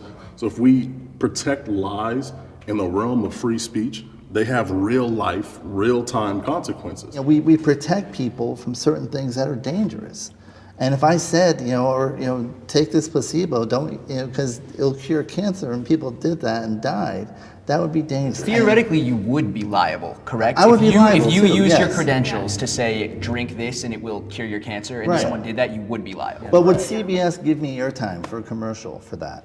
No. We complain as conservatives that there's not enough fact checkers that are.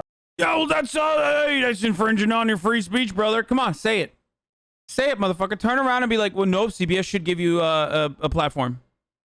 Come on. The irony here is that his hypothetical is literally something that happened. And that's the sad part of this, is that his hypothetical is pretty goddamn close to the truth of what happened with Donald Trump and hydroxychloroquine.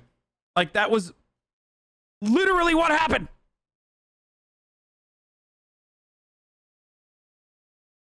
So, I mean, people don't even want to remember. People just like retcon shit out of their brains.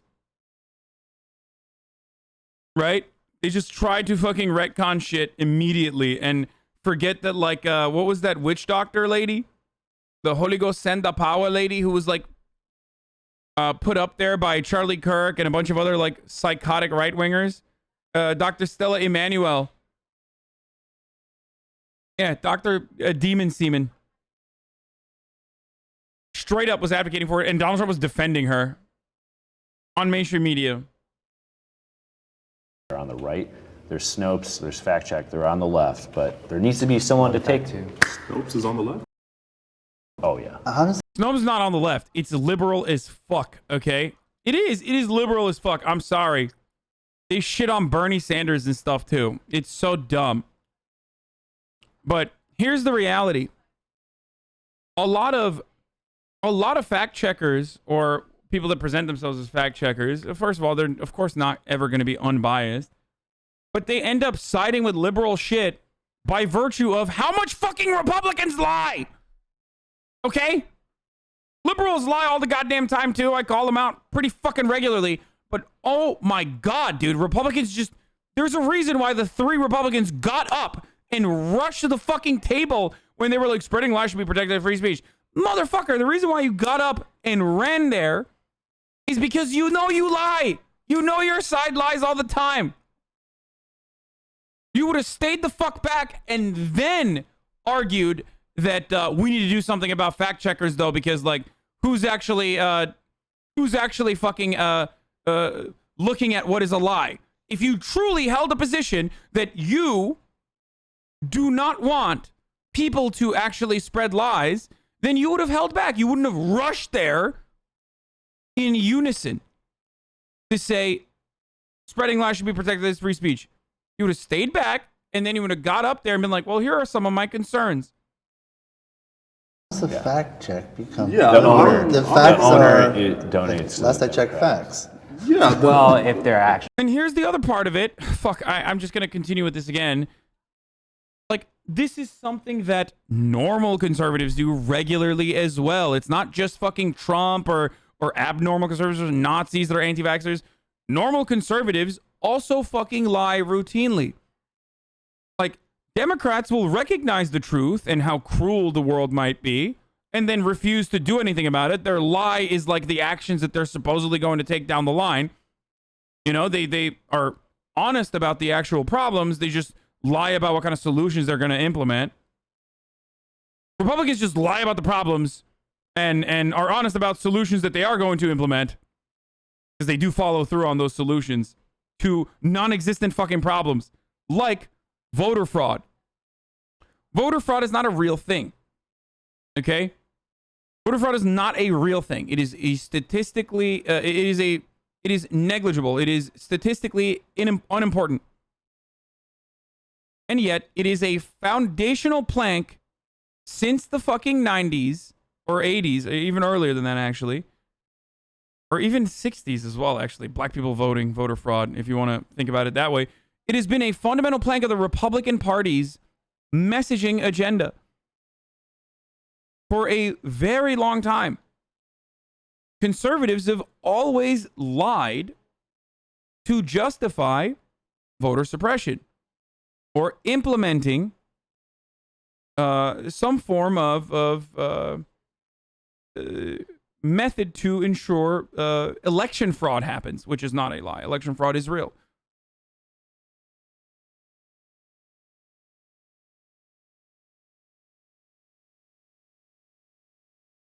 A fact check. Well, are there any that you all support that we could like look into, or do you think that's something that like Republicans could try to That's make what more I mean. like There needs to be. I personally think that Snopes and Politico are by and large very accurate.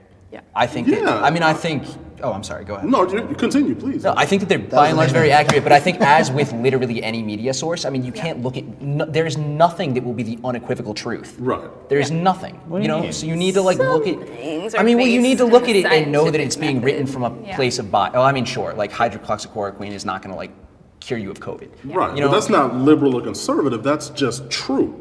That's stupid or not stupid. It depends. It depends. It depends if it's like an opinion, and then it also depends if people, like politicians, love throwing out. So how do you deal with it then? I mean, how do you deal with it? You just like wish it away? You pray the gay away? You just cross your fingers, close your eyes, and you go, come on, pray the gay away. And also I'm going to pray that like people aren't stupid enough to believe the fucking nonsensical positions that like every fucking conservative outlet is literally blasting on the airwaves every fucking day.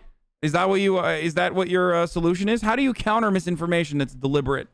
Right. Statistics and studies and things like that, and as like a little sciencey person, I do believe in the scientific method for the most part, and I think that things should be tested over and over and over again. And I think providing those, like if a politician is saying a statistic, I think there should be some sort of fact-checking body. However, I am totally on board with there being a fact-checking body that is, say, 50% Republican, 50% Democrat. I think that's, that's totally fine. There is political bias, I'm sure, in the Snopes realm. Somebody on the corporate board is liberal. You said the CEO, fine. But there is true and untrue. And if we begin to link those two with like political affiliations, then it's dangerous because we have no realm of truth. There are lies that are harmful, Lawrence, like you were describing. You know, there are a lot of lies that are harmful and have caused a lot of harm, but giving the government the power to arbitrate what is and isn't true, I think can also cause a lot of harm as well. We're far more... Like what? Like you are using, again, a hypothetical in the future that you can deal with in a separate way to deflect away from the conversation that people are having about what is going on currently. And I find that so weird. Like, people always do this. They always do this. Like, all right, we have a problem right now. Okay, well, we can't deal with that problem because what if there is a completely different and non-existent problem that might happen in the future that is actually kind of fucking silly and you could deal with it in a separate way? We should worry far more about the social sphere than the governmental sphere because we have the First Amendment. That's First Amendment should trump all. That's at least where I stand. Yeah, for the government. Right. I think for individuals too. Well, no, I mean the First Amendment. I reported you to Twitch for calling for violence, by the way. I know they won't ban you, though. You get away with shit all the time, but they won't ban you. I just reported you just because I can. Milo Yiannopoulos did nothing wrong. That's a literal TOS violation. You cannot call for violence. Clipped and downloaded and emailed to Keemstar. I downloaded that clip already. You violated TOS by calling for violence. Twitch staff can delete the clip, but I already downloaded and emailed to Keemstar now. You mean exactly what you're doing. I reported you to Twitch for violence, by the way.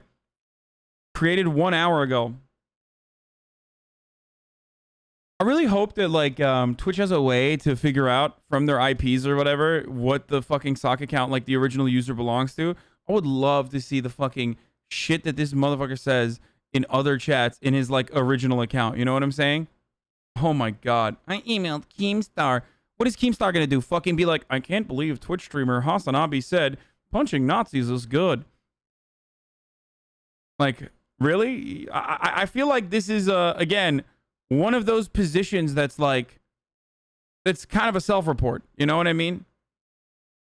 Motherfucker said Milo Yiannopoulos did nothing wrong and then turns around and is like, I can't believe you want to punch Nazis.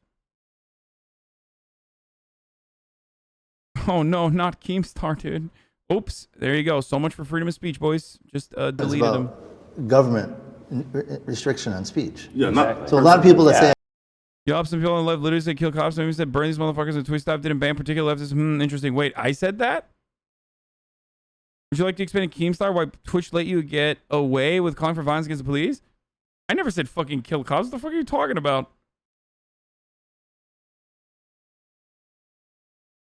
Is this third alt account today that you responded to, Pago? I think only Keemstar would care about Keemstar this much, so I'm just going to assume that this is Keemstar's socks. I got banned on Twitter and my First Amendment rights were violated. No, that's a private Yeah, it's a entity, private yeah. company. I get it. Some people should not have a platform.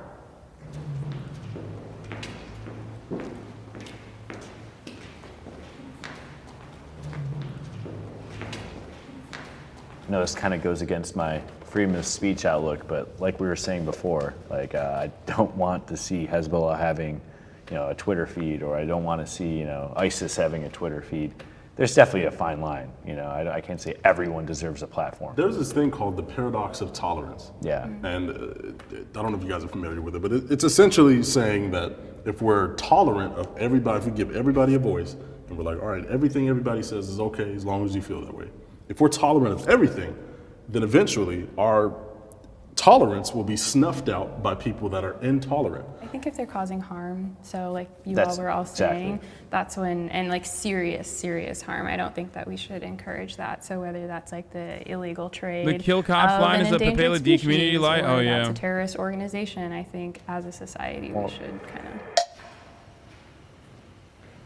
The reason why I didn't come forward is because, I think it goes back to cancel culture in the sense, like people who have been espoused from society because they did something so wrong is that cancel culture. Yeah, and people do bad things, and people have committed like terrible things to people or someone or group of people. But I think forgiveness should be an element, and people should have their chance to get back on their platforms by, I don't know, doing something. I personally don't know what the social A media. conservative who believes in like restorative, rehabilitative justice. It's shocking.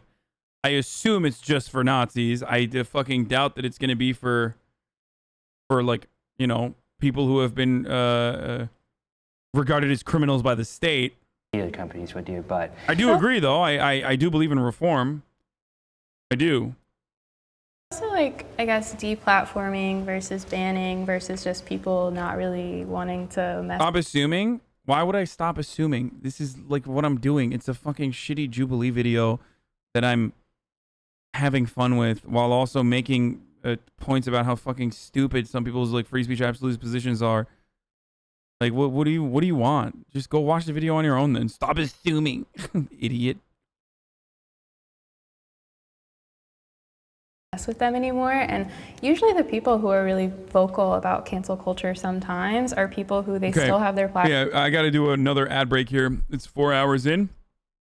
Fourth ad break of the day, boys. Top of the hour every hour. It's time for a 6-second ad break. I'm going to finish this video off. If you'd like to no longer see the ads, all you need to do is subscribe. You can do it for $5 or for free by connecting your Amazon Prime account to your Twitch account. You get one free Prime subscription a month. If you haven't been fishnet caught by some of these subathons that are going on in the entire platform, you still have a Prime that you haven't used. I don't know. Maybe you can use it here. Who knows? All right, there it is. I'm going to run the ad now.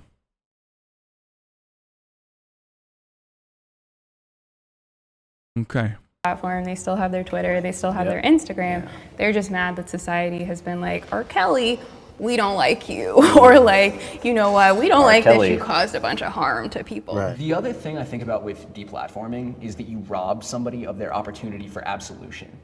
So if Alex Jones were to decide, and for somebody whose platform is their livelihood, not whose platform or who has a livelihood outside of their platform, like J.K. Rowling, when you take that away from them, if he were to suddenly turn around and he were to Wait, what did he jump from Alex Jones to J.K. Rowling? What the fuck?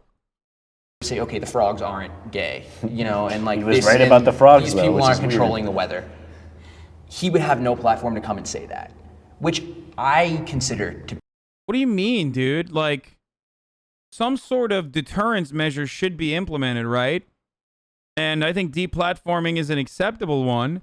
But what has Alex Jones done in the time that he has been deplatformed? He's just gotten fucking worse. Like, it's not like he's trying to make amends and get better. I mean, motherfucker, here's a great example. XQC, okay? He was being a fucking shitlord on NoPixel, okay? He was being a shitlord on NoPixel. He was being a menace and sometimes fucking up other people's experiences, right? Now look at him. He went to the fucking Bahamas for a week. Sorry for the GTRP analogy here, but look at how he's doing now. Like, he has legitimately improved what he's doing. He's gotten a lot better. He is facilitating roleplay for smaller streamers. He's like helping their fucking communities grow. He is making the most of his time on the platform now. When people say like, lol, new leaf, like, he's still going to be a toxic shitter from time to time. And he's still going to fuck up from time to time. But it is nowhere near as bad as he originally was. Nowhere near as bad. Okay? So, would that have happened if there was no fucking, no deterrence whatsoever? Probably not. Like, probably not. He's in jail right now. Okay, well, you know, that's different. Like, that's a mechanic of the game. That's normal. Nah, he still be toxic as fuck. Yeah, he's still toxic as fuck, but he's not literally routinely rule breaking, power gaming, not valuing life. He is abiding by the rules of the server so that he can, you know, facilitate other people's role play, and he's gotten a lot better at taking L's as well.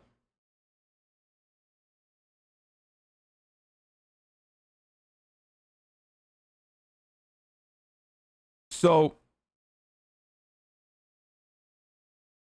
there's also an appeals process and warnings on like all those platforms.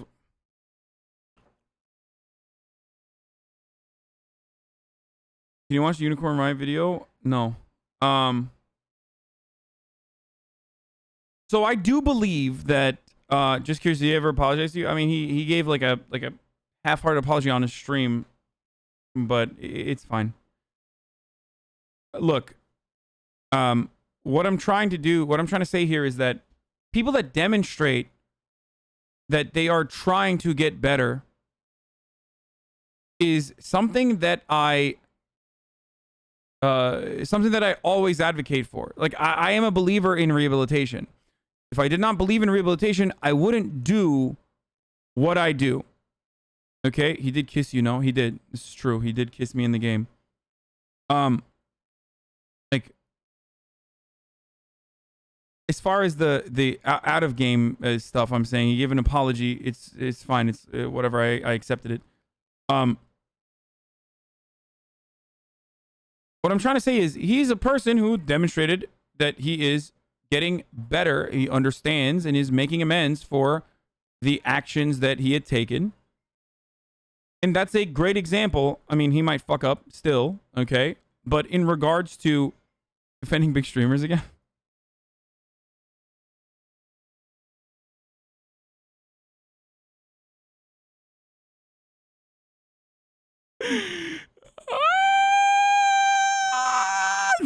Jesus Christ, dude. What do you want me to do? Murder him, bro?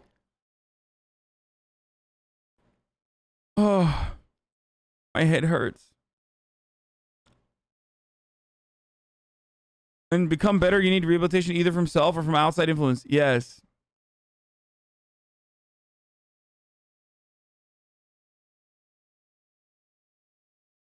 But at the same time, when Hollywood celebs step up and say something controversial and then back down 2 minutes later because it's going to hurt their career, I still hate it because they will not reform, just put on a mask. Okay, but there's nothing you can do. Like, the best you can do is sit back and wait, okay? That's it. If someone understands or at least apologizes for the actions they've taken and then, you know, like, and the only thing you can do in that situation is just sit back and wait for him to fuck up again, I guess.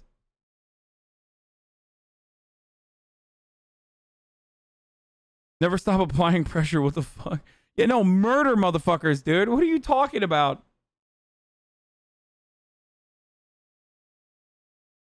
Is that what you think is the way to deal with it?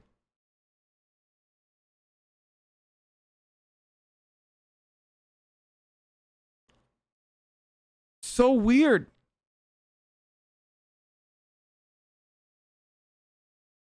And then the most idiotic take is, I mean, this is a joke, so I'm not going to take it seriously, but like some people might have this position like, okay, what if Trump comes in and apologizes for his own presidency?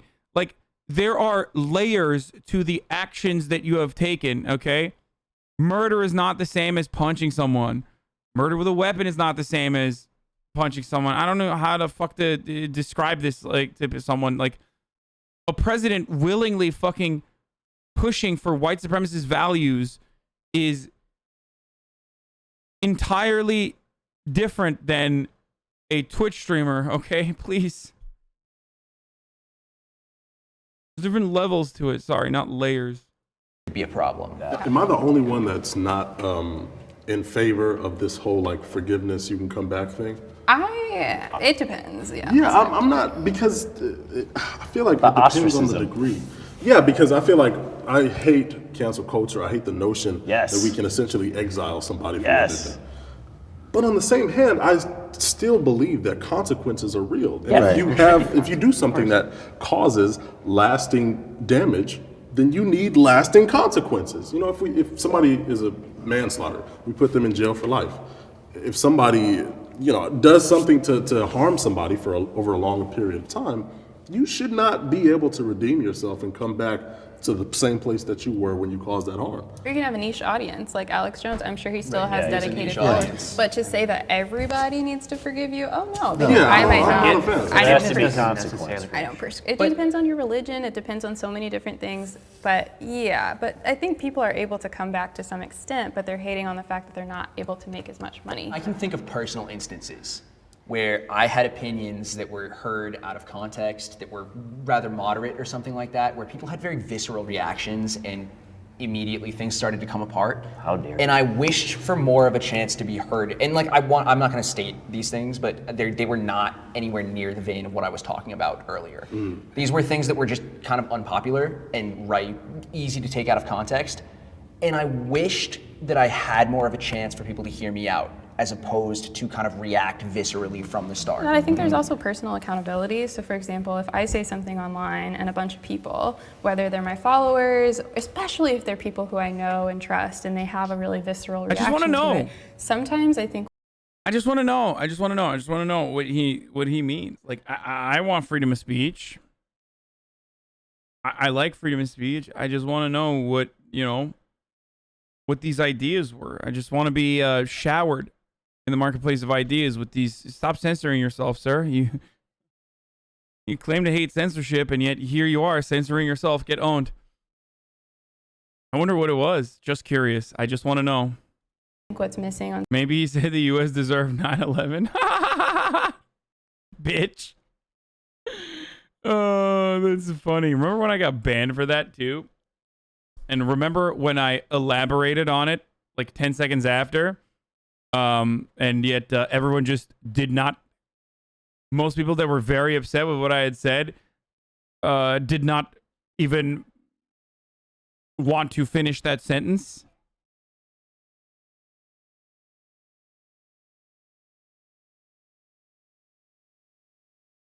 Anyway, I wasn't even banned for the 9/11 comment. I was banned for something else. On social media is that moment for self-reflection of like, did I say something that may have hurt other people? Can I get curious about it? I might not agree. Remember when you went to TYT to clear up? Lol. Yeah, I know. I got people that say this stuff are probably so bent that I have been able to recover from that. Like, people that say stuff like this are probably so fucking bent all the time that I was able to drastically recover from this. Like, they're so mad. They are so big mad. Like, my racist streamer was never able to recover from the dumbass things that he said that were significantly worse. Bitch, I fucking doubled down on exactly what I said. No, I was just laughing about it. I'm not mad. It's funny because, like, they tried to turn what I did on TYT into like a sad apology hour or something, and they weren't able to do that because I wasn't fucking apologetic. Yeah, but saying 9/11 rocks isn't the same. That's not what I was saying.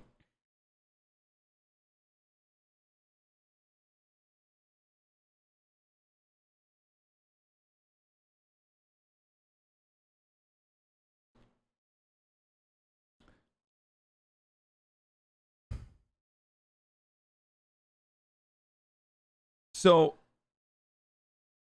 the funniest part about the fucking 9/11 sentiment was like, obviously, I think fucking acts of terror are horrible and bad, and I never meant that it was good that like fucking innocent civilians died. And that was my take when I said what I said, and also my take on TYT. So, sucks that you couldn't get your redemption out of it or something.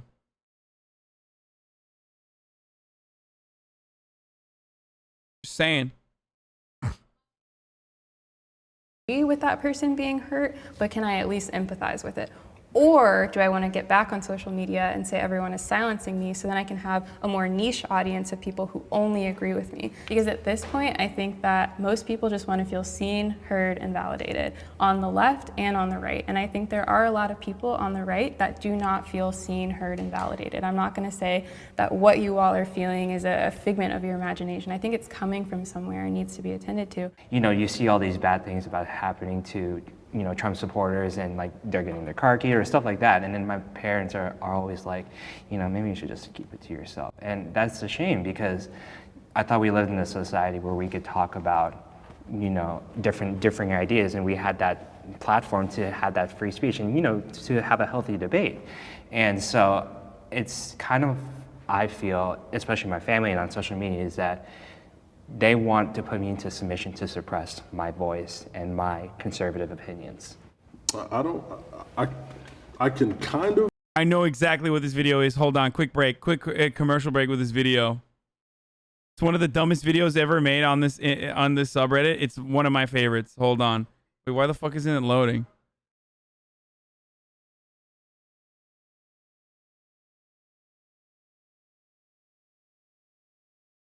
And so here we are. I'm living up to what I said about conservatives and progressives. We're having a conversation.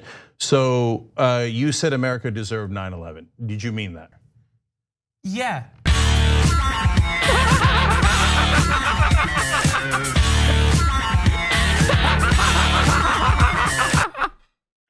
It's so stupid.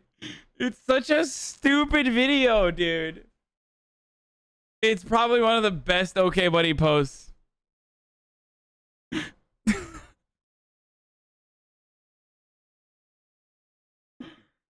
Oh, Jesus Christ, dude. Ay, ay, ay. Anyway, let's just fucking finish this video. Holy shit. My conservative. They want to put me into submission to suppress my voice and my conservative opinions. I can kind of resonate with what you said, not necessarily from a family standpoint, but from a like large scale, generally speaking, when somebody sees like somebody like me, just a black man, like prominent in their beliefs about like, the greatness of pre-colonial Africa, or just loving kente cloth and stuff like that. There are presumptions made, and it obviously doesn't make people like me feel seen or heard or understood, because you just seen me and made a bunch of assumptions, assumed a bunch of things. Like, I think we kind of have that problem, not only with social media, but just in general. There's biases. It's tough. It's tough to have any different opinion or any different voice. All right. You can bump it, whatever you want to do. Whatever you guys prefer. I want to know how many of these motherfuckers were like sharing that Steven Crowder video about how like people that were dying of COVID weren't actually dying of COVID at the time that this shit was happening. You know what I mean? Because so many of these motherfuckers were like, they've just retconned everything. You know what I mean? What is this? Meta content? What the fuck is this?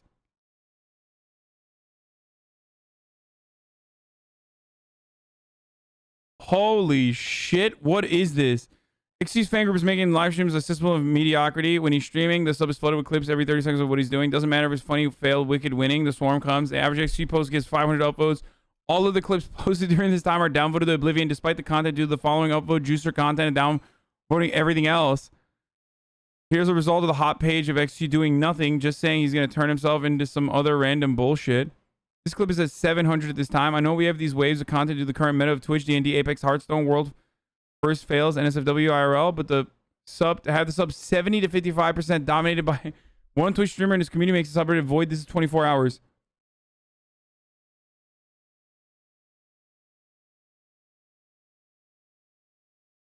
Jesus Christ, dude. I don't know if it's like more wild that XQC's community fucking is able to like dominate a subreddit with 32,000 people who are currently online, or the fact that this dude went through the process and was able to do this. What do I always say? Listen, if you XQC viewers of the K-pop stands at Twitch, 100%. 100%. Not hard when you have 100K juicers. I always say, like, it's just like 20 clips. It's a lot. It's a lot. If all of these are literally at fucking 700 upvotes, it's crazy.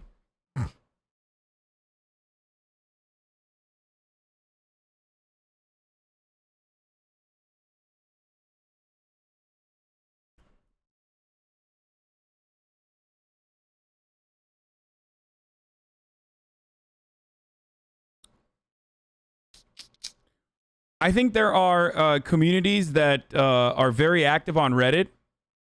XQC's community is very active on Reddit. Another person's community is very active on Reddit. And whenever they fucking do some shit, whenever they, whenever they do something, their community that loves them deeply will elevate their content because they're like, I love this. Everyone else must love this. You know what I'm saying? XQ doesn't know the camera is on.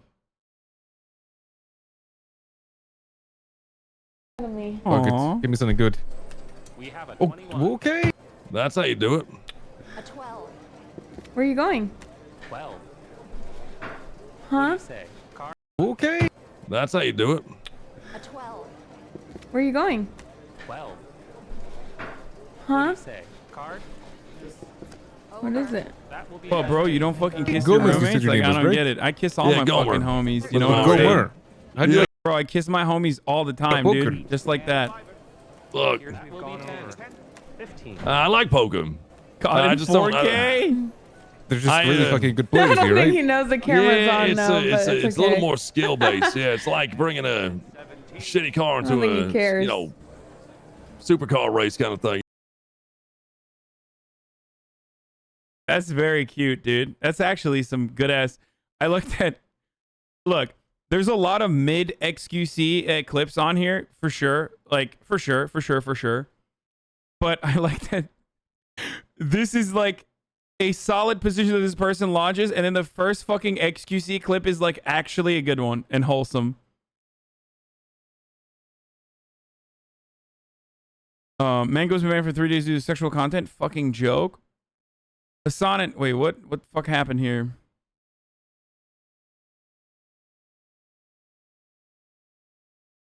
Banned for 3 days from sexual content. Fucking joke.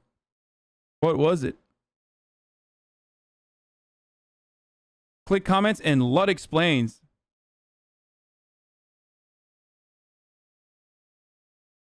Update for reason from Ludwig stream. He banged an anime figure.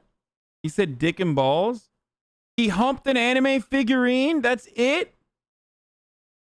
The fuck? Dude, I find it really weird that like that sort of stuff is bannable, but then like, okay, look. Here's what I gotta say, okay? This is not like fucking Squad W shit. I legitimately don't understand why Twitch is like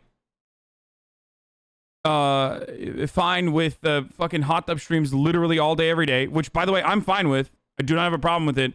But then they turn around and do this shit. Like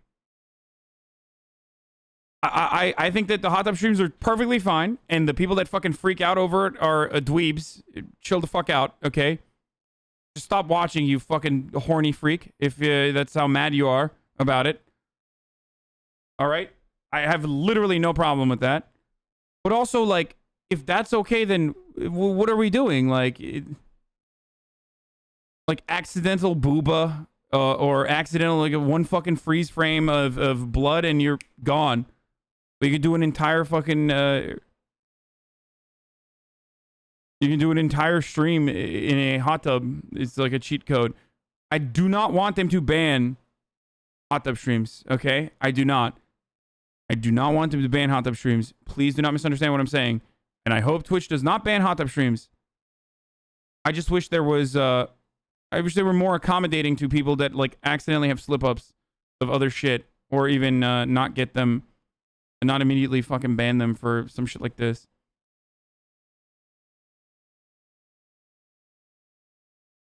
NFAs brings up a good point, but talk about the double standard of Queef Queen getting banned, but excusing slam farts all day. Oh, that's funny. Wait, so what happened? This girl that was like queefing got banned or something? I don't know what happened.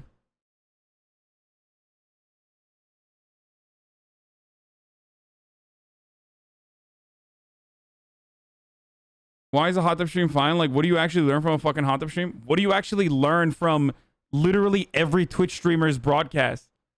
Motherfucker, what do you learn from me? I'm a political commentator and I try to have educational content in here, but like 90% of the time I'm talking about anal as like as though it's excavation or fracking.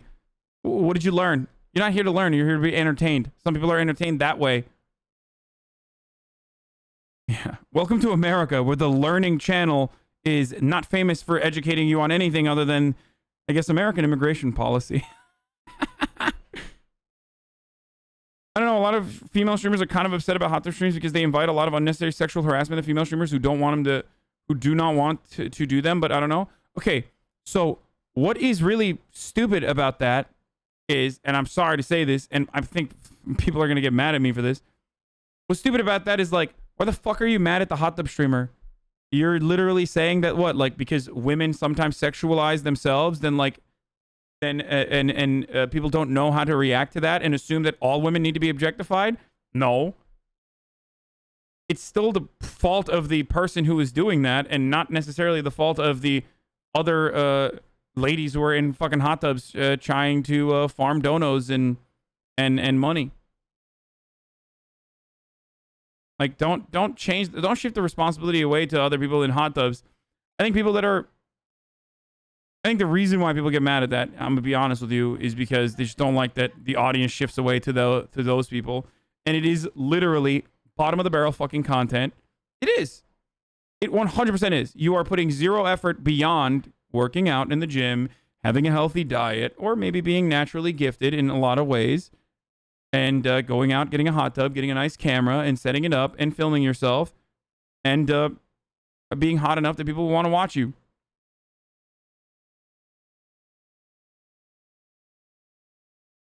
And a lot of people want to watch those people. And kind of weird that other people are getting mad at that. But of course, I am once again defending the big hot tub streamers, because I only defend people when they are big streamers on Twitch.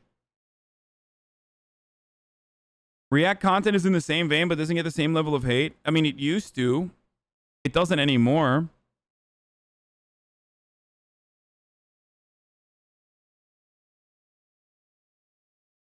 That's true. It's just having them all lumped in as just chatting makes some people upset about it. Cutie Cinderella talked about it before, and she's worked really hard to get where she is for just chatting is all. Yeah, I mean, I get it, but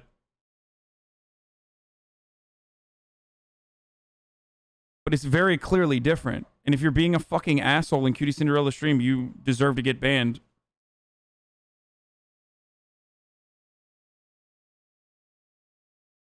Let people stream what they want. I think Mango should be banned either. Yeah, I don't know. I just...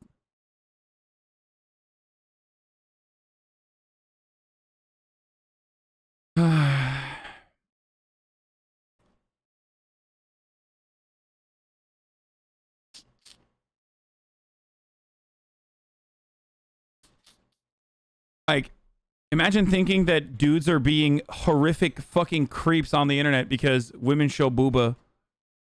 No. Every girl on this platform is just like a fucking nun, and dudes would still find a way to sexualize it. It's the fault of the dudes, not the girls that are showing some booba. Okay? Hasan Summit, try to understand why the cops know their location. This is one of the funniest fucking clips. This thing, right before this, by the way, for the record, for people, because people were like, they're metagaming. How did they figure this out? I was actually saying, like, are we getting tracked? This thing, what the fuck? Yeah, what is going on here, bro? Was this like a bait car? What? Okay, Dude, do we have a helicopter on us? I need you to look for a helicopter. No, I don't know. I mean, you hear it. Pop your trunk. Pop your trunk. Pop your trunk. No way. There's nobody in the trunk. No, I don't. I mean, did you? Oh my God! There's a trooper in the fuck. Oh, there's a fucking guy in the trunk. Fucking called it. Holy shit! It all makes sense. Where are you? It all makes fucking sense, dude. Bro, Summit got away from cops, like fully got away from cops. He's so dirty. He fully got away from cops, was juking them for 45 minutes, and he got away from cops fully 3 times. Okay, 3 fucking times. And we go. Look at my heart rate. I'm like, what the fuck? And they're just like literally in the neighborhood. They just keep showing up. And we are driving like to the edge of the fucking map. Like we're putting so much distance that it's like virtually impossible for them to find us, right? And it doesn't matter. They just kept finding us.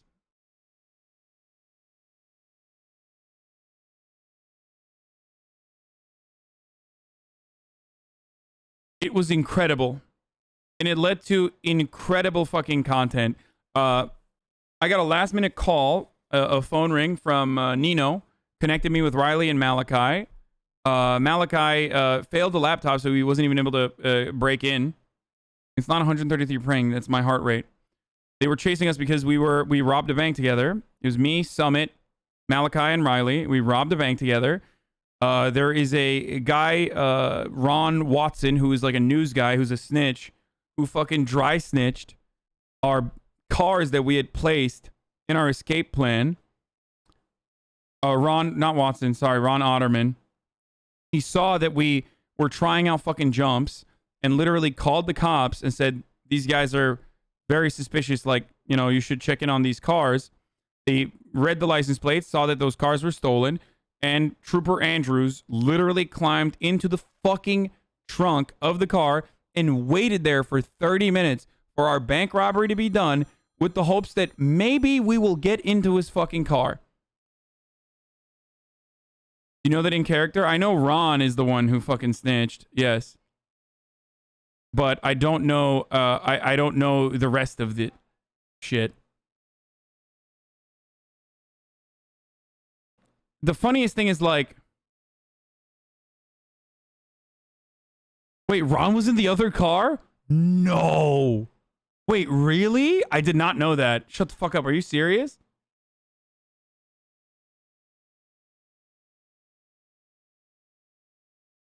Yeah, the best thing that happened to Donnie was taking out the car loan. What I think so too. I am very desperate right now, boys. I had $100,000 in my bank account and I turned around and I was like, fuck it. I'm going to go buy a very nice car so all four of us, you know, me and the boys can fucking, you know, drive around in like a regular fucking car, okay? Instead of whatever the fuck we're driving around, and it was a taxi.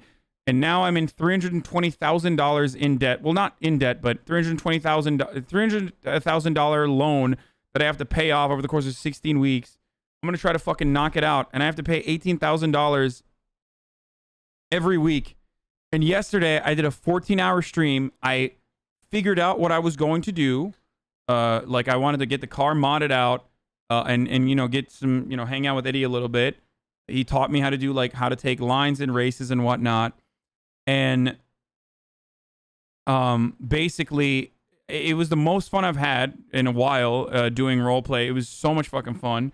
You guys missed out on insane shit because this was really funny. And then the aftermath of this was really fucking funny too, because we went to jail. The guy that arrested us, Ziggy, like we ran, we got chased by cops.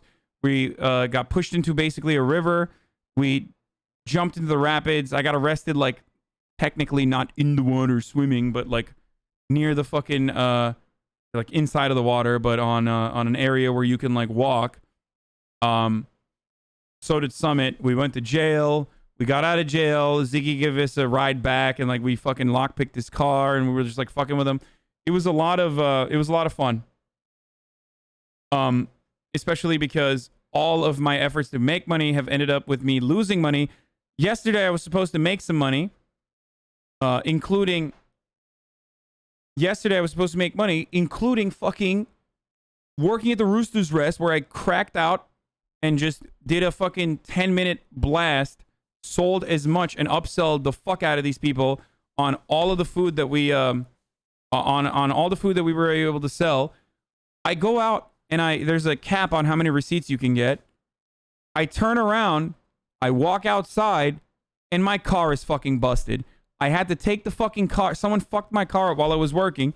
Had to take the car to the fucking chop shop or repair shop. I had to literally fucking spend the $1,500 that I had just earned back into the car to fix it. I am down $16,000 from the point I started.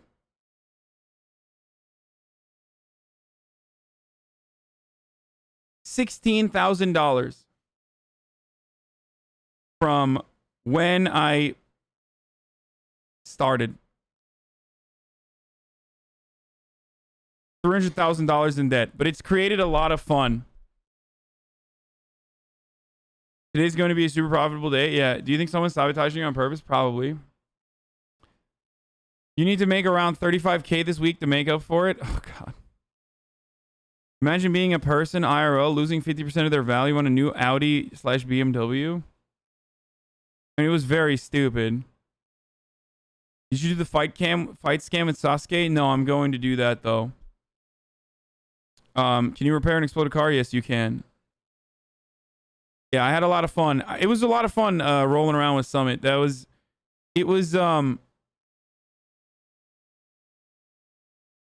went to jail. That was like 3.8K. But a lot of great and really fun roleplay came out of it. Especially like we hung out with Poke, which was great.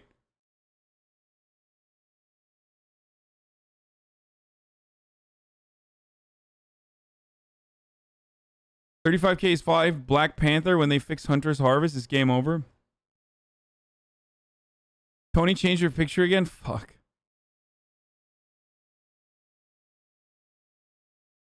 It all makes sense! Son of of a bitch! This thing. No, we didn't notice Andrew's head. He popped it up one time, I guess, but XQC GTA streams in a nutshell.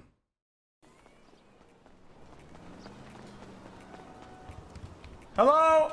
Hello. I'm here to go to jail. What?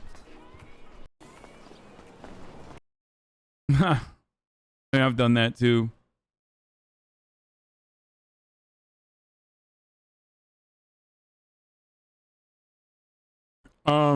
Jesus Christ, it's literally all XG clips. Holy shit. Song gets freed by corrupt cop. Don't worry, fuck it. You've been here long enough. You brought me a gift. Let's go. Come on. What? Come on. Are you gonna drive me? Come on. No. Come on, just follow me. Just don't say nothing, all right? What? Okay. Yeah, don't say nothing. Thank you for that. He's such a piece of shit. All right, hold on. I gotta lock all this up. All right, get the fuck out of here. Nobody sees you, Wait, all right? what? Come on. Get the fuck out of here. Nobody sees you. Wait, you're not gonna put a warrant on me, right? No, Okay, get out of here. I'm out of here. All right, I'm gone. Straight to jail, dumbass. Okay. That's funny. Fuck you. Don't worry, He did the same to Summit too, apparently. I'm gonna go yell at somebody. Normally it wouldn't work, but because it was we got head popped and shit, so we had to. All right, you have a good day, Mr. Johnson. Okay, I'll let thank you. you. Back gate.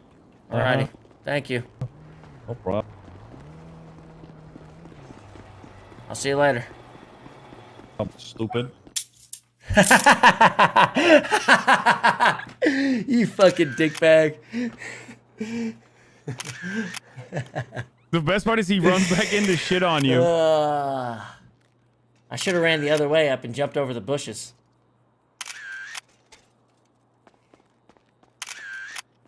Who the fuck's got a...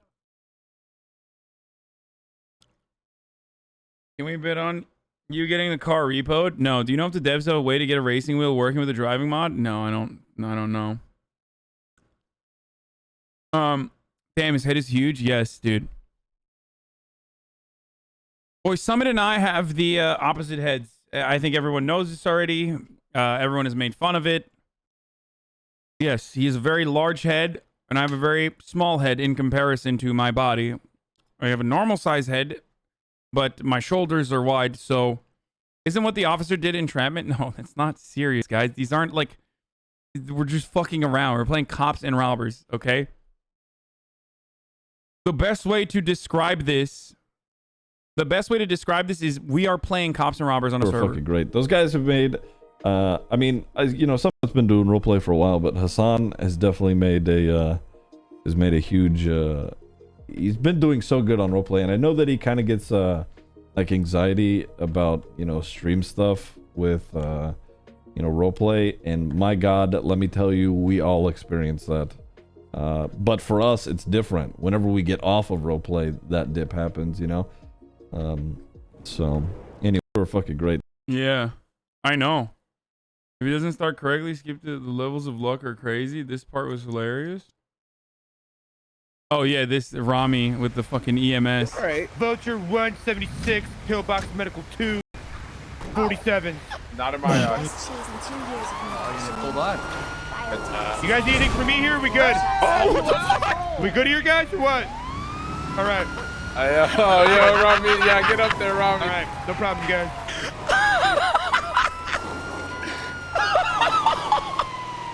I'm so glad I got in there. Tony, we good here? Going directly to the fucking...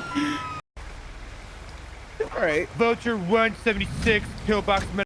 Dude, I think Rami's so funny. I love Rami. Oh, this was good too. We got arrested last night, and then this is what we did. Tony, fixed your pick, by the way. Got your registration as well. Yes. Oh, okay. Good. Would you like to see them? Yes, I would like to see both. That was implied, Mr. Rodriguez. No, you asked if I have them. Okay, there's two different questions. Here you go, okay, thank you, Mr. Raul.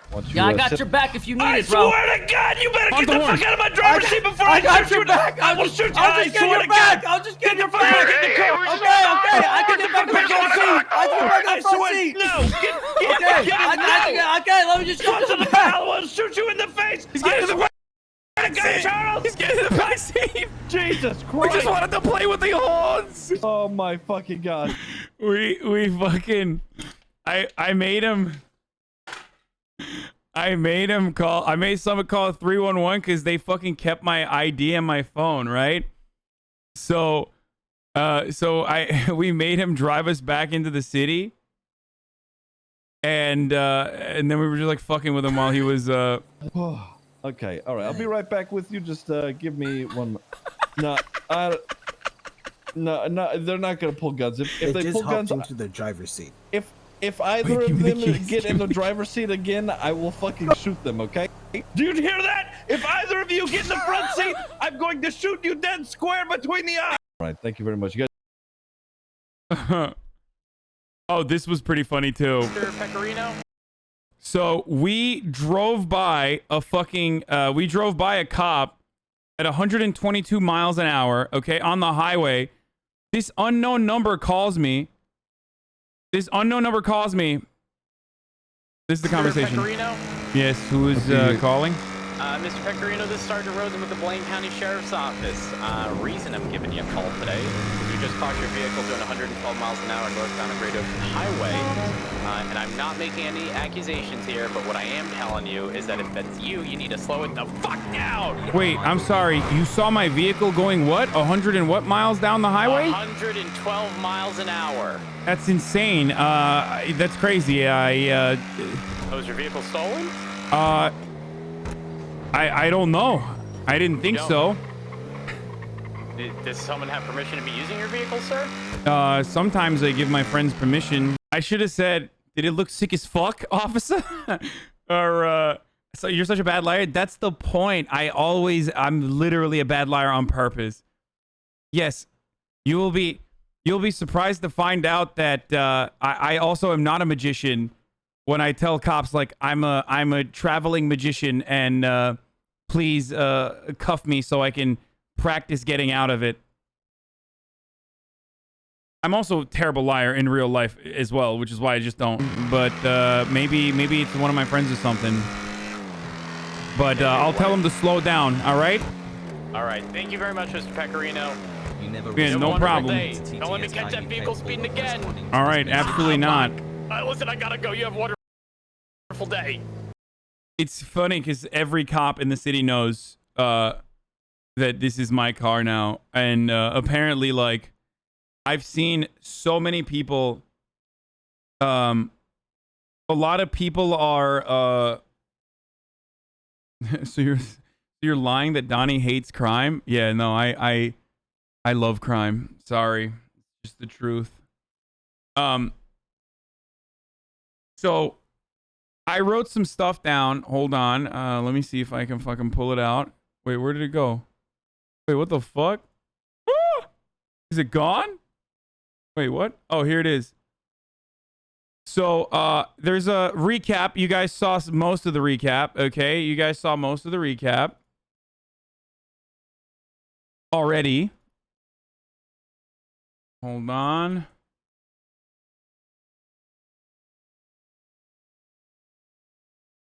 I'm going to give you a little bit more, though.